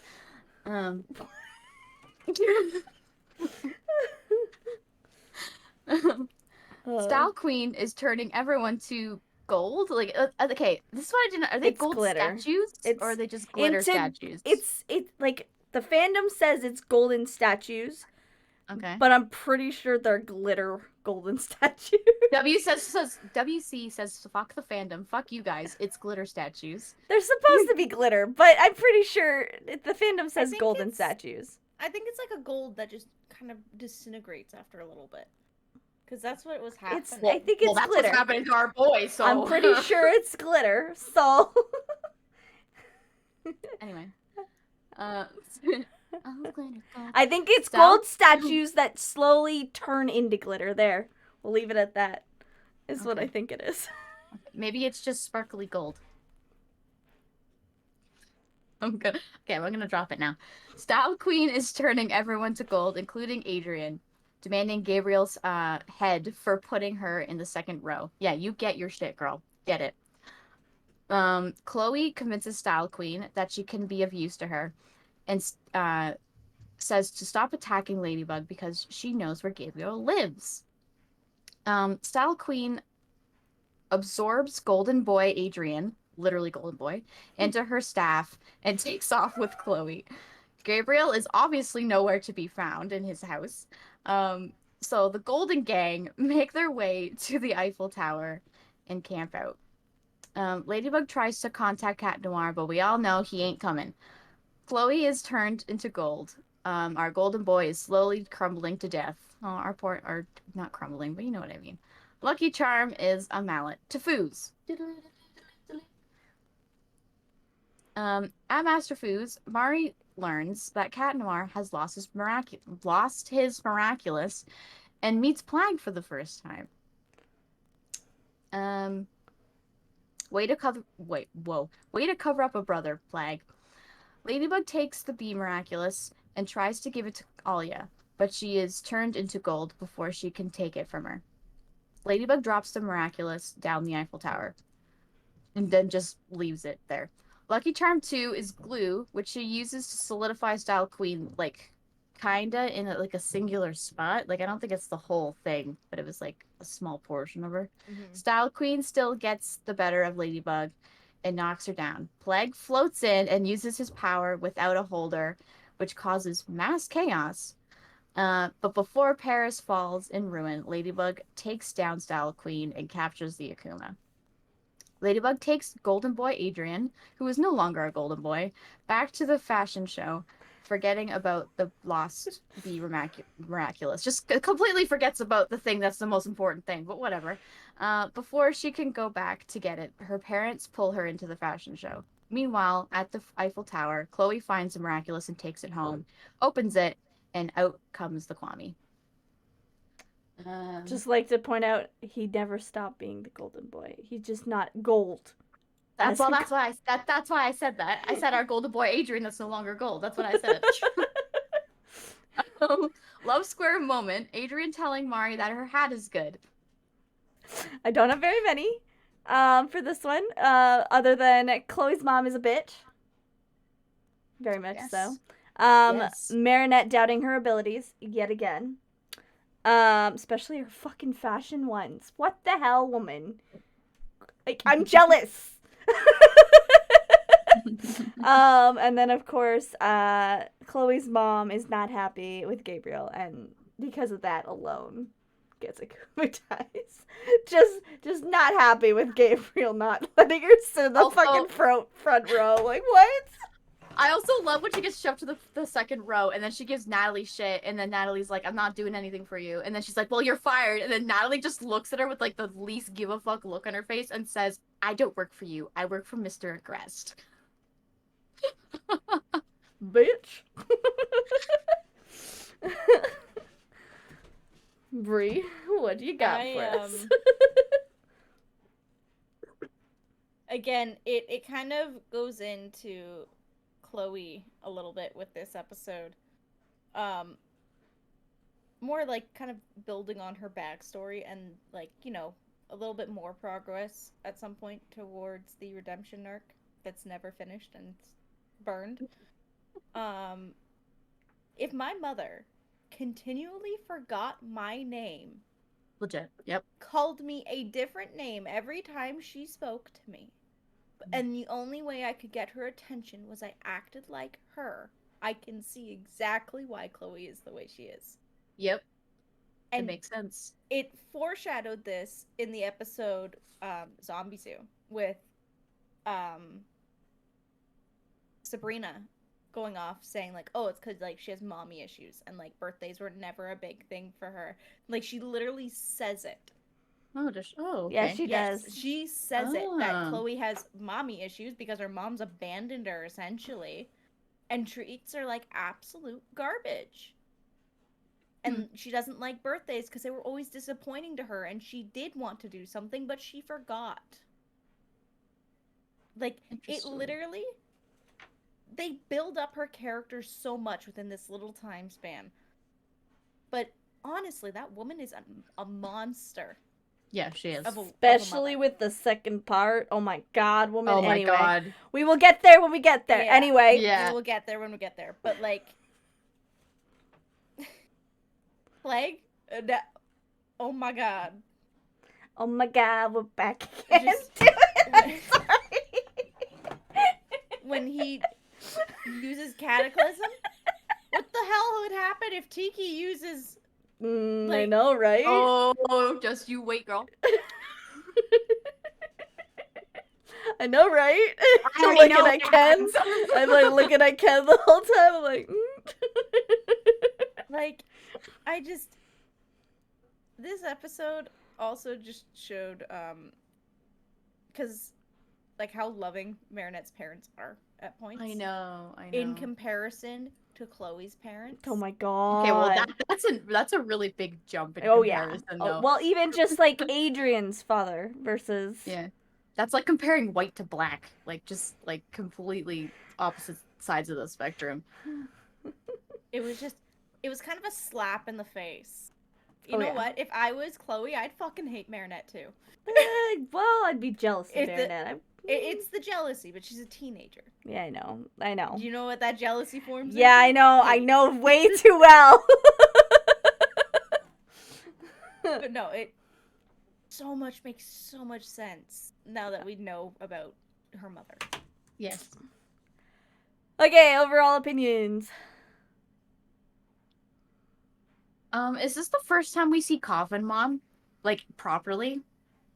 I don't think so. I think we saw it before. So I know we saw, like, a glimpse of the coffin, but I couldn't remember if we actually saw Coffin Mom or not. I'm pretty sure we saw it earlier in this season. Okay, Yeah. well, okay. Just briefly, but, like, not a lot. The episodes are like mixed in my head at this point. We watch them too often to Yeah. like, and on top of that, they're all technically like jumbled up when we watch them anyway, so it's like it's not in order. So like doesn't help. Yeah. But it was also interesting to see how, like, Chloe's family and Adrian's family actually, like, know each intertwine. other and Yeah, why. because like it was always said that Adrian and Chloe were like close as kids. We never got to see like why, because like obviously her parents and Gabriel don't like talk, because Gabriel is a fucking hermit. So like it was hard to see like why they like were connected. But then we get the real information. story. We start to Yeah, learn. we get the information. We get some more backstory, guys. Yeah, we get the Wow. information that Gabriel got founded by Yeah. Chloe's mom, Audrey. So that was some interesting backstory, at least for that. It wasn't bad. I just didn't really care for it. This episode. Yeah. You know what's even worse? The filler episode in between the two parts. Yes. Okay. Yeah, Yeah. that So pissed so me I right off. love. I enjoyed this specific episode so much, to the point where like, yay, we get to learn a bit more. More shit happens. We're learning shit. We get backstory that makes sense. And yeah, let's move on, shall we? Episode 18, guys. Okay, episode 18, Troublemaker. Penny, Jagged's assistant, is bustling to meet all the needs of everybody in Jagged's crew. Jagged appears on the show Fill My Shoes, where he will be working at Marinette's bakery for the day. Adrian tunes in. Mari manages to dump a bag of flour on Jagged's, so he asks to wash up and gets lost in the house and ends up in Mari's bedroom. The film crew follows him in there, and they capture all of the photos of Adrian in her bedroom. Mari freaks. Mari demands they all leave and tells Penny to do something about it. Penny obliges and pulls the power on the cameras. Crew members demand Penny turn the cameras back on, and Mari also demands she makes everyone leave. I'd just like to add, she accidentally pulled the plug on the cameras. It wasn't on purpose. No, I think it was on purpose. Nope. It was accidentally. She stepped on the cord and they pulled it, and it ended up coming accidentally unplugged. Okay, whatever. Penny gets overwhelmed and freaks out. She's transformed into Troublemaker. Switches between being intangible and tangible by clicking her pen. She can only attack when she is in her solid form. Nice. Cat Noir and Ladybug learn Troublemaker is untouchable if she chooses to be, as you just yeah. Troublemaker takes out Cat Noir and pins Ladybug and gets a hold of one of her earrings. Her transformation starts to slowly fall apart. Cat Noir wakes his ass up and takes a notice to the situation and attacks. Troublemaker goes untouchable to avoid him, which causes her to also drop Ladybug's earring in the process. Ladybug puts back on her earring so that her transformation can re-solidify. They realize they will have to make her solid to grab her. Wow. Great wording there, Ken, obviously. Lucky Charm is broken plate. I really don't know what they did with the broken plate. I had no idea how that scene went. Does anyone want to explain that scene? Does anyone remember what happened during that scene? Because, I was not... No? Okay, good. At school, Adrian confronts Mari about the pictures of him on her walls he saw on TV. She says she is really into fashion. Intrigued, Adrian invites her to his next photo shoot to keep him company, which we were never going to see anyway, which makes me upset. I would have liked to see this episode, and it never happens. And that's all my notes. Love Square moment, invited to the photo shoot. The pun, let me take care of this. It'll be a piece of cake. They're in a bakery. Okay, I got a couple. I say a couple. I got a few. Penny has too much to deal with. Definitely overworked. Penny has a crush on Jagged Stone. 100%. Yeah. Adrian unknowingly crushing on Marinette. Yeah, when she shows up on the TV, he literally does the emoji where it's just two dots and a D. That was Adrian when he was staring at the TV. Like, oh, it's her. Whoa! Jagged invading Marinette's personal space much. Oh no, Adrian finally knows about Marinette's crush. And then proof of her stalker vibes. You can literally see those pictures that are shown. There's so many where he's just by Nino. Like Nino's in the background. Again, proof that they're not all just Photoshop ones. God. And then Penny gets super overwhelmed / overworked and explodes. On Jagged. Literally explodes on them. Yeah, she does. Jagged gets worried because of the fact that she exploded. That's all my notes. Go ahead, Bree. Again, the walking into her room. Like, hear me out, Jagged. It makes sense. He's not gonna judge anything. He doesn't care. Yeah. Except he says something. He says something, but he wouldn't say to Marinette, like, I went in your room. This is it. Like, makes fun of her. He wouldn't have done it if the cameras didn't follow. No. But also the whole thing that the camera crew would even go into that room. It shouldn't have. Yeah, they definitely shouldn't have. That is a complete invasion of privacy, and it's insane. It's also Wow. not part of the damn space that they're allowed Exactly. to do it. Yeah, why are they following him to the bathroom to get washed up from Flour? Why Like, does that why? need to Yeah, happen? they don't need to follow him into the house at all. Wait and be patient. Weird like, no duh. Weird flex. Weird Literally. flex. Red flags Um, on an extreme level. The cringe in this episode was very strong. Oh god, it was awful. Also, I love how they had almost a whole fight in that room. Almost. They pretty much did. Yeah, I said almost 100% had that fight. But in that yeah, room the whole alone. Penny thing, she did accidentally do it. She went, and then of course they're like, oh my god, Penny, what did you do? Realizing, like, yelling at her because she accidentally stepped on it. She goes to plug it back in, and that's when Marinette's like, no, get them out of my room first. There was the whole fight. Yeah. I do have a question, like, not that you guys have the answer, but I do have, like, a question about, like, how invulnerable these people are when they're in their superpowers. Because, like, you can, like... so she flung Cat Noir across the room. He hit his head on the bookshelf, and he took a nap, right? Meanwhile, in other episodes, he gets fucking slungshot across Paris, and he's chill. He's good. He's fine. So what is the extent of your invulnerability at this point? Mm-hmm. That is my question. The way I'm gonna imagine it is that it depends if he impacts, because sometimes he doesn't impact. Sometimes he'll just flip and then land on his feet. That's fine. But like, there's been times that he has impacted, and he's like, yeah, I'm fine. And then another thing is, the way I think of it is that they slowly start to build up a tolerance to it because of how often it's happening. So like later episodes, it becomes a little harder to knock them out versus now when it would still kind of be new, so they would get knocked out. I just found it funny. Because like Ladybug's like, she's getting her earring stolen. I'm like, why is she just laying her on the floor? And then the camera switches to Cat Noir waking up from his nap, and I'm like, what are you doing? Why are you laying on the floor? But that's the way I think of it, is that it's just they haven't built up that tolerance yet. So give it a little bit and they'll start kicking butt again. We are halfway through season 2. Get your shit together.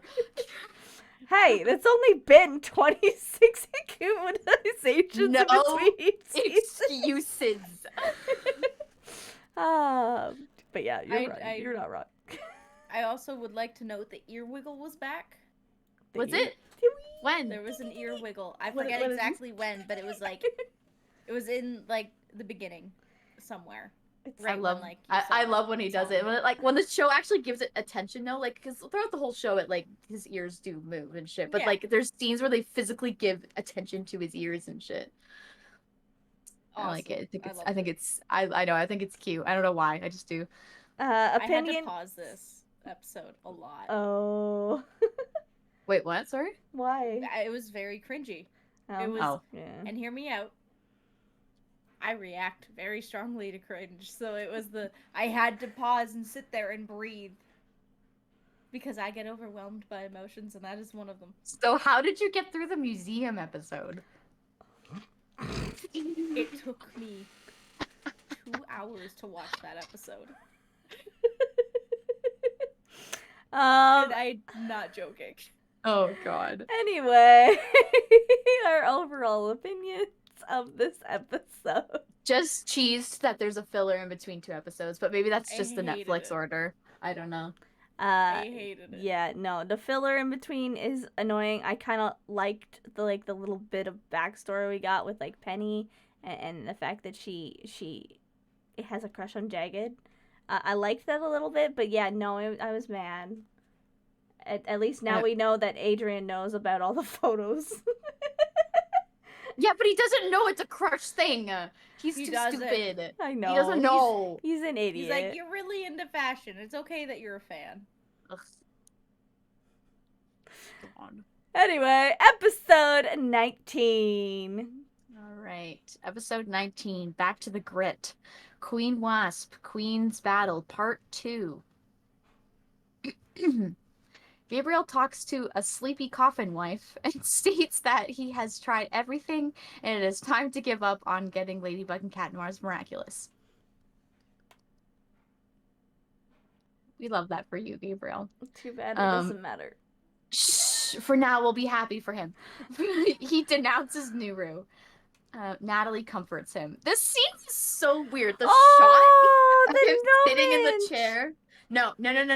But the shot was so awkward. It was like a shot from the floor looking up at him while he was sitting in the chair, and she like wrapped her arms around him from the back. And like the sentiment is cute, but the shot was weird. But anyway. Back at the fashion show, Adrian is continuing his catwalk when Daddy Agrest walks on the stage and gives him a hug. This is Gabriel's first public appearance since his wife disappeared a year ago. After the show, Audrey takes a liking to Mari's hat because Gabriel likes it. Yeah. And offers to take her to America to fast forward her fashion career. New York. Everyone supports... What? She specifies New York, not America. Okay, well, I just put... It's the same fucking place. No, it doesn't. And no, it isn't. The reason why is because New York is a fashion capital. Sorry, me, fashion. Sorry. After I was rudely interrupted. Everyone supports her in any decision that she makes, including Adrian, who says he could model for her. Goals. Audrey says her helicopter will leave at 8 p.m. tonight. Basically, Chloe's all upset that she can't go, and her mom's like, "You're not exceptional." And then Chloe exclaims that she is exceptional, and that she should go with her mom and not Mari. She then takes out the Be Miraculous. Mari is horrified. Gabriel is... I don't know what word to use for the look on his face. I said amazed, but I don't really know if that's the correct word. Maybe excited? I don't know. Chloe transforms and presents herself as Queen Bee. Queen Bee causes a subway to malfunction so that she can purposely save everyone's life to show off her new skills as a superhero. She fails incredibly, leaving Ladybug and Cat Noir to save the day. Ladybug reams her out.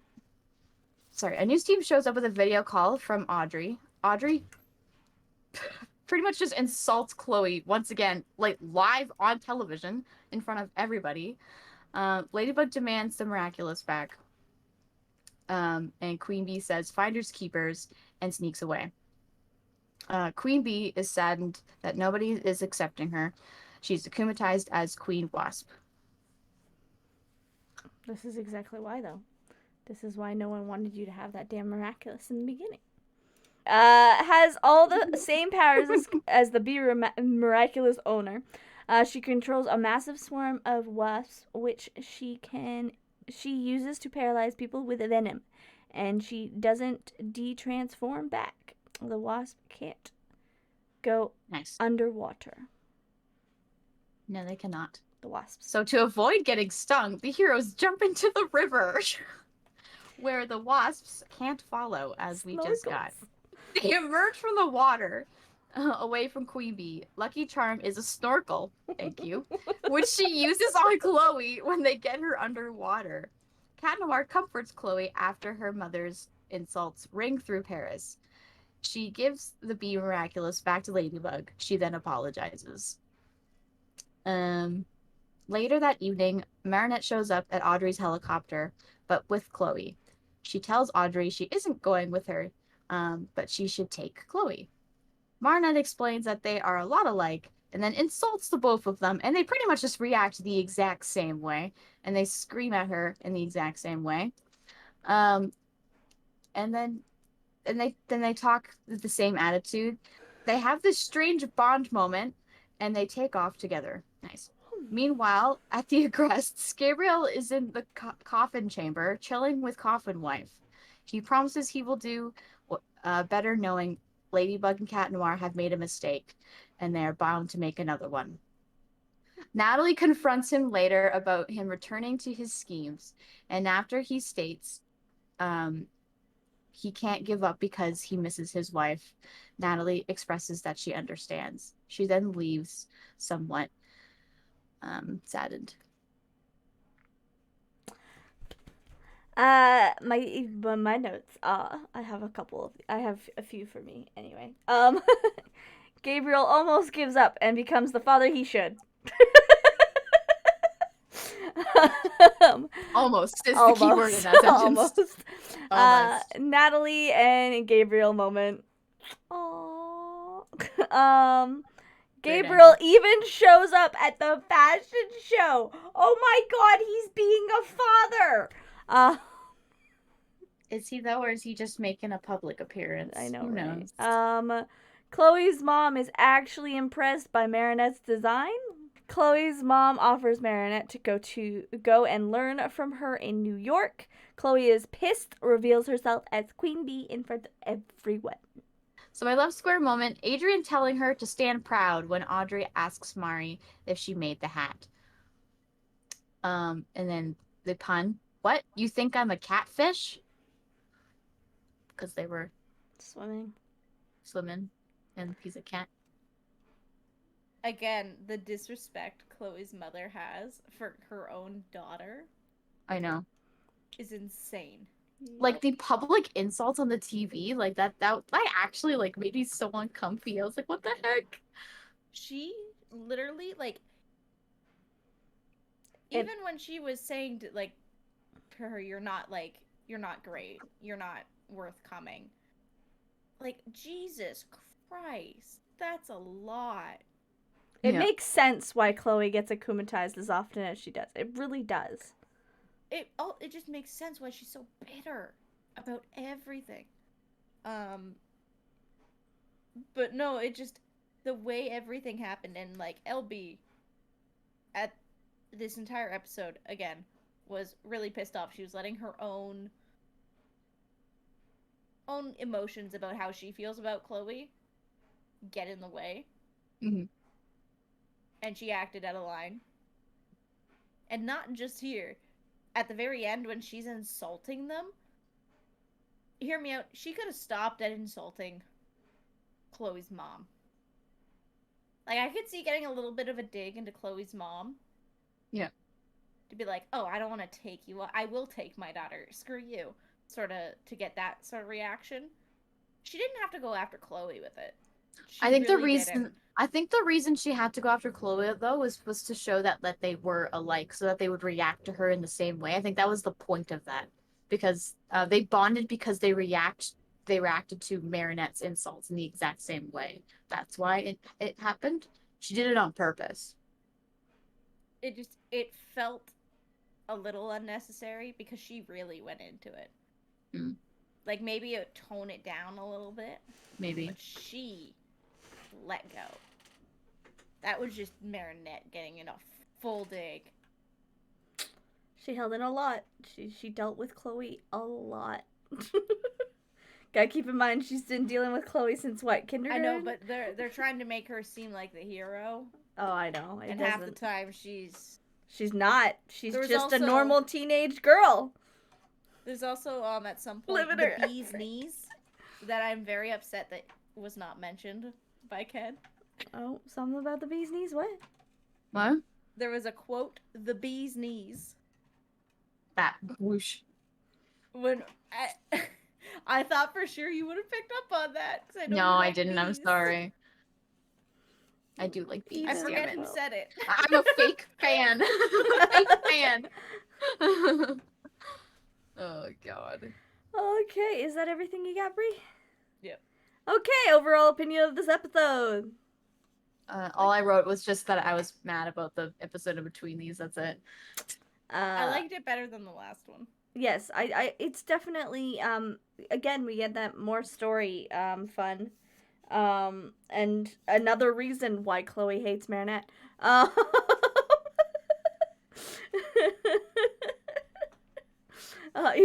Even Chloe's mom likes fucking Marinette more than Chloe. God damn it, that sucks.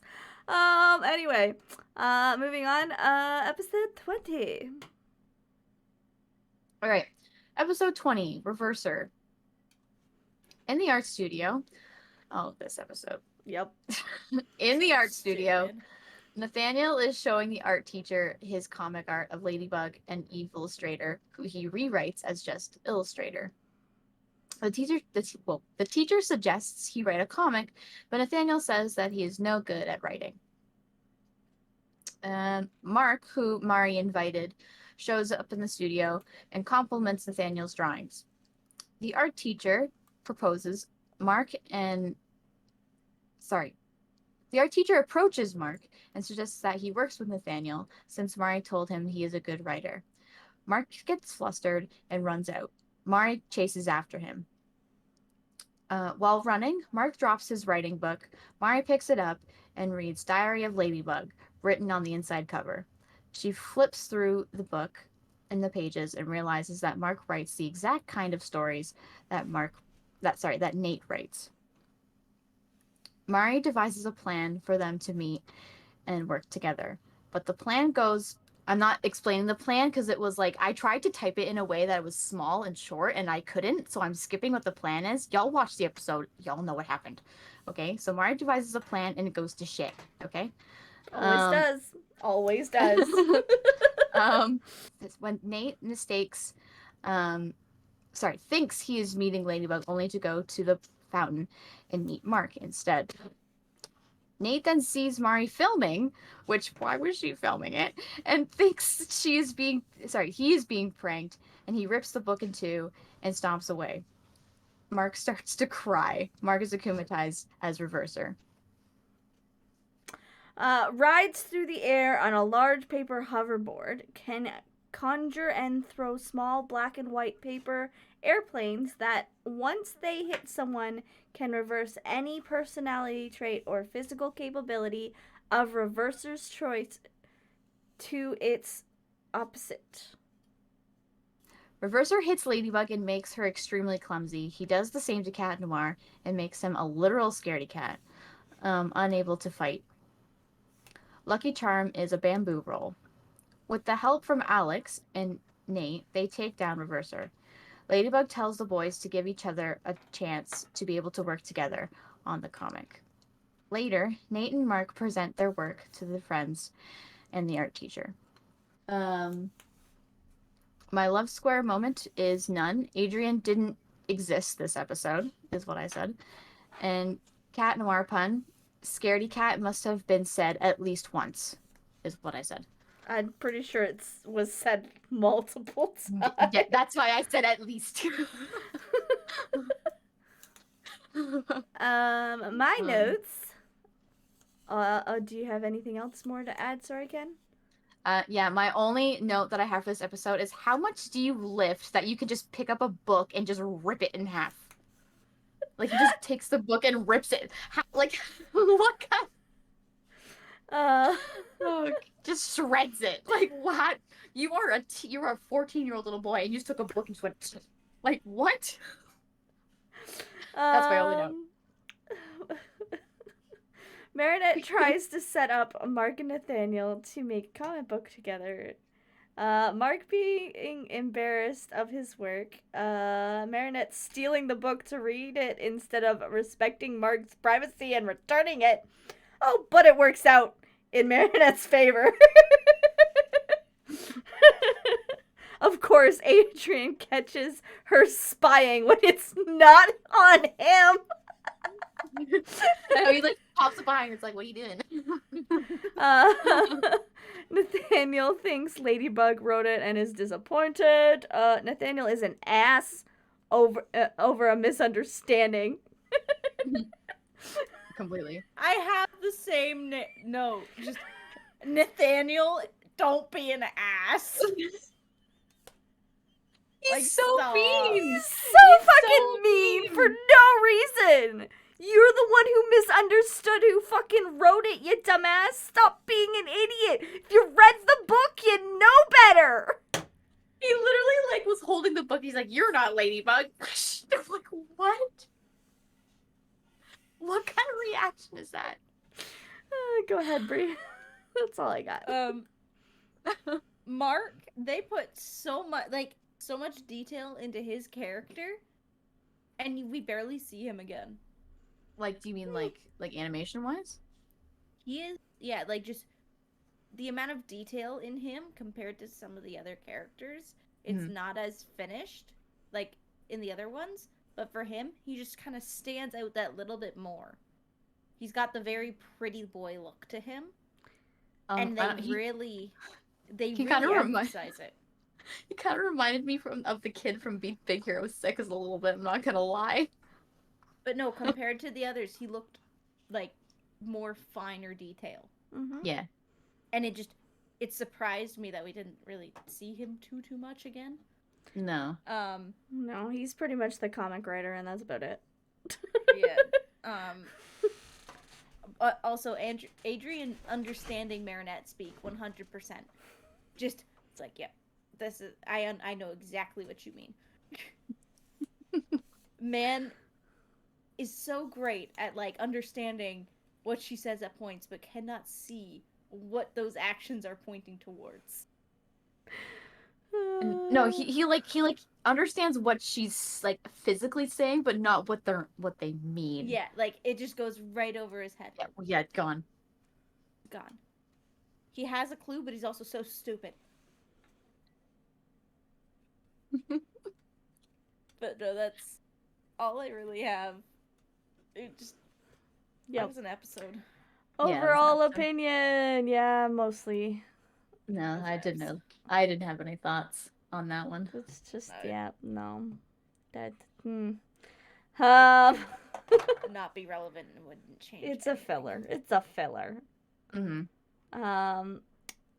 Next episode 21. Episode 21, Anansi. Okay.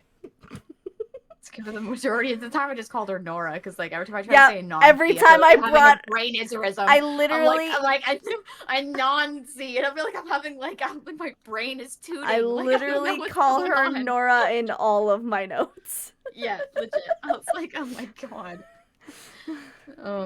Okay. Episode summary.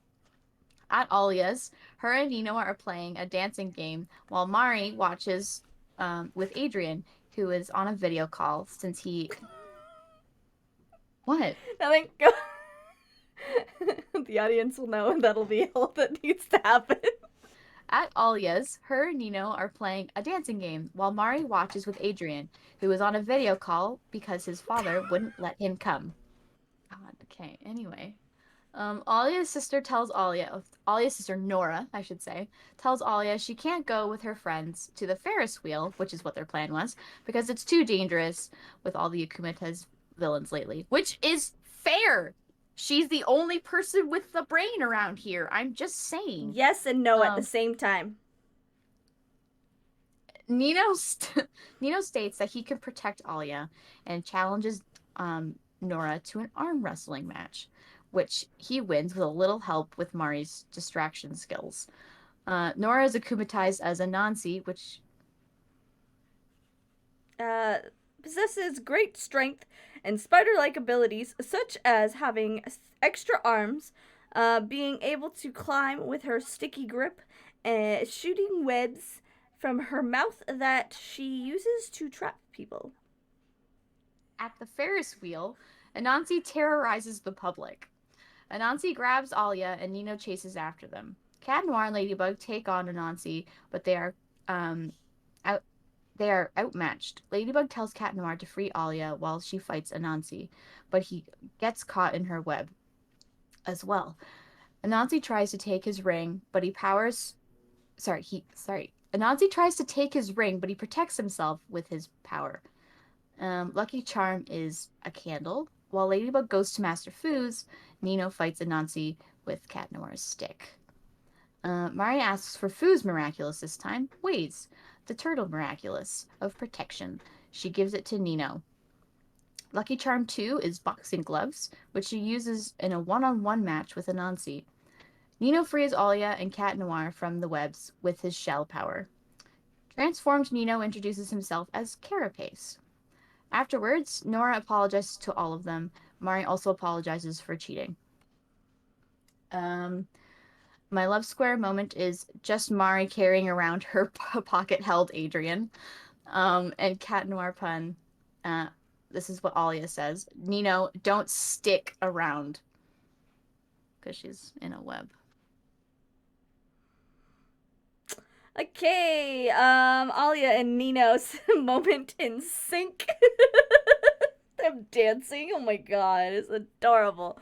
Nora is overprotective of Alia, just a bit, just a little bit too overprotective. Nora embarrasses Nino, and then Nino immediately admits his feelings for Alia. And how he would do anything to protect them. Alia snaps at Nora when she still tries to stop them. That's all I got. Go, Bree. Okay. Their situation, so Nora and Alia's with the twins, this is definitely older sister was continually left with her younger siblings. This is what that reaction is. Yeah. Because it is full on trying to parent her. Yeah, she was definitely momming. She is coming from a place of concern. But she was full on momming, especially when she didn't need to because her parents had already given them permission. Which, hear me out, she's one of the few sane ones who's sitting here like, no, there's something wrong. Like, there's too many people getting akumatized. But everyone else in the world seems a little bit unfazed. Like, it's routine. But she's the only one who still has a bit of a brain and is like, no, that's freaking weird. It's dangerous. It's everyone else who's weird in this situation. But because she's the one that stands out, it gets put on that she's weird.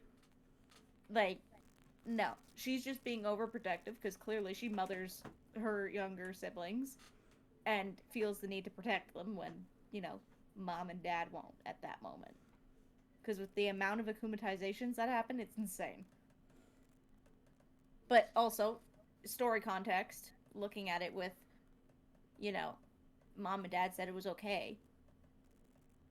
She should have backed down when she didn't. Not only did we have Spider-Man reference, Spider-Woman reference, we had Teenage Mutant Ninja Turtles. Yes, we did. Carapace. Yes, we did. Just killed me a little bit. And then Alia just looking at him and knowing. It was not hard. It's it also doesn't help that he totally fucked it up at the beginning too. But she wasn't paying attention then. At the very she was a little sus, but at the very end she was like, no, I know. Yeah, you know. Well, he said it's bro. The fact that it's the fact or dude that or was there? She can't do that with Marinette. Irritates me. I know, right? Well, I think it's because I feel like Marinette and Ladybug act quite different. Ladybug is not as clumsy and can actually get shit. I feel like when it comes to Ladybug, Adrian.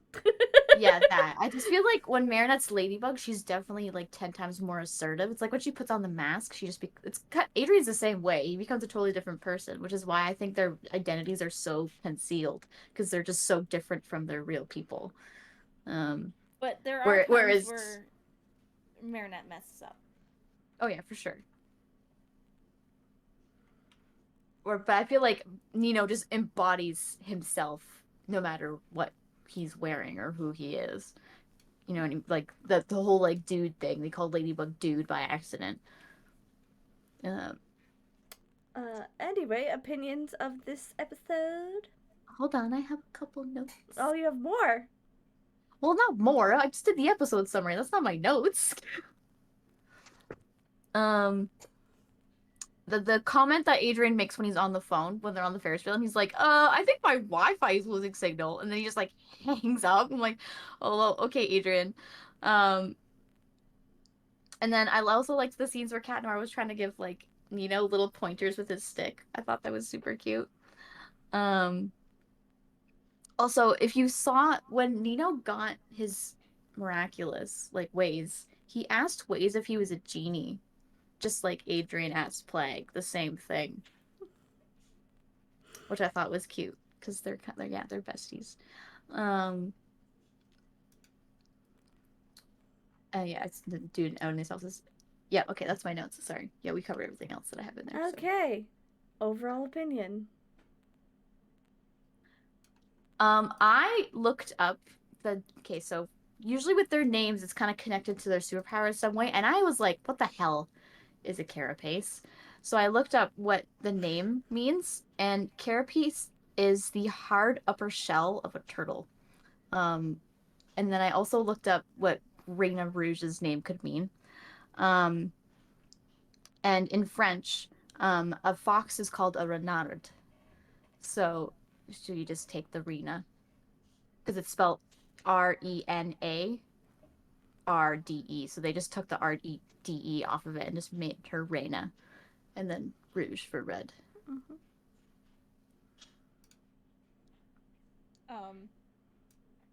I didn't like the villain design, but this is a me thing, purely me thing. It irked me. It was kind of weird. Yeah, it was kind of weird. I was uncomfortable with it. Like 100%. Maybe that was their goal. If that was their goal, they did a great job. It irked me.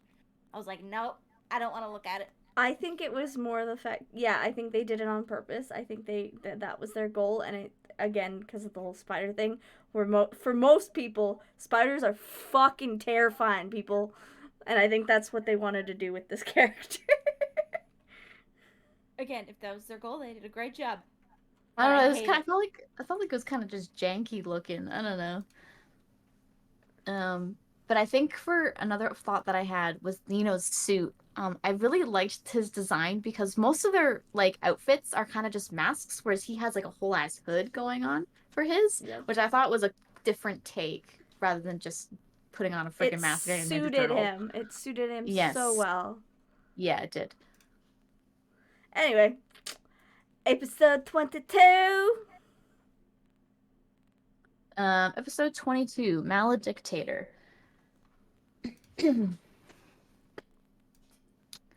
At the school, Chloe gives a presentation about Queen Bee for her class, and everyone makes fun of her. Mari tells Chloe she doesn't deserve to be a superhero, and Chloe storms out. Chloe and her mother demand that Andre, Chloe's father, uses his mayor status to close the school and banish Mari from Paris. Andre says he can't. Chloe and her mother decide if they can have what they want, they will just move to New York. Andre says he can't be the mayor of Paris from New York. Logical. Yeah, very logical, of course. He goes on to say, like, we can move to Versailles or something, whatever. But, with being at a loss for what to do with his problem, Andre is akumatized as Maledictator. Can make energy bubbles that, when they hit a person, causes them to do what Maledictator commands. He can control the energy bubbles' trajectory and size. Chloe flies over Paris in her helicopter, dropping flyers saying she is leaving.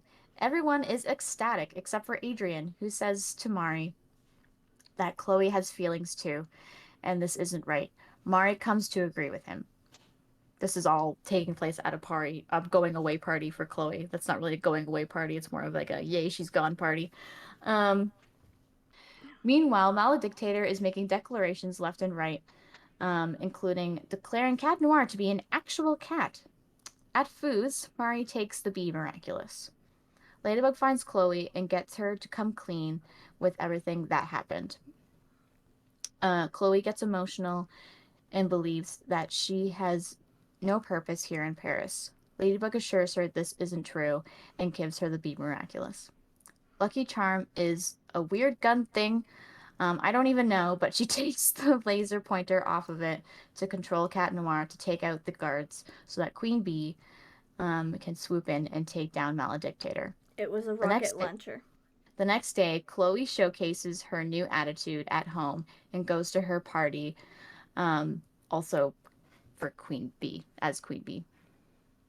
Any thoughts? My first note, Chloe has lost her shit. Well, I mean, everyone bullied her in class. I know. Thinking she is a good superhero. Chloe's mom even gets involved. Demands the closure of the school and they leave for New York. Mayor doesn't want that, but illegally can't permanently close the school. That's all I got. I don't have like much. No thoughts or anything? That was what I got. Oh, okay. That was my thoughts. Okay. I have Marinette going savage yet again, being like, yeah, it's Marinette. Oh my god. At this point, I'm used to it. The way Adrian literally, like, I almost feel like this line is said later again, or like earlier on, I forget. No one's useless, not even Chloe. Like, it's the fact that everyone was celebrating, and there are definitely people who wouldn't celebrate, but it didn't like focus in on it as much. Mm-hmm. When Chloe first put on that Be Miraculous, it was like here, and then in the next clip, it's like magically placed so much better. Like, it's literally within a few frames of each other. Oh man.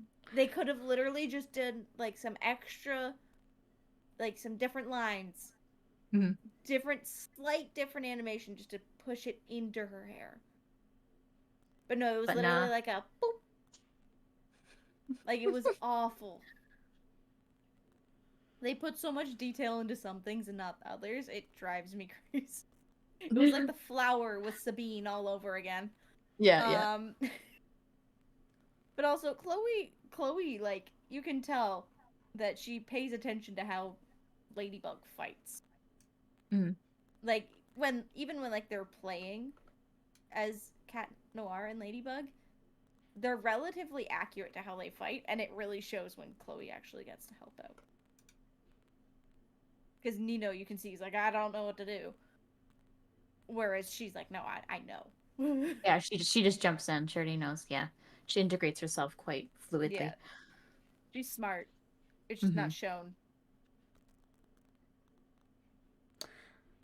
Overall opinions of this episode? No, I didn't have any. I thought it was unnecessary. Yeah. If you think that's unnecessary, let's move on to our next episode.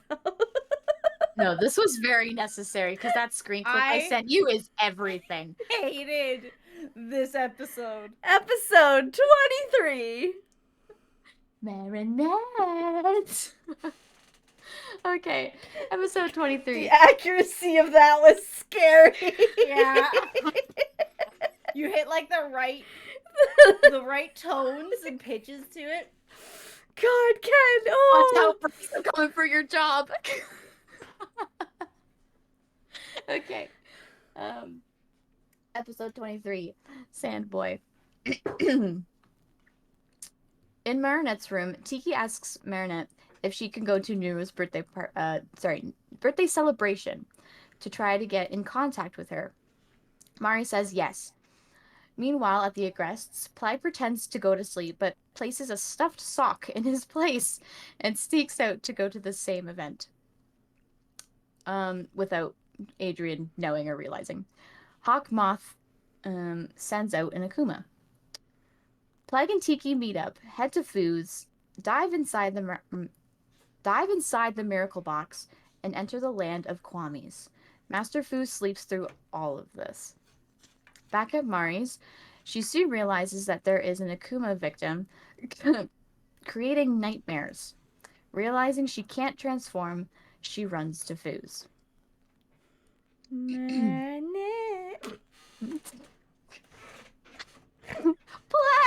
No! Who turned you into a sock? Oh, poor fucking Adrian. In the Kwami land, all the Kwamis get together to sing and try to get in contact with Niru.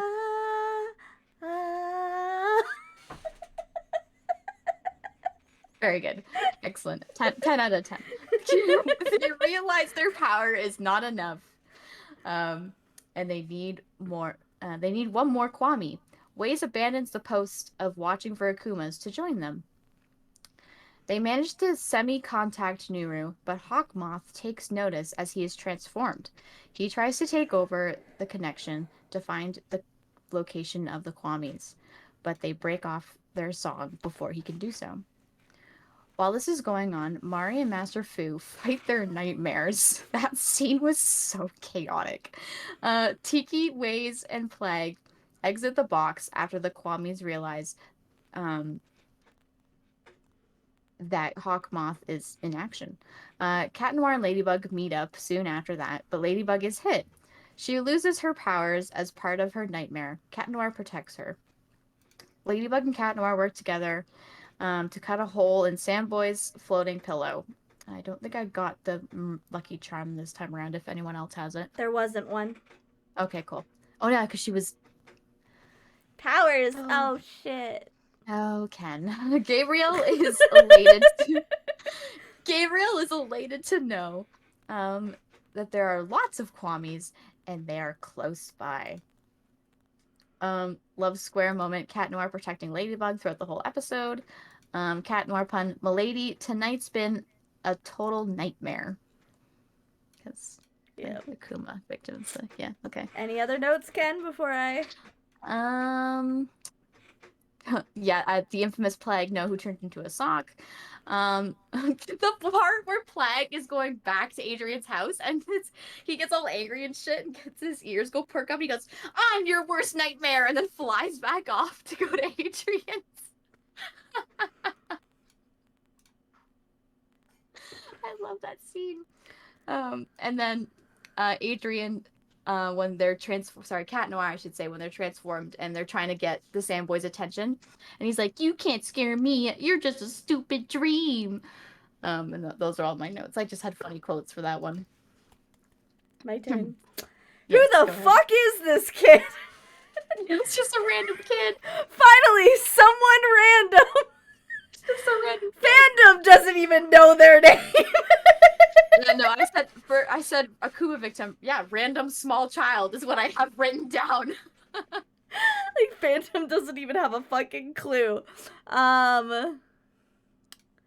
Nuru's cycle. Tiki is honest about it, where Plague lies about it.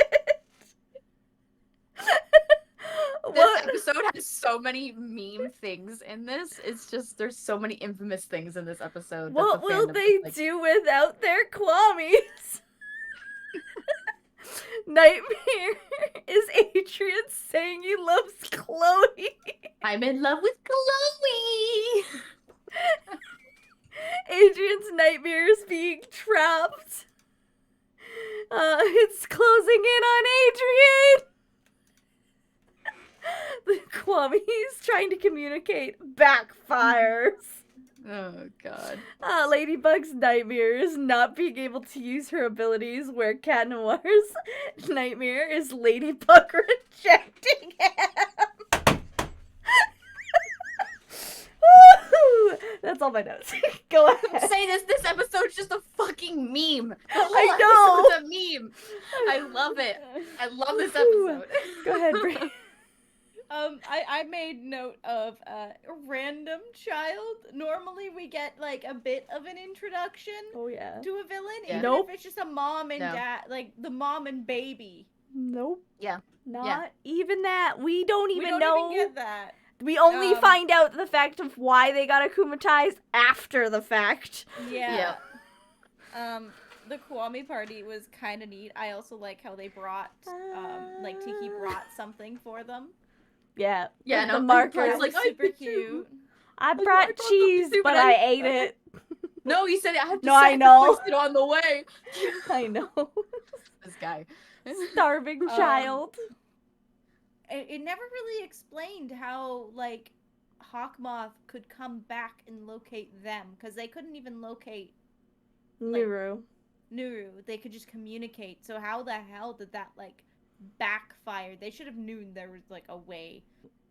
So the way that they kind of explained it is that because Nuru was technically transformed, that was they were technically communicating to Nuru, but because of the fact that they were transformed, it made it Hawkmoth instead.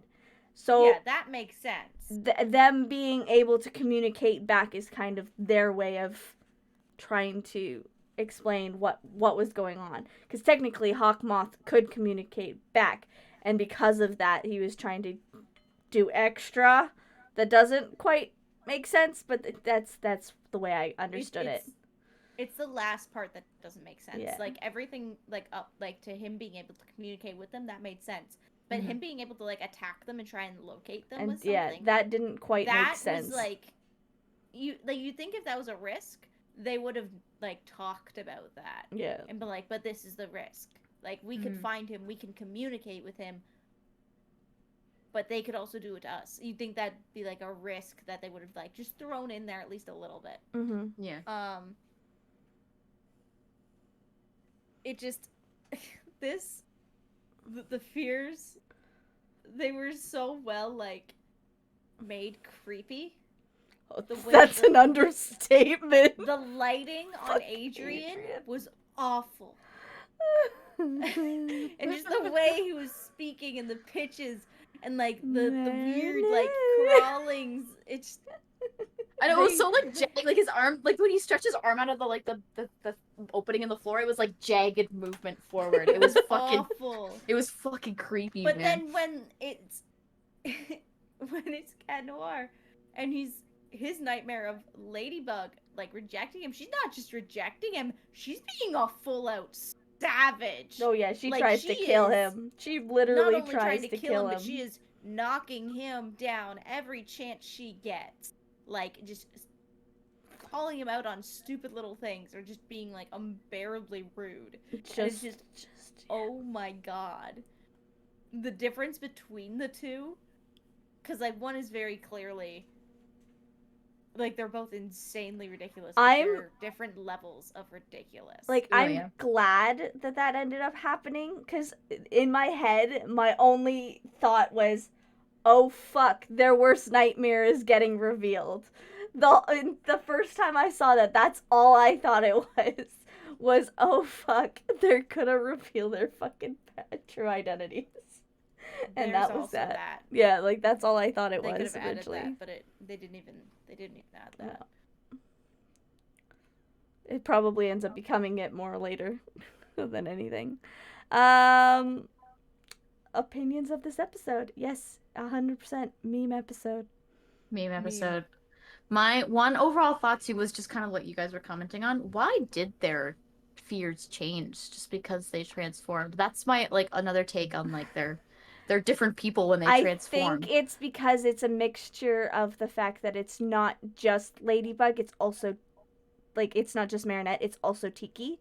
So I guess it's kind of a mixture of their like I think it's more of a Tiki thing rather than a I don't know. That's the only way I can think of it, is because there's technically two personalities in there rather than just one.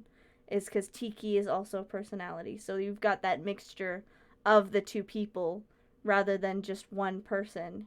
Because Tiki has her own fears, and Marinette has her own fears, and you put them together, and losing powers makes sense.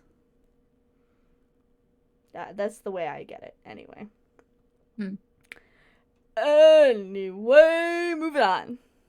Episode 24! Episode 24, Catalyst, Heroes Day, Part 1. I almost said Cataclysm, that's why I fucked up. It's Heroes Day.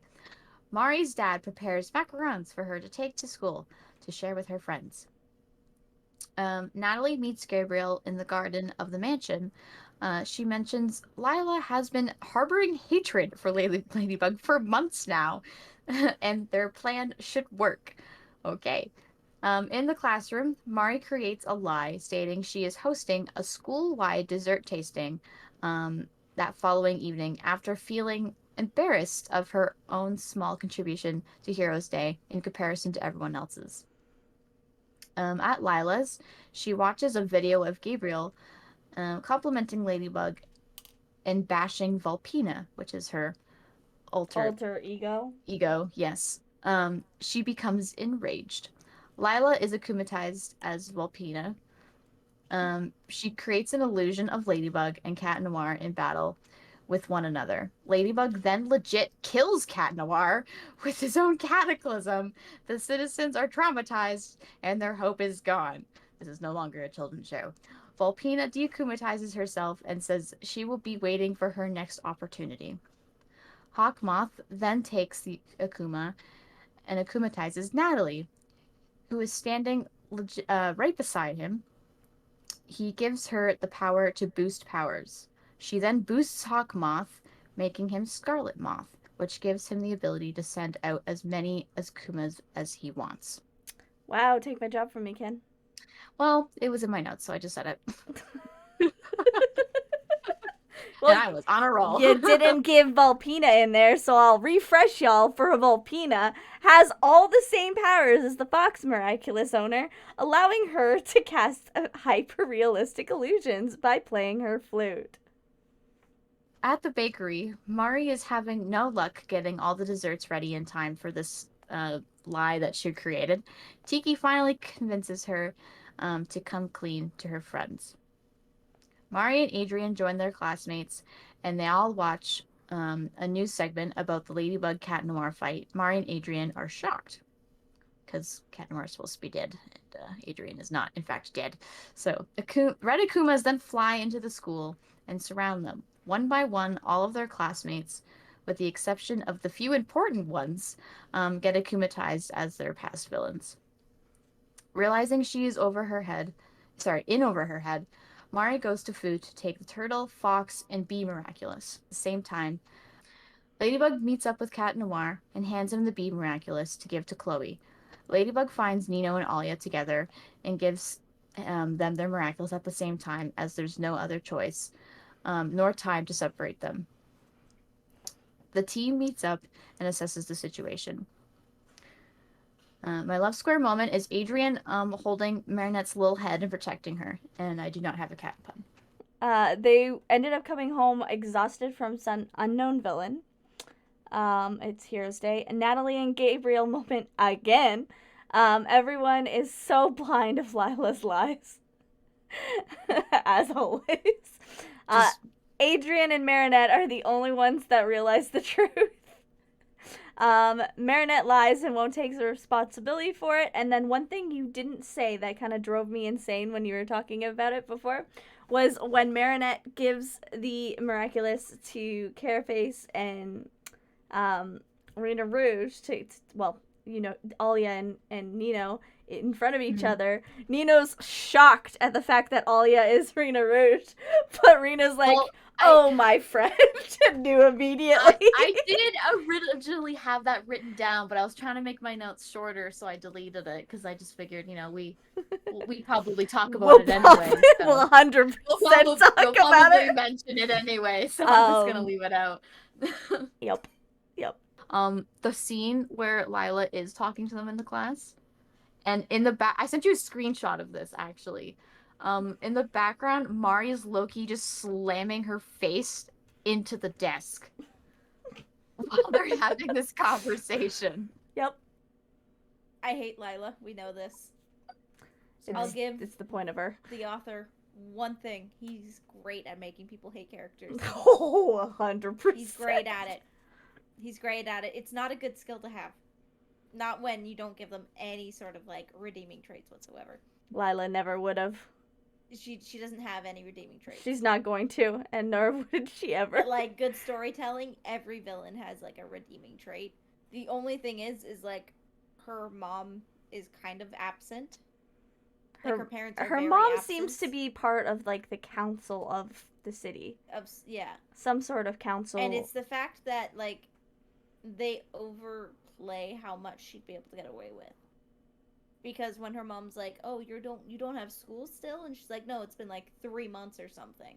They've been shut down this whole time because of all the Akumaizations. Like there's not that many, and if she's on the council, she would know her daughter's lying. Yeah. So Like, she's definitely not paying attention to her to a dangerous level. No, like it's just over exaggerated to a point where it doesn't make sense because of her position. Yeah.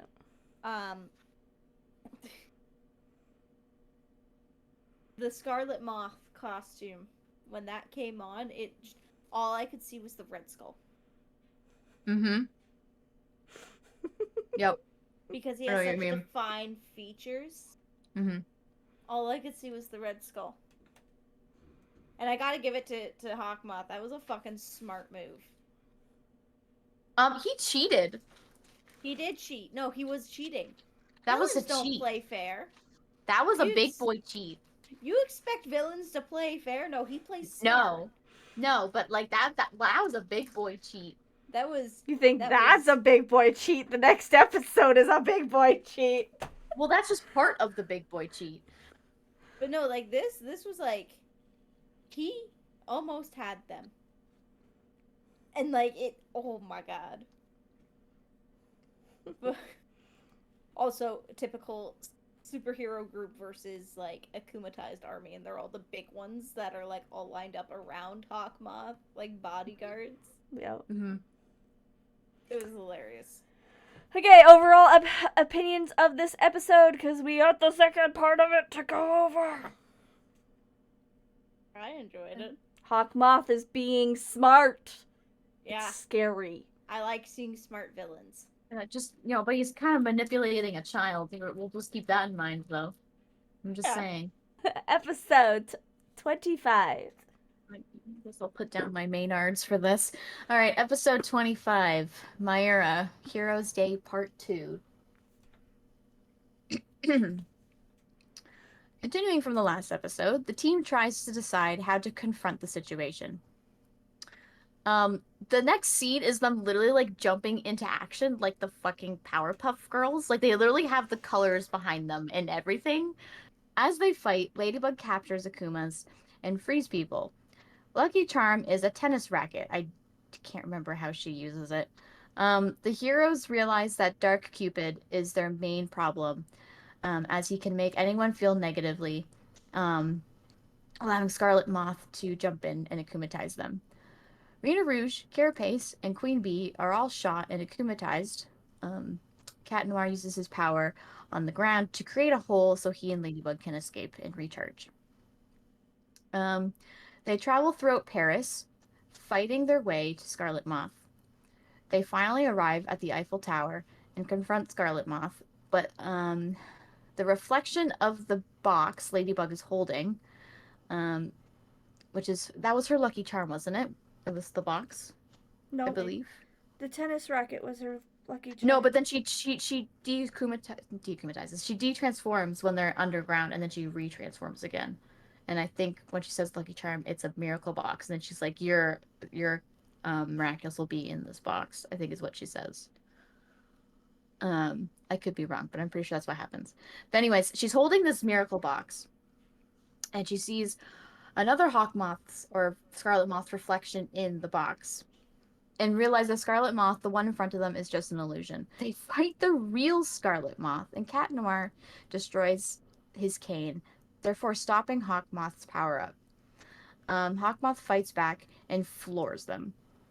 Before Hawkmoth can take their Miraculous, the rest of the team show up, newly unakumatized, to help them.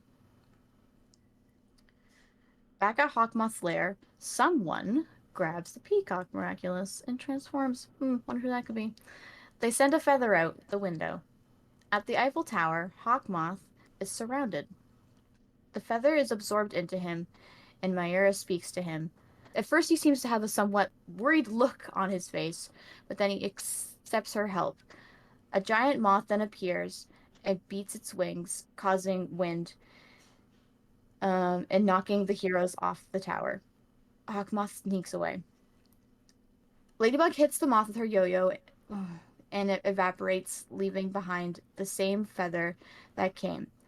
Her and Cat Noir realize it's from their lost Miraculous. Later, Gabriel helps Natalie to a chair and says he told her not to use the Peacock Miraculous because it is broken. She says she just wanted to help him to keep him safe. He thanks her, putting his hand on hers. Meanwhile, at the park, the classmates are having their picnic. Adrian is sitting with Mari for all of 2 seconds before his father sends him a text telling him to come home. Before Adrian leaves, he tells Mari how grave a person she is and calls her their everyday Ladybug and goes to leave. But before he does, Marinette runs up and gives him a kiss on the cheek, which is my love square moment. Ladybug making sure Cat Noir never gives up, because the amount of times he acts like we should give up kind of thing. And then Cat Noir doing it right back the moment she starts to doubt herself again. Is a reminder of how much stronger they've gotten because they were able to defeat all those bad guys so easily. Also able to defeat most of the akumatized villains in seconds. They were so close to catching fucking Hawkmoth.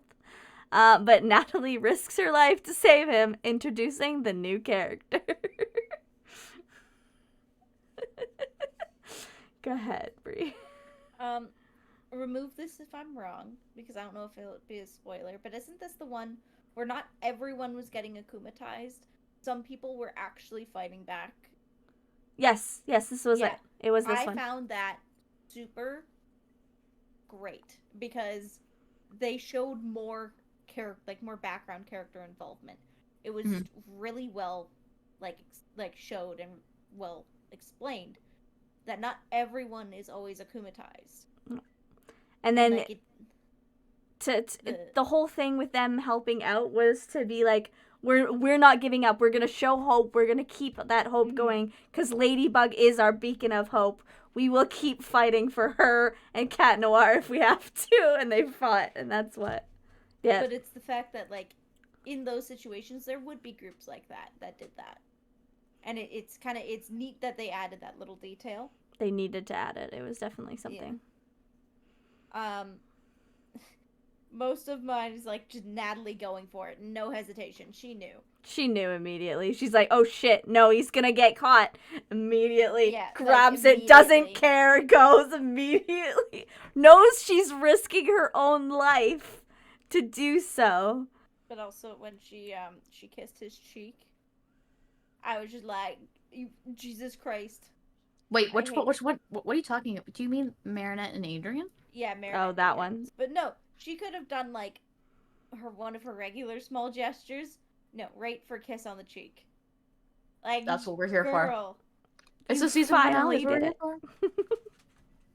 Overall opinions of this episode. Fucking Hawkmoth getting away. God damn it. Well, we knew he was gonna. But I know, but god damn it.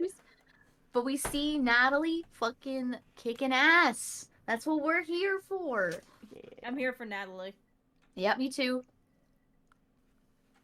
Okay, guys, guess what time it is? I'm going to take over on this very special episode because it is a Christmas special episode. I hope Adrian has a good Christmas. Oh, shut the fuck up, Marinette. Stop with your fucking gifts. So yes, episode 26, which isn't technically under the episodes in Netflix. It's a separate it's a separate video. It is called a Christmas special. But it is considered episode 26 in regards to the fan base, technically. So yes, it's called Santa Claus. Huh. Claus. I get it. So I'm just gonna do the general notes of like who gets akumatized, the object, the villain name, you already know it, the powers, the reason for akumatizing, the lucky charms, and then I'm actually gonna go through all my notes because I have a whole ton of them because I actually took a lot more notes for this episode for this exact reason. But I want to get this stinky Christmas episode. Yes. I didn't watch it because it's not near Christmas. I needed to make sure I made up for both of you too, okay? So yes, the akumatized person was a Santa Claus. We don't know if it's the real Santa Claus, we just know it was a Santa Claus. The object was the hat that he was given. The villain name is Santa Claus. Lol. Villain power distributes explosive Christmas presents that release horrible things, including bats, spiders, cockroaches, and even weapons for him to use. He rides a flying sleigh that can phase through walls. Reason for being akumatized is wants to give a bad Christmas to everyone except for Adrian. Lucky Charms is a box. Okay. Now into the fun note. Cute Christmas special is what I put, and then immediately was like, oh no, I'm regretting this, because it's a fucking musical! Yeah, it is. That's why I didn't watch it. Hear me out. I like some musicals. You do not like this one! No. No one likes this No, one. I don't. No. I enjoy a good musical. No. I do. I grew up a Disney kid. I love a good song. Not That these just- ones. They were so No. odd. Nope. I couldn't. Nope. Okay. And I've watched an anime that's a musical. Okay. You and me both. Anyway. So yeah, Christmas logs are giving out to literally everyone. Marinette gives Adrian a present, specifically to the butler to give to Adrian. Meme moment. I literally put that in there for Kenn's fucking thing. Merry What? Christmas, Adrian. Meme. Oh. I hope Adrian has a good Christmas. Adrian is upset because his dad doesn't show up for Christmas. It's their Whoa. first Christmas without his mom. Adrian hates Christmas because of it. Runs off as Cat Noir. Cat Noir going bad for a moment there. I'm all alone tonight. Literally tries to destroy the Christmas tree and realizes what he's doing and changes targets to his own fucking portrait. Me deleting my Instagram profile.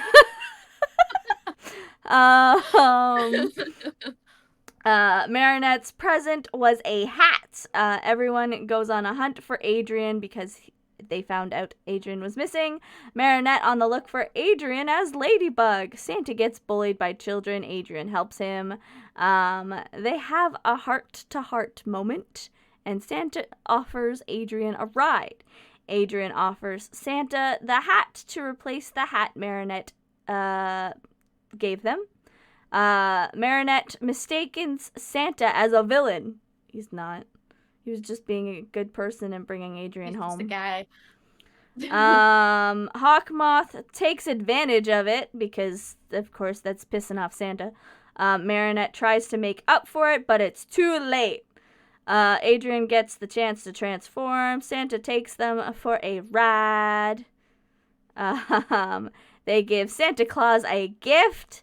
It's Ladybug. Helicopter cat again. I had to make that note because he comes down from the Eiffel Tower as a helicat. Helicatter. Everyone visits and celebrates Christmas at Adrian's. And that is where I finished my notes. Now that you guys have been refreshed, any extra notes you want to add to about this episode? I remember there's this is like a nothingness thing, but I remember there's a part where like Adrian de-transforms in the middle of a song, and then Plague like lays in the snow. He's all like dead and shit, and Adrian's like, "Plague, are you okay?" And then Plague just like wakes up and breaks into song. Yep. I'm like, okay, this is weird. Yep. The, Bree. the musicals, I can't. Opinions of this episode. Why? Why you make this shit? It's festive. Even Hawkmoth has to work on Christmas, okay? God. At least he made it festive for everybody. It was terrible. The only thing that I can bring up that I've thought of is they've never really mentioned how long Adrian's mom has been gone before.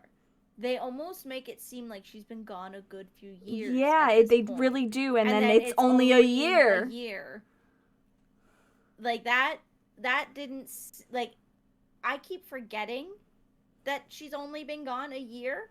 Yeah. Because I haven't watched that episode in like a good few years. Because I honestly didn't realize it was an episode. No. Yeah, it's supposed to be.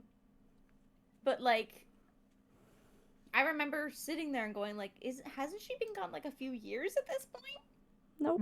Because Not. the way Adrian talks, the way Gabriel talks, the way everyone else talks, Yeah, it makes it very confusing. it does not seem like she's only been gone a year. Like, because Adrian isn't just like someone who's mourning. He seems like he's rather used to it. Like, if it was a year, he'd definitely be more and more. Oh yeah, no, where he this would is, be like, a constantly. He's very used to it. Like, he's been homeschooled and sheltered when she was even alive. So I don't know what that says too much about Gabriel and her. Yeah, I don't know. Okay, guys. That was Miraculous Ladybug Season 2. Let's get on to our overall opinions of this season. Oh, yeah. Right. This. I don't. It's the beginning of the downfall. This is definitely not one of my favorite seasons, but it's definitely not one of the worst seasons. Okay, seeing as we're doing this in order, I'm going to say this. I'm only going to compare the first two seasons, and in comparison to season 1, I really, really love the storytelling of this season in comparison to season 1, because season 1 was all just, like, introducing all the characters, introducing everything that everybody does, and then this season had, like, a fluid story kind of going. Mm-hmm. I know in season 3 it kind of falls apart, but in like our little like podcast mind, we haven't been to season 3 yet, so I'm only comparing the two. So I guess I just like that it's the season's more fluid. It's more where the first season's more episodic, whereas this season's more I can't remember the word for it. Yeah, that, but there's an actual like word for it. They call it a certain kind of thing. There's episodic TV shows, and then there's like I think it's like systematic or something like that. And this season was definitely more systematic, aside from the few episodes that didn't really need to be in here. Yeah. Like the episode where Chloe got in her helicopter and was flinging flyers everywhere. It was like, I'm leaving. You guys all hate me, so I'm leaving. That episode kind of didn't really need to happen. Nope. But other than that, I enjoyed the storytelling for the whole season, I think. Compared to season 1, it leaps better. There are still moments where like I'm sitting there like ooh, like the animation issues like that keep appearing. It ruins, because I get into the episodes, it ruins that immersion effect. Like the moment I see that texture difference. But there are parts near the end where even before, because keep in mind, before this, I've only watched like 1 to 2 episodes of season 3. Mm-hmm. There were parts of it at near the end of season 2 where it started to crumble apart.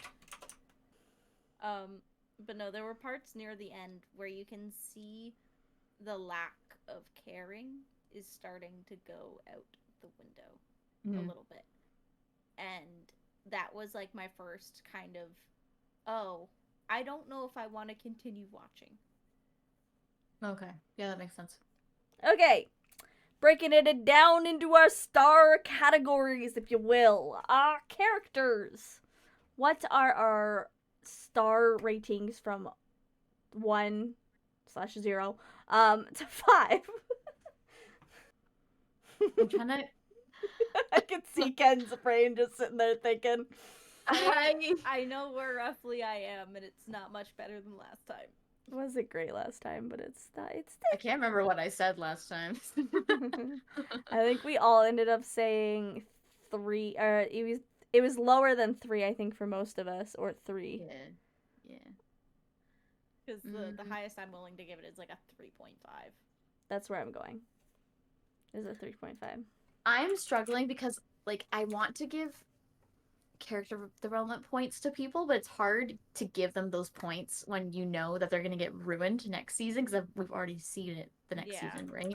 So I'm trying to, like, just bring my brain into just this season, and I really, really just want to give it, like, a 4 because I really do love Chloe's, like, development process throughout this season. It's really nice to see. Like, I understand that it gets wrecked, but for this season alone, I really, really enjoy it because, like Bree said earlier, how she just integrates herself into that superhero position where, like, she knows what Ladybug's plan is, like Cat Noir does.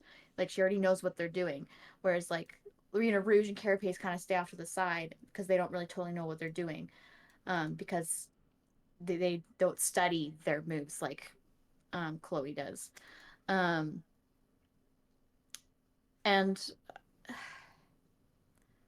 I don't know, I can't think of, but she's the only really character that really stands out to me in terms of, like, growth and stuff. There is a little bit of growth in, like, different things. It's just a matter of, like, figuring out where, because a lot of it is just, like, pieces of things, like, everywhere that are just scattered, and you kind of just got to figure out where they all are and piece them together. So, like, again, that whole situation with Adrian finding out when they lost their mom. Okay, it's been about a year. Like, that kind of stuff. Like, we start to learn a little bit more, which is why I'm not giving them the full extra number. Like, I'm not giving them the full star. I'll give them half of a star because we're getting little bits and pieces, but it still doesn't feel like we're getting as much as we should get, if that makes sense. I don't know. There were some bounds, but really only with a few characters. Everyone else was kind of stagnant. They stayed roughly where they were.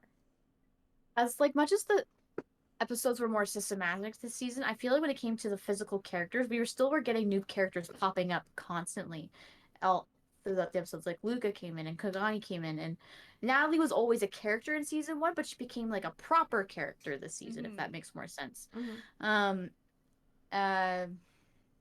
You know, then now there's Penny too, who's Jagged's assistant, and I think she comes up in later seasons too, once or twice. So I'm gonna say 3 because, like, the only person that really gets, like, consistent character, like, development and character, like attention is Chloe, and then kind of Lila, but Lila doesn't grow. Her character doesn't really grow. She gets worse, if anything. Yeah, and, like, she's a great, well-written character other than the fact that she doesn't have any redeeming qualities. I think she's awful. So what are we sitting at? Sorry, Ken, 3. I just officially 3? I Okay, because you changed it. I needed 3.5. to make sure. You're saying 3.5. I agree with 3.5. That's where I'm keeping it. Okay, world/settings. This is still a nightmare. Well, it's still the same as season 1. Do you know what I mean? It's just... Yeah, like, nothing has changed since season 1. I believe we did, I think, a 2.5 or a 2. Like I said, yeah, that doesn't make sense. So all the... it doesn't really make sense. It never did. I think we all agree. Same scores as before, not changing them? Yeah, but that's not changing. Okay, I will... This number. These are our numbers. I'm like, I don't remember. We'll put them in here. We'll figure it out. Okay. Plot and story. This has been a bit Well- developed, at least. Yeah, it's like I said, systematic. So this season was a lot better in terms of that. I can't remember what I gave it last time. Was it great? I wish I remembered what number I gave it last time, so I could like make sure I actually do give it higher. Because like again, I don't want to give it like a 4, because like it definitely has room to still like develop as a story for sure. Because this is just the beginning. But definitely is better in terms of storytelling, and I understand it completely. Because season 1, you definitely want to spend time telling everybody who this is and what they do, and this is the setting, and this is where they come from, and whatever else. But then this season they can focus more on, okay, now we're reading into who Master Fu is and what the Miraculous are, and it's nice to have those storylines. We even get some backstory from like like who like Adrian's mom is and where she went. Well, not where she went, but like when she left, I guess. And also that Audrey founded Gabriel. So I'm gonna say a 3.5 for storytelling, because I want to give it room to grow, because it definitely does. Bree? See, I didn't want to do the full 4 either. I was definitely going more towards like the 3-point mark. Mhm. But I know that we're doing like 3.5 and like 4 and like 4.5. But it's like a 3.78.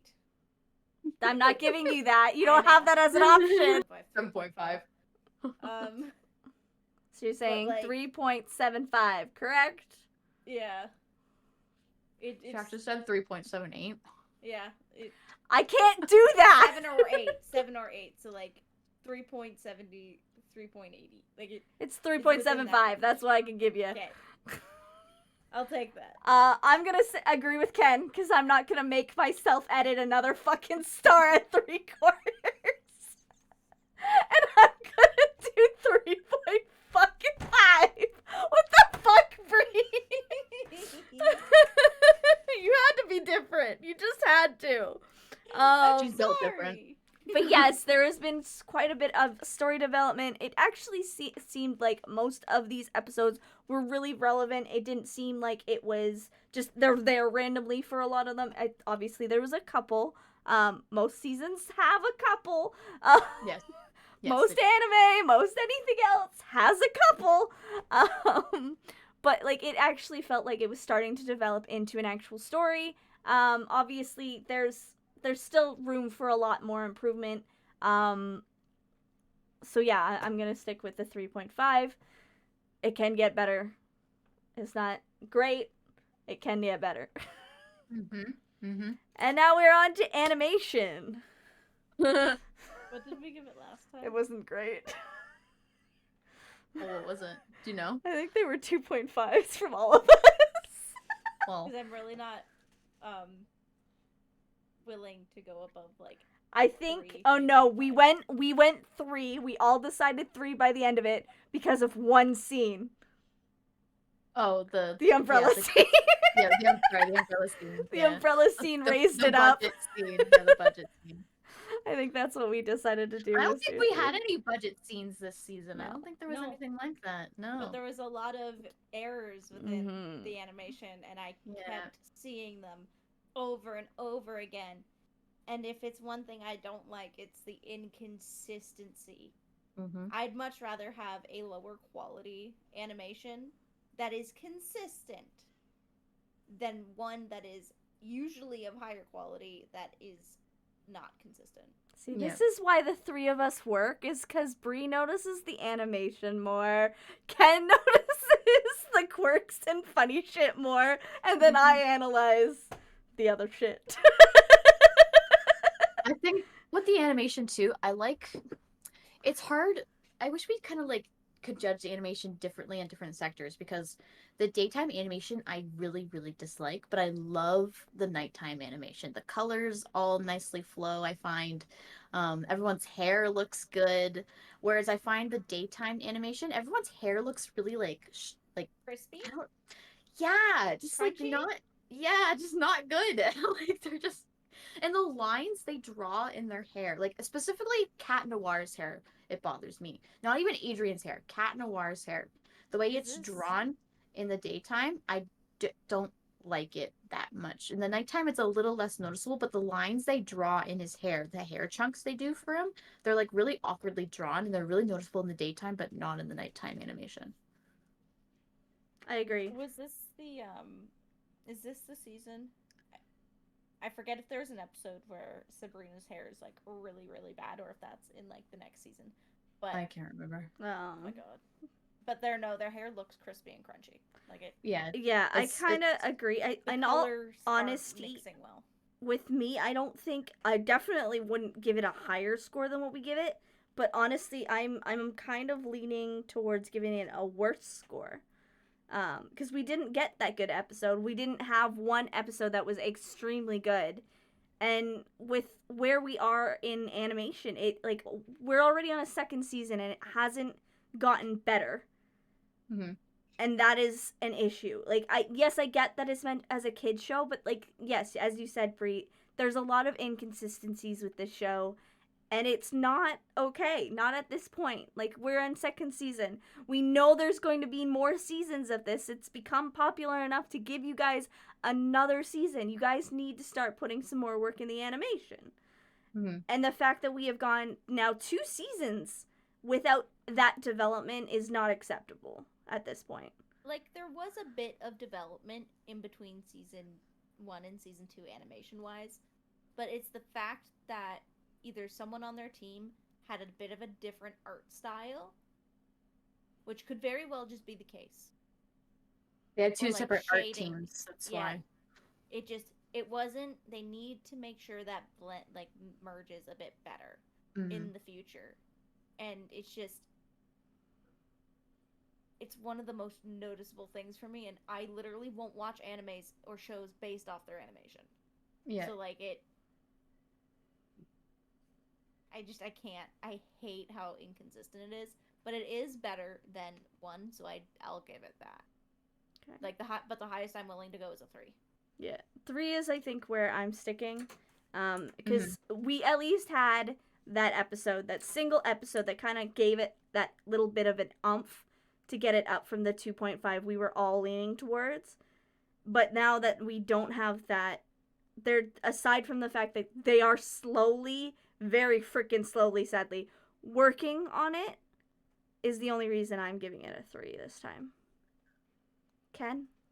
Yeah, I'm gonna give it a 3 as well, just because like the daytime animation is way too like pungent for me, I find, but the nighttime animation, just like I don't know, I think it's nice. I like the nighttime animation a lot, so I'll give it a 3 just for that. Okay, and with that, we are on to our overall.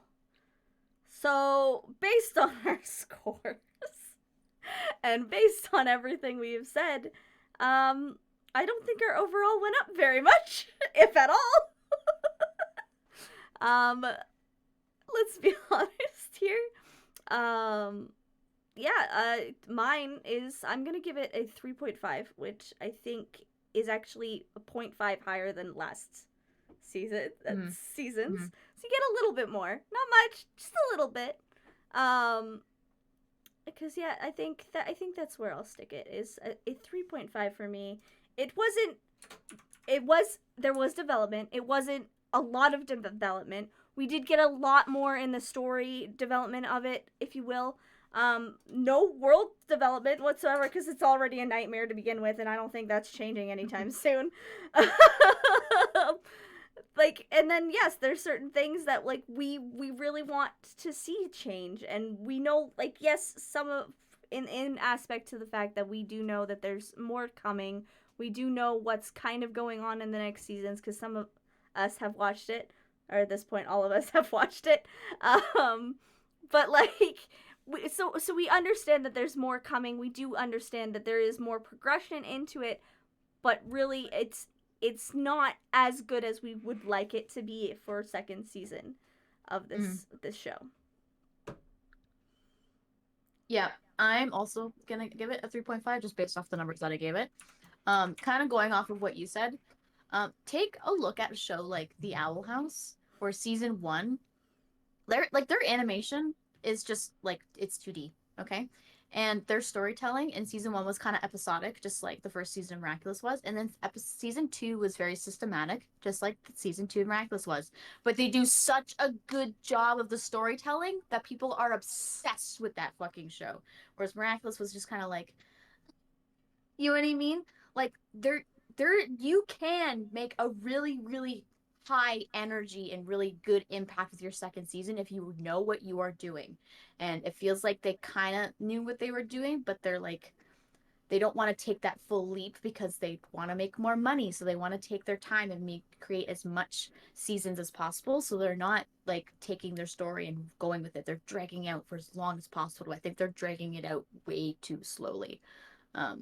So I'm going to give it a 3.5 overall. See, if I didn't know everything that happens, or like a good chunk of what happens in season 3, I'd give it the 3.5. But because I do have that like little bit of that bridge, my like the one I want to give it is a 3, but I will go with the 3.5 in the aspect of it being, we haven't technically gone into detail with season 3 yet. Yeah, that's the only reason I gave it a 3.5, because otherwise it would be a 3. Yeah, no, it's not great for a season 2. Like, that they needed to do so much more work on it for a second season, and they didn't. And that really disappoints me. Like, yes, it's a good show. Like, it gets you into it. It's starting to get you more into it. It gives you more of a story to go off of. It's not just, here you go, which was what season 1 was. That's honestly what it felt like, is just put this in your face. Enjoy. So we did get a little bit of development, not enough of a development for a second season. And that's what drives me insane. What the fuck was that? It's just kind of unfortunate that most of the development was on a side character like Chloe rather than our main 2 characters. Yeah. You know what I mean? That's another one of my issues. Like, don't get me wrong. Having that section for Chloe was great without the mindset of the 3rd season. Yeah. It's great having that for Chloe, but like, what about our main characters? Yeah. What did Marinette and like Adrian really like gain this season, other than Adrian has some like feelings for Ladybug and they kind of get hurt a couple times. That's pretty much it. You know, they didn't really grow much at all this season. All the focus was on Chloe. Why? Why Chloe? If she was becoming more of a main, like, instead of like a side character, but if she was like becoming more of like a usable side character, I would 100% willingly give it that like 3.5. But it's that bridge between the two that I'm like, no, this is absolutely awful. Anyway, guys, I hope you guys enjoyed this wonderful podcast, enjoyed this lengthy thing, because guess what? We got another one coming for you. God damn it! I still have to finish season 3. Yes, so I haven't even started it. we are doing season 3, and you shall get that video in about 2 to 3 weeks. I'm not guaranteeing anything. About 2 to 3 weeks, because life, hence this obvious wardrobe change halfway through the episode. What are you talking about? I just wanted to I don't know change what my you're talking t-shirt. about. Like, I'm just all of a sudden changing elements. I went from red to blue. I think I kept a black shirt. I think you did. I think I just went. Me and Ken are the ones that swapped. I think I went from like either was it the. I think it's the same turtleneck? shirt. No. Was it the turtleneck or was it? I don't know. I don't know. Remember. But yes, we obviously had a bit of issues. I'm the issue. You're the issue, it's you. I was the issue. So we ended up having a couple issues, which ended up prolonging this editing situation, which is why this one actually came out a little bit late, not too late. Just a little bit late. I think I'm gonna be releasing it about the 3.5 week mark, for when I release this. We'll see. I gotta edit it still. Let's edit. But yes, we are continuing on with Miraculous Ladybug Season 3, which should be out in about 2 to 3 weeks. So keep an eye out on that. Again, once we are done that, we are going back to our monthly. Keep that in mind, because I am Oh, are we? not. Yes, 4th and 5th season we're going monthly. Because I am not somehow managing all this in 4th and 5th. That's not happening. Yeah. I know it's 4th gonna and- get longer. You think this is long? It's gonna get worse. But yes, so I hope you guys enjoyed this because there's only more to come. Again, we are continuing on to the next season and hope to see you then. Bye. Bye. That's all the anime tea we have for you today. Be sure to like and comment if you enjoyed today's podcast. Let us know what you think of Miraculous Ladybug Season 2. Our next part will be released in about 2 to 3 weeks, so keep an eye out. Next time, we'll be covering the 3rd season of Miraculous Ladybug, which can also be found on Netflix if you'd like to join us. So if you enjoy our content, be sure to subscribe and hit the bell for notifications. Feel free to check us out. You can find links for our social media down below. Thanks for listening. We will catch you next time. Ta-ta for now.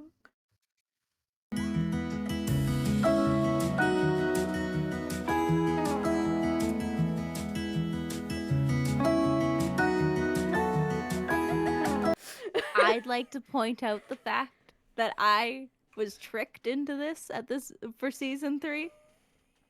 I was told for Miraculous Ladybug we'd just be looking at the first 2 seasons.